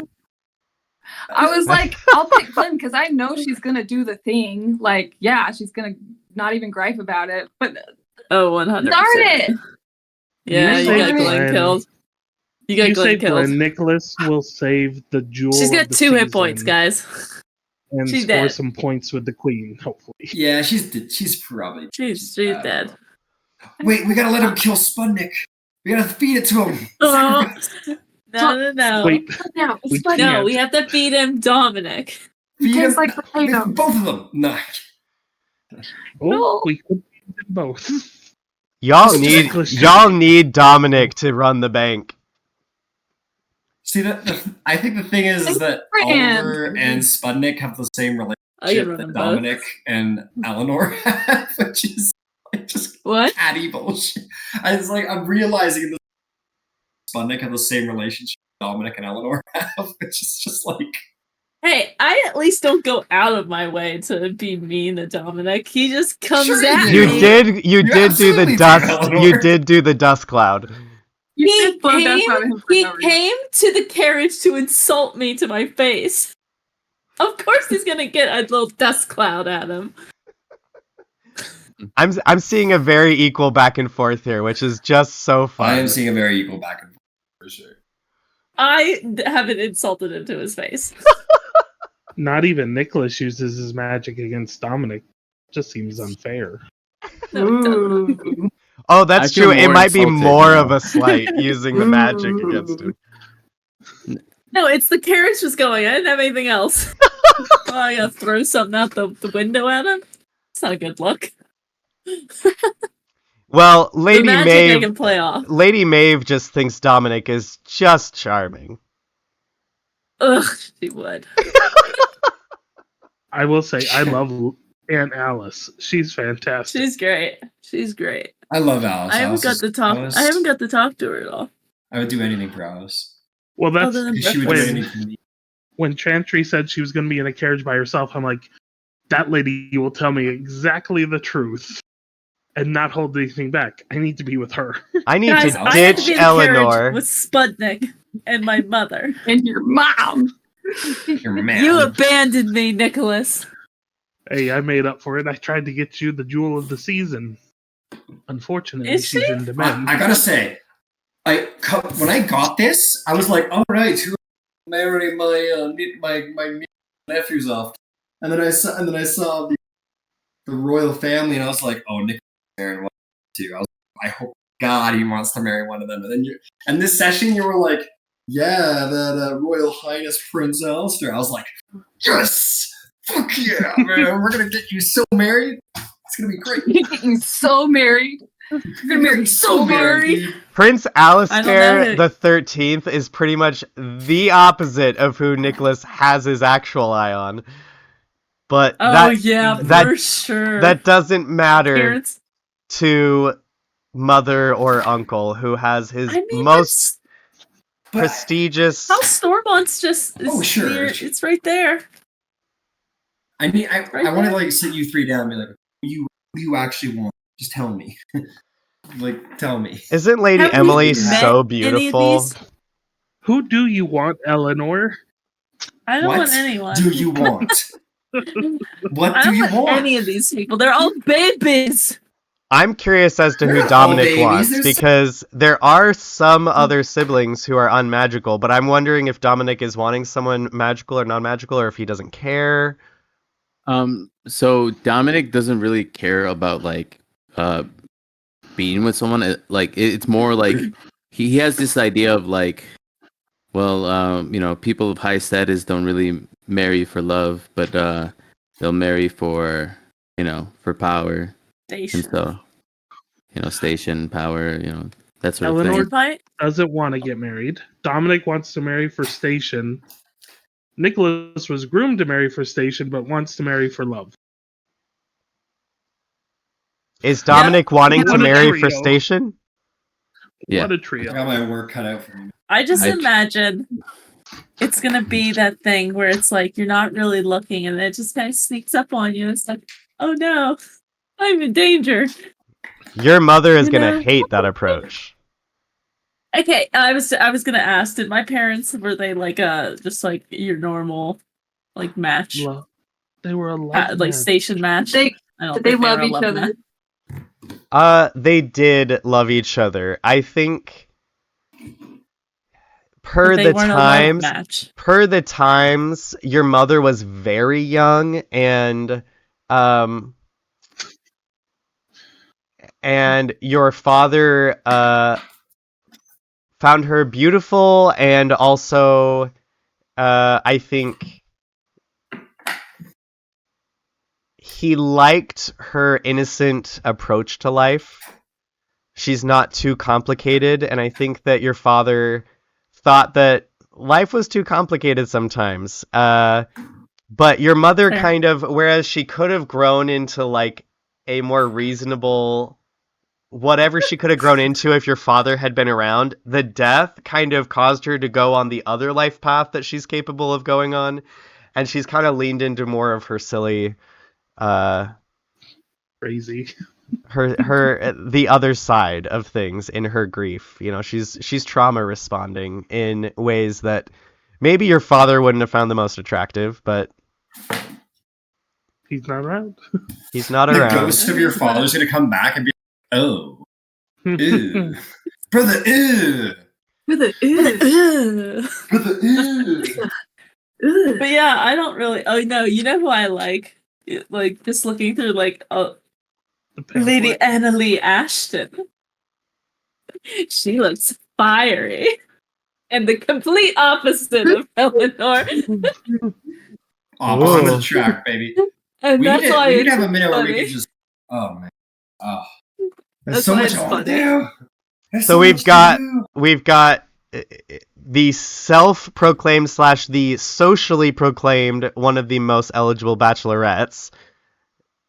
Yep. Miss Ashton. And then we've got the most eligible bachelor after their royal highnesses. Who's Dominic got his eye on? Does he have his eye on anyone? Nicholas and Eleanor, high five. I mean, Dominic's going after the princess. Like how high? Like if Dominic were to like, you know, decide to marry for like, you know, like love, it would be someone like I guess like someone like what's her name? Nimbus Stormont. You know, someone with like those kind of qualities that like kind of like push boundaries. His hero. Oh. He's got her Wonder Woman picture in his bedroom. Yeah. Nerd. We both can't marry into the you same read books, family. shut up. You read books. You, Eleanor, you read books. Your best friend is page 2. Oh, I loved. Excuse me, it's 37. I loved how everybody was like, Eleanor, don't talk books, okay? Don't talk books. First conversation you have. You brought it up. He brought it up. He brought it up first. I didn't.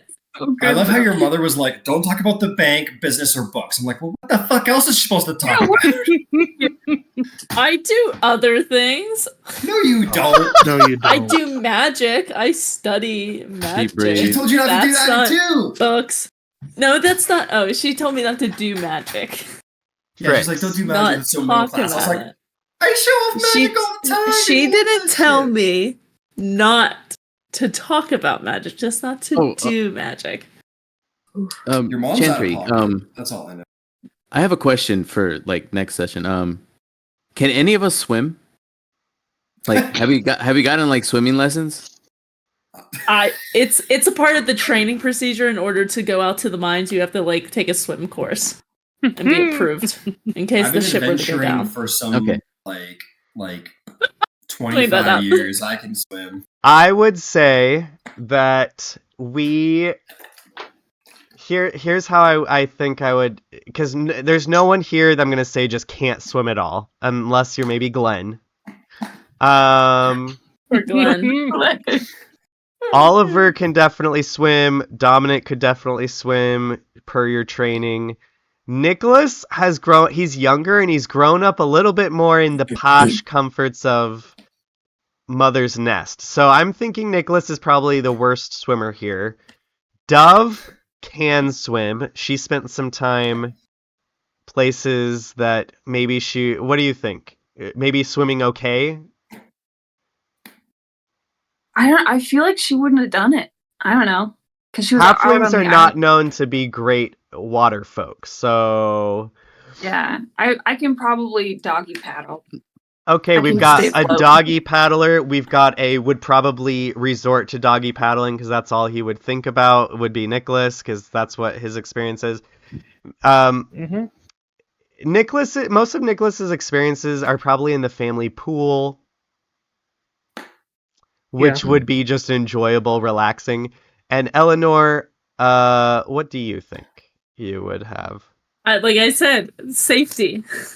Okay. I'm on that boat a lot. I think she'd be like, it would be pragmatic of me to know how to swim. And I imagine she's been like hanging around the mines for a long time. I could have also taught these kids to swim when I showed up here and there throughout the years. Been like for a little uncle, nephew, stepnew time. I think we'll have the three swimmers and 2 non-swimmers. Nice. I told you I'm gonna save the prince or the Lady Emily and hope for some bonus points for the queen. We'll see what happens. Okay, Chanter, I'm not gonna lie. I thought you had said Lady Emily was taking a vow of silence. So I was so confused when she started talking to Nicholas, and I was like, oh, it was Crystal, that's why she didn't speak to me. The little crazy. Oh yeah, Crystal showed up and twins. just like, I was like, oh, it's this chick. I was like, oh god. All right, Eleanor. I was like, okay. Emily's like, talking to this Nicholas. is You're very- like, how rude. She's supposed to be in a vow of silence. Hey, I got a question. Crazy lady who didn't how is she speak at all. magic? What? How is Might be Crystal casting magic if she isn't doing verbal? Sorcerers, man. Maybe you could ask her. Yeah, maybe I When her can't vow of because silence is over. maybe I. They have I think ice Oliver thinks it's running maybe through their Maybellines. veins. Maybe They're These are more sorcerers. mages. What do you mean we're not talking? I think I did. They're I did good with the frost as well. You Me did and great. Nicholas, killing it. Hey, I have a 14 charisma. Thank you very much. Right. Seriously? Yeah. Hey, That's just nice. because just because I'm smart doesn't mean I'm not charismatic. Do we? You do can we be have both, Traditionally, guys. where are you getting all this charisma from though? Like you stuck yourself. I'm a business person. I have to like make deals. I have to like interface with people. Did you hear that Davenport letter had a she head. wrote? That flowery letter. I was very That's impressed. true. That's true. Yeah. Flower. Mold yourself to be what they want you to be. Yep. Sure. So, do we I'm a have- chameleon.